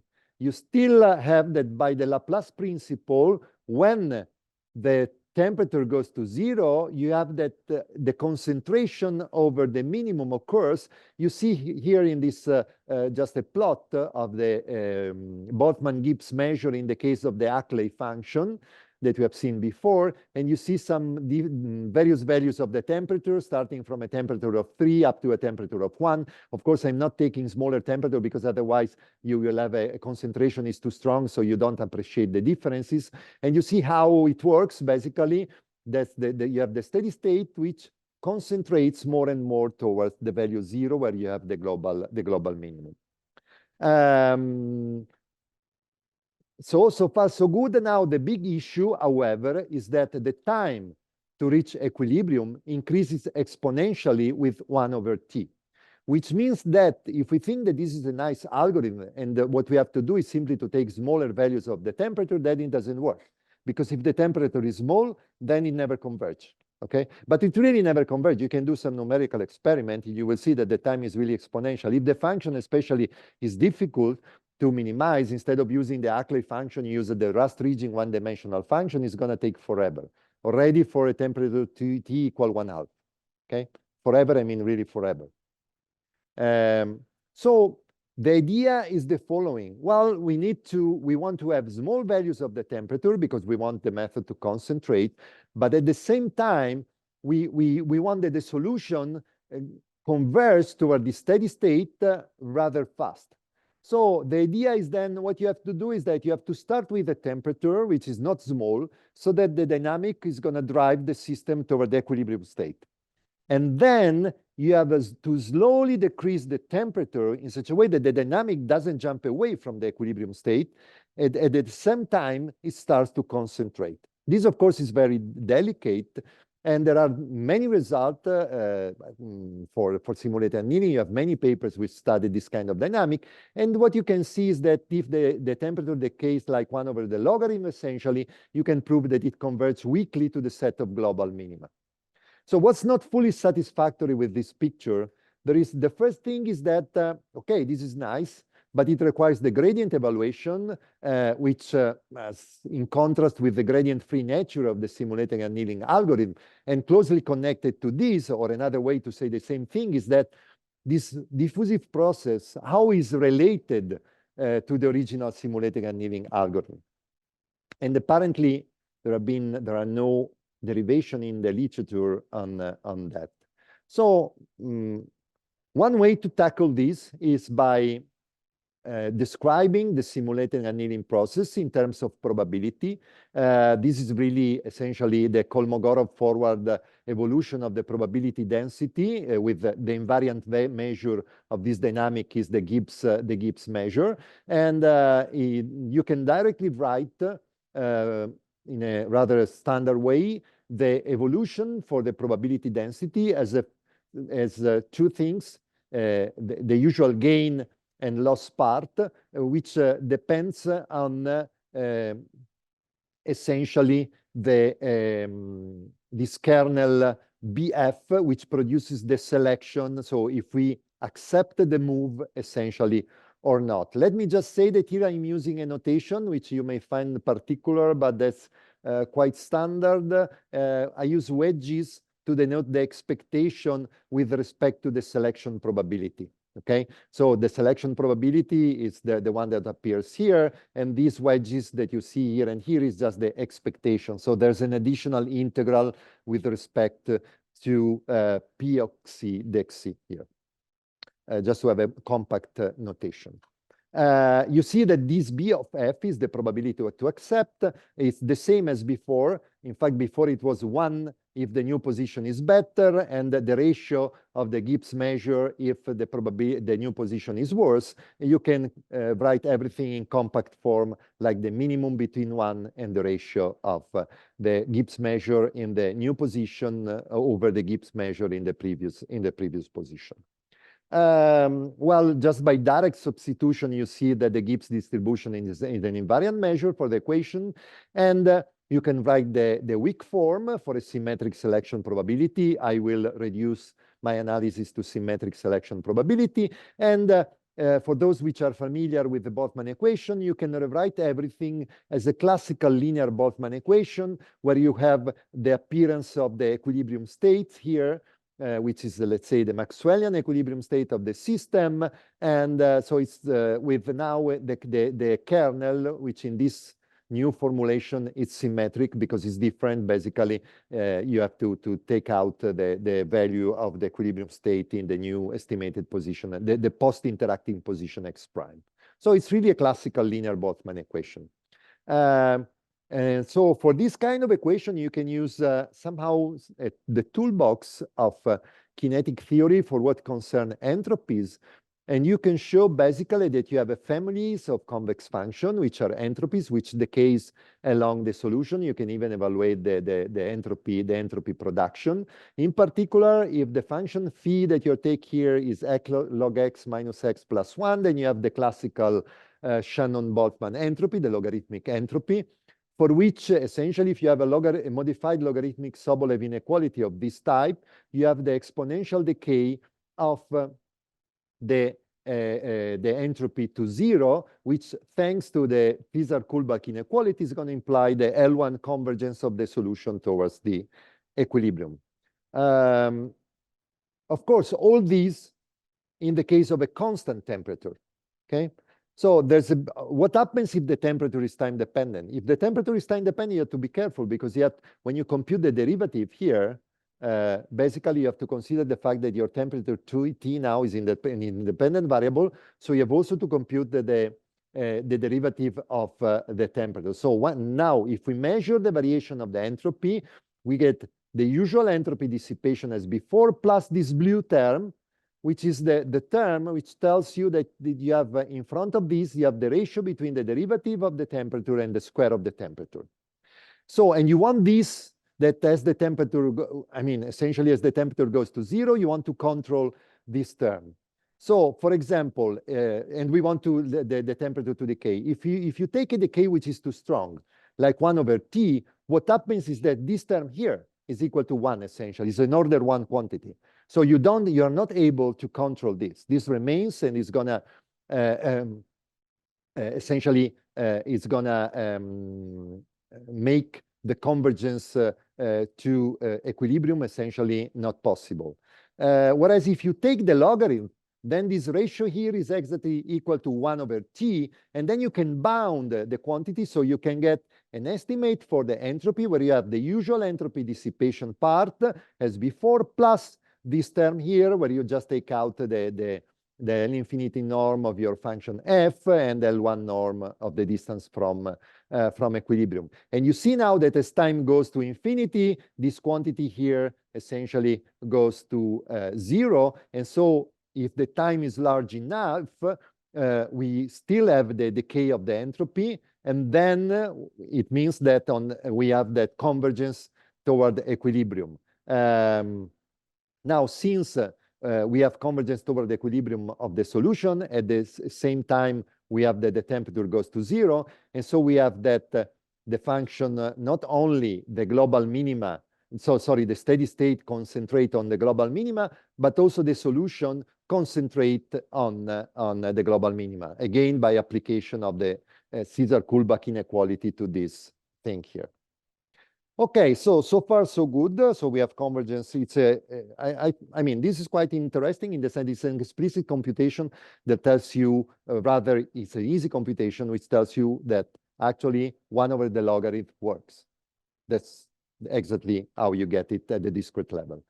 So now, since we have a kinetic equation, we may think about analyzing the mean field limit of the kinetic equation, which is the same limit which drives you from the Boltzmann equation to the Landau equation. Is a different way to pass to a mean field dynamic starting from one particle or a dynamic in our equation. To do this, by analogy with what is usually done, we rescale the time, and in this case, we rescale the noise according to a small parameter epsilon. Of course, if you rescale the noise in this way, you know that as epsilon goes to 0, nothing happens, so the point doesn't move anymore, which means that x prime is equal to x, and so you can do a Taylor expansion, essentially, in the weak formulation of this equation of your test function phi, and provided that our function f that we want to minimize as some regularity, we can also do a Taylor expansion of the Boltzmann-Gibbs measure, which is a way to make the gradient of f appear. If we do these two Taylor expansion, we plug it here, we do the computation, and we restrict to the first order approximation, then one can show that when you pass to the limit epsilon to 0, you by relating the variance of the Brownian motion to the control temperature exactly in this way, then you get exactly the Langevin dynamic, which means that under this scaling, the simulated annealing converge exactly to the stochastic gradient descent for small learning rate, if you want, or to the Langevin dynamic. And well, let me say that you can do this also by other approaches, but I want to show you here just a couple of numerical results. So now this is a fixed temperature T equal 2. We have the Ackley function as before. You can just, if you want, you can just focus on this red curve, and which is the most important, which is the kinetic simulated annealing I was describing now. On the left, you have that epsilon. The scaling parameter is 10 to the minus 2. So basically the method is not necessarily converging towards the stochastic gradient descent. The reference solution is the exact Boltzmann-Gibbs measure, which is the steady state of the our mean field Langevin dynamic, and this purple one is essentially the stochastic gradient descent with a learning rate which is not passed to the limit, or if you want, is the Euler-Maruyama discretization of the stochastic differential equation which describes the Langevin dynamic. And you see here in any case that when the scaling is not too small, you get different asymptotic result. Here you see the entropy. They are mostly somehow decaying the entropy, in particular, the proof we have was for this kinetic simulating annealing that you see that is perfectly decaying. But what's interesting here is that if you take epsilon way smaller, like 10 to the minus 4, you observe exactly the convergence of your simulating annealing towards the steady state, which is our reference solution, and you all essentially approaches that we have seen here, they are gonna give you the same. Now, if on the other hand, now we take an annealing structure, so we let the temperature goes to 0 like 1 over the logarithm, starting again from a temperature equal to 2. Now it takes more time, because here if you see the entropy decays on a time scale of 2, here we have a time scale of 20. So the time is a little bit longer, but you can observe concentration. And of course, depending on the scaling, you have that you can exactly match essentially the stochastic gradient descent dynamic and the simulated annealing dynamic, as well as all entropies. Okay, so this was so there are some interesting thing that we have seen concerning simulated annealing. Now, let's consider how we can apply similar technology to the case of genetic algorithm. Of course, if we consider genetic algorithm, then the situation is less clear. First, whereas simulated annealing has been derived by classical physical inspiration. So the description of the algorithm is uniquely defined in some sense. With the genetic algorithm, this is more a kind of a philosophy in some sense, which has been inspired by the original paper by Turing in the 50s, where there was this idea of saying we can compute some evolution of a sequence on point in such a way that by an evolutionary strategy, they optimize something. Which means that accordingly to the implementation, the algorithms can be extremely different. So let me, in any case, identify what are the fixed points now in genetic algorithm in the way that Holland presented in the 90s. So basically, now we have a population of points. So we don't have a single point, it's a population, which means that there is interaction. And the idea is that they evolve in order to find better solution. The way they evolve is rather simple in some sense, because you select a group of individuals that typically they have a better fitness, okay, which means that they are in better position with respect to the function you want to minimize. They usually call these parents, and the idea is that they contribute with their genes, as they say, which are nothing else than the entries of the vectors of the positions of the parents to their children. And actually, what is interesting is that the algorithm really works by pairs. So you take a pair of parents and then you generate children accordingly to two main evolutionary dynamic, which is crossover. So you combine the vector of a pair of parents in different way, and mutation, you introduce random changes or mutation to a single parent. Then you can eventually perform an additional selection by, again, based on a fitness-based mechanism, which means that you basically apply some filtering accordingly to the position where the points are at the end of the game. Now, this is really an evolution through binary interaction. So given a pair of parents, which have been selected accordingly to some function here, some selection function, the process which leads to an offspring is essentially a mixture of a crossover, where this is the Hadamard component-wise Hadamard product, that, and mutation, which can occur component by component. Typically, the mutation vector is assumed time-dependent because exactly as in consensus-based optimization, this mutation vector is such that as time goes to infinity, it will essentially reduce its intensity so that the population can concentrate toward essentially the minimum of essentially that we want to get. Now, if you start with that description, formally, you can write down a Boltzmann equation in the case of a large number of interacting particles, where essentially, of course, you're doing some assumption here. The main assumption is the fact that the total number of agents is unchanged. So basically, we replace the children, we replace the parents with the children, okay? But let me say that this is not such a strong assumption, because basically in all algorithms, they do something of this type, because otherwise the number of individuals is going to explode. So, and it's not a big deal, honestly, to put some potential, let's say, variation of the mass density, but which remains bounded. But in most algorithms, they also consider exactly this setting. Now, mathematically speaking, the presence of this kernel here can make things a little bit more difficult. So I'm going to just show you a few slides in the case where we consider a slightly simplified dynamic, but this has been extended more recently to the general case in a work together with Giacomo Borghi. The idea is the following. In kinetic theory,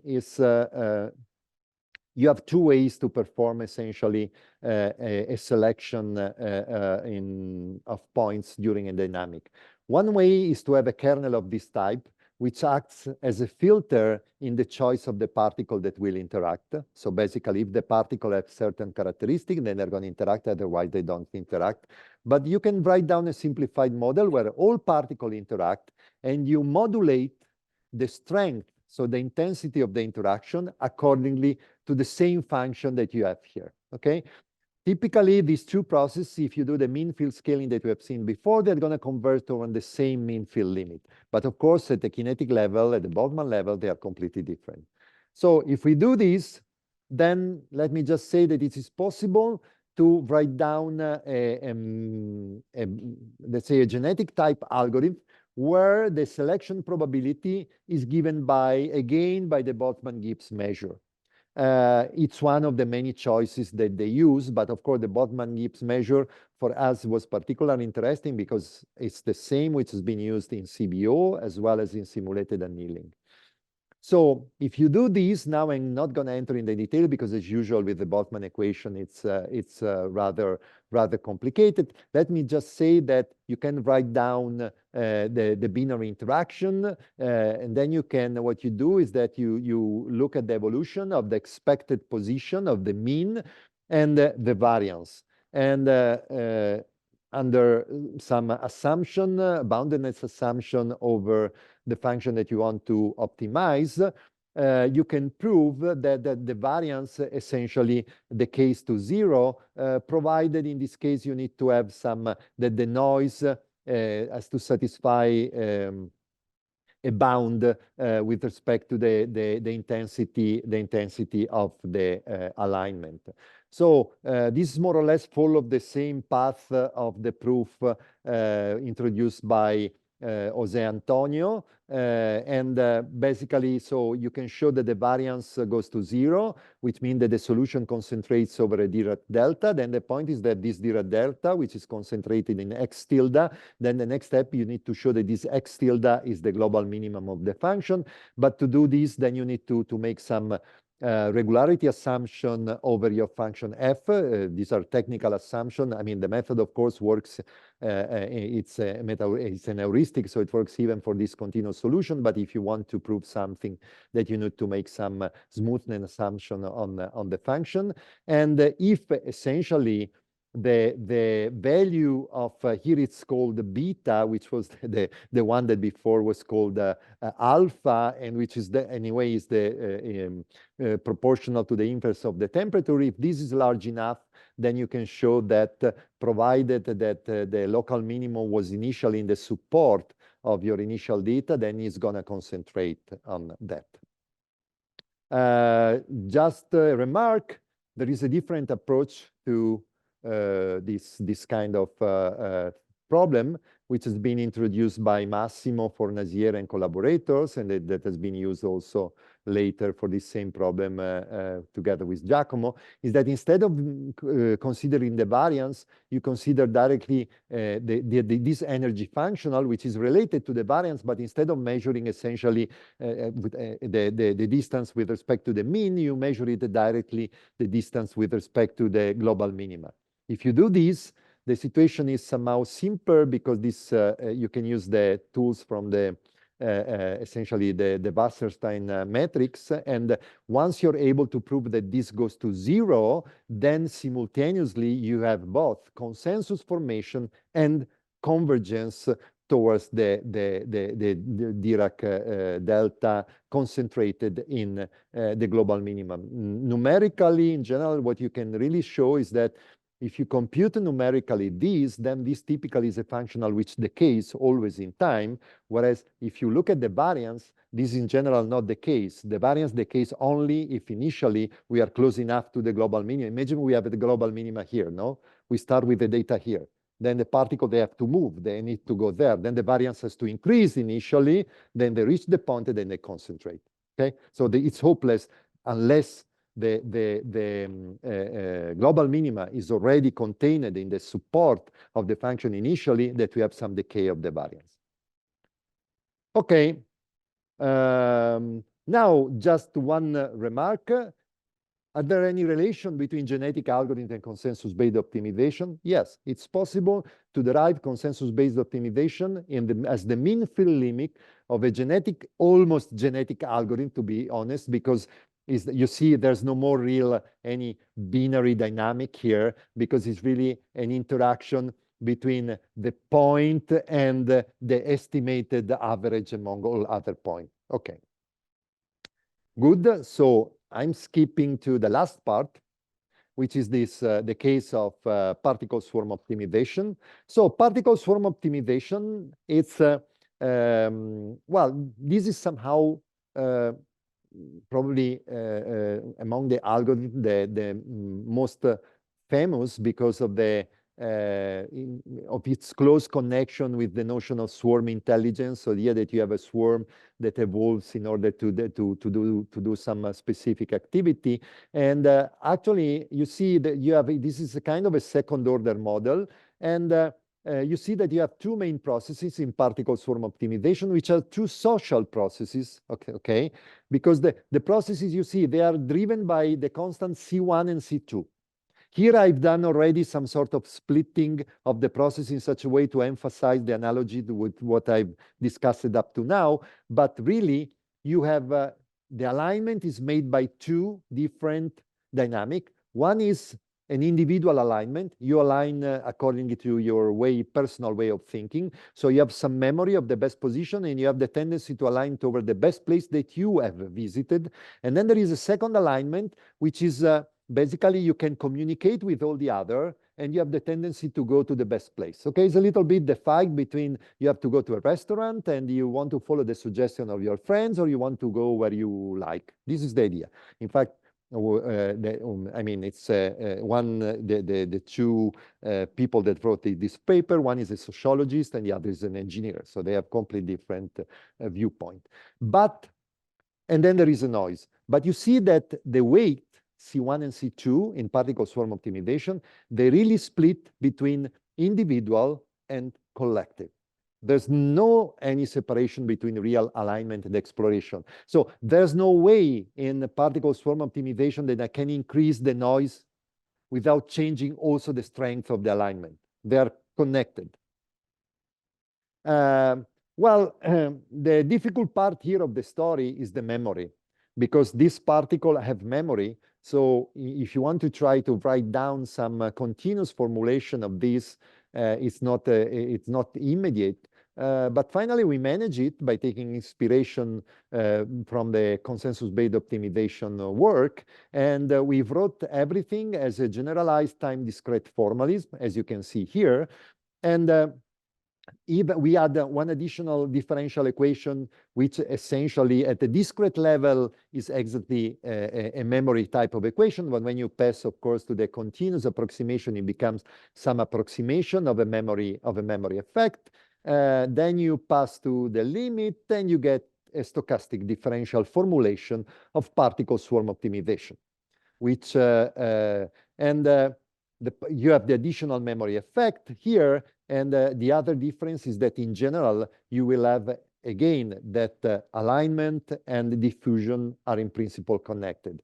Of course, what we did a further step. We separate alignment and diffusion in such a way that we can control exactly as in CBO, the dynamic of the system. You do the mean field in this case, you get a Vlasov-Fokker-Planck equation for this problem. For again, by the analysis is slightly different, but let me say that you can, especially in absence of memory, the analysis is not is a generalization of what we have seen before, but is reasonably doable. When you put the presence of the memory, is a little bit more technical, but there are papers, especially by Wang, Q, Riedl, that have been able to manage convergence to the global minimum, even in presence of memory effect. Just to say one word that, again, you can derive CBO, but in this case, this corresponds to the small inertial limit of our Vlasov-Fokker-Planck system. And of course, we get some generalized CBO model because you keep the memory effects in the end. The last thing I want to show you, because I'm late, you see it's this table of numbers which doesn't look so nice, but it gives you one important aspect. What the two columns you have here on the right is the MATLAB implementation of particle swarm optimization that we try to optimize in such a way to get the better result. This is a sequence of test function, and these are the results that we get. The one you have here is the CBO, classical CBO method, so which means that we are taking the low inertial limit of particle swarm optimization if you want, and this is really the low inertial limit of particle swarm optimization because we have memory. And you see there's a dramatic difference. As soon as the function becomes difficult, the performance you can get, this is in dimension, I think it's dimension 50. So it's a high dimensional problem. And this is just look at the percentage of success that you have. If the function is quite difficult, like the Rust region, okay, you can have a rate of the 90% with the CBO with memory. There's no way you are even able to get one single run with jump into the global minimum.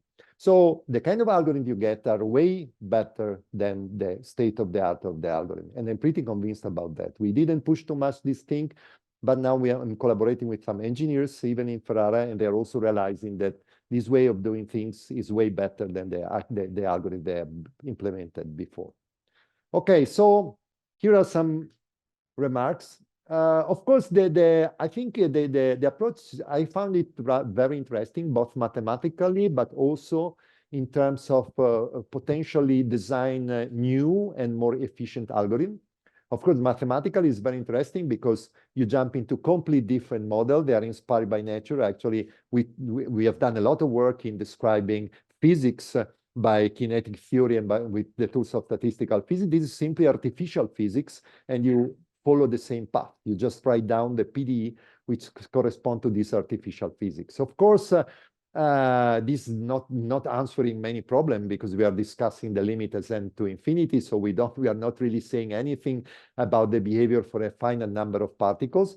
But this seems to be rather hopeless in the sense that you can get this kind of result, but with very strong assumption on the function that you want to minimize, which means that at the end of the day, they never give you any practical estimate, at least to my knowledge. Of course, there are other problems. You have the hyperparameters, which mean the discretization parameter of your mean field dynamic, which have an influence on the behavior. Estimating the rates of convergence, as well as many other theoretical problems, they are really dependent on the kind of meta heuristic that you're trying to do. And the big challenge is also that everything works as soon as you have been able to translate everything into a differential form. And this is not non-trivial at all.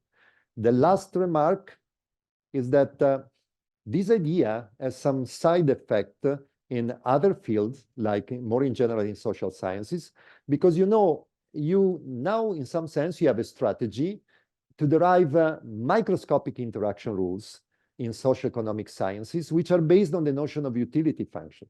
Because once you get your utility function, you can write down essentially some algorithm, which is going to jump into the minimum of the utility function. And this will be a microscopic way to construct a model which is consistent with the usual assumptions, which are often done, especially in the macroeconomy.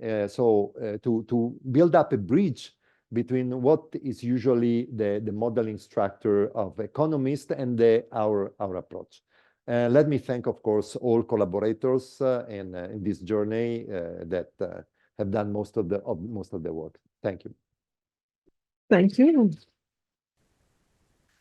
Before in the talk of Dante, he was interested in control. Is there time-dependent signal essentially? Is there any idea on if this can be used or extended or applied to also solve somehow problems where the underlying space might not be just.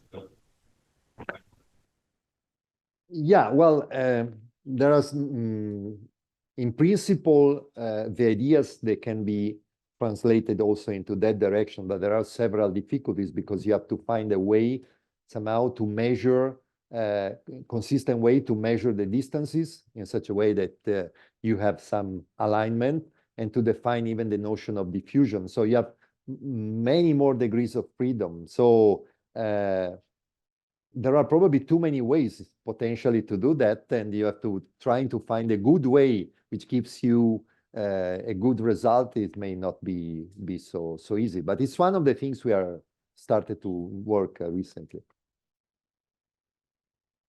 More questions? Yep, there's one.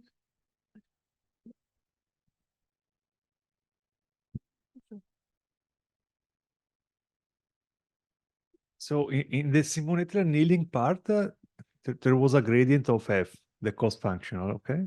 Yeah. So do you need some constraint on the form of f? So it should be differentiable, right? So yeah, of does course. it apply for any cost function, or we have a priori some condition on the cost function? No, there's no condition.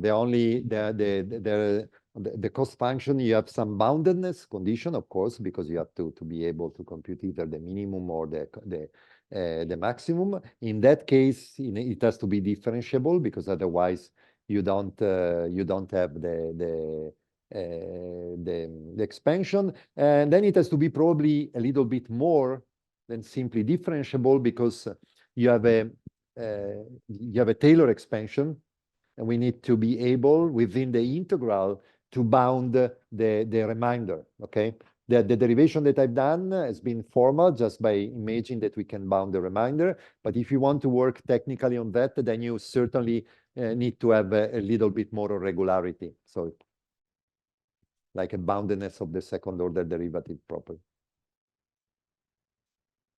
Okay, more questions? One question.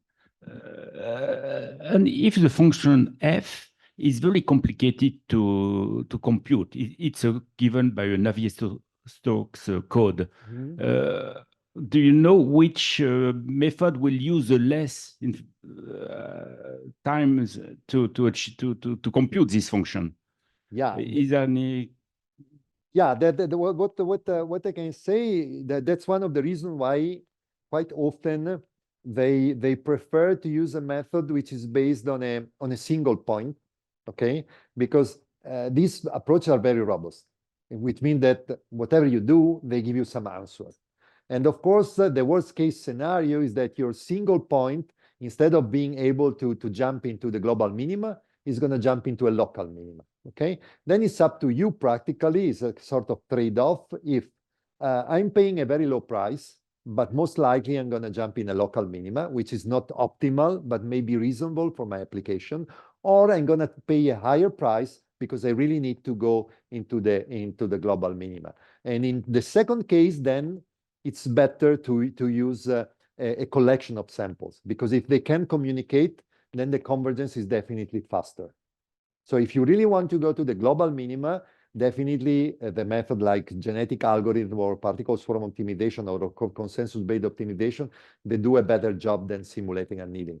But if you say, well, I don't care too much, because I mean, for example, with the Rust region function, I was saying it's very difficult, okay? But on the other hand, if I'm more thinking as an engineer, I would say, well, it's the simplest one. Why? Because all local minima are the same, so I don't care. Just jump into one, that's enough for me. I don't want really to have. So it's really, when you go to the applied side, it's slightly different. That's one of the reasons why they often use just a method which are based on like stochastic gradient descent, so on the single point, just because it's cheaper actually.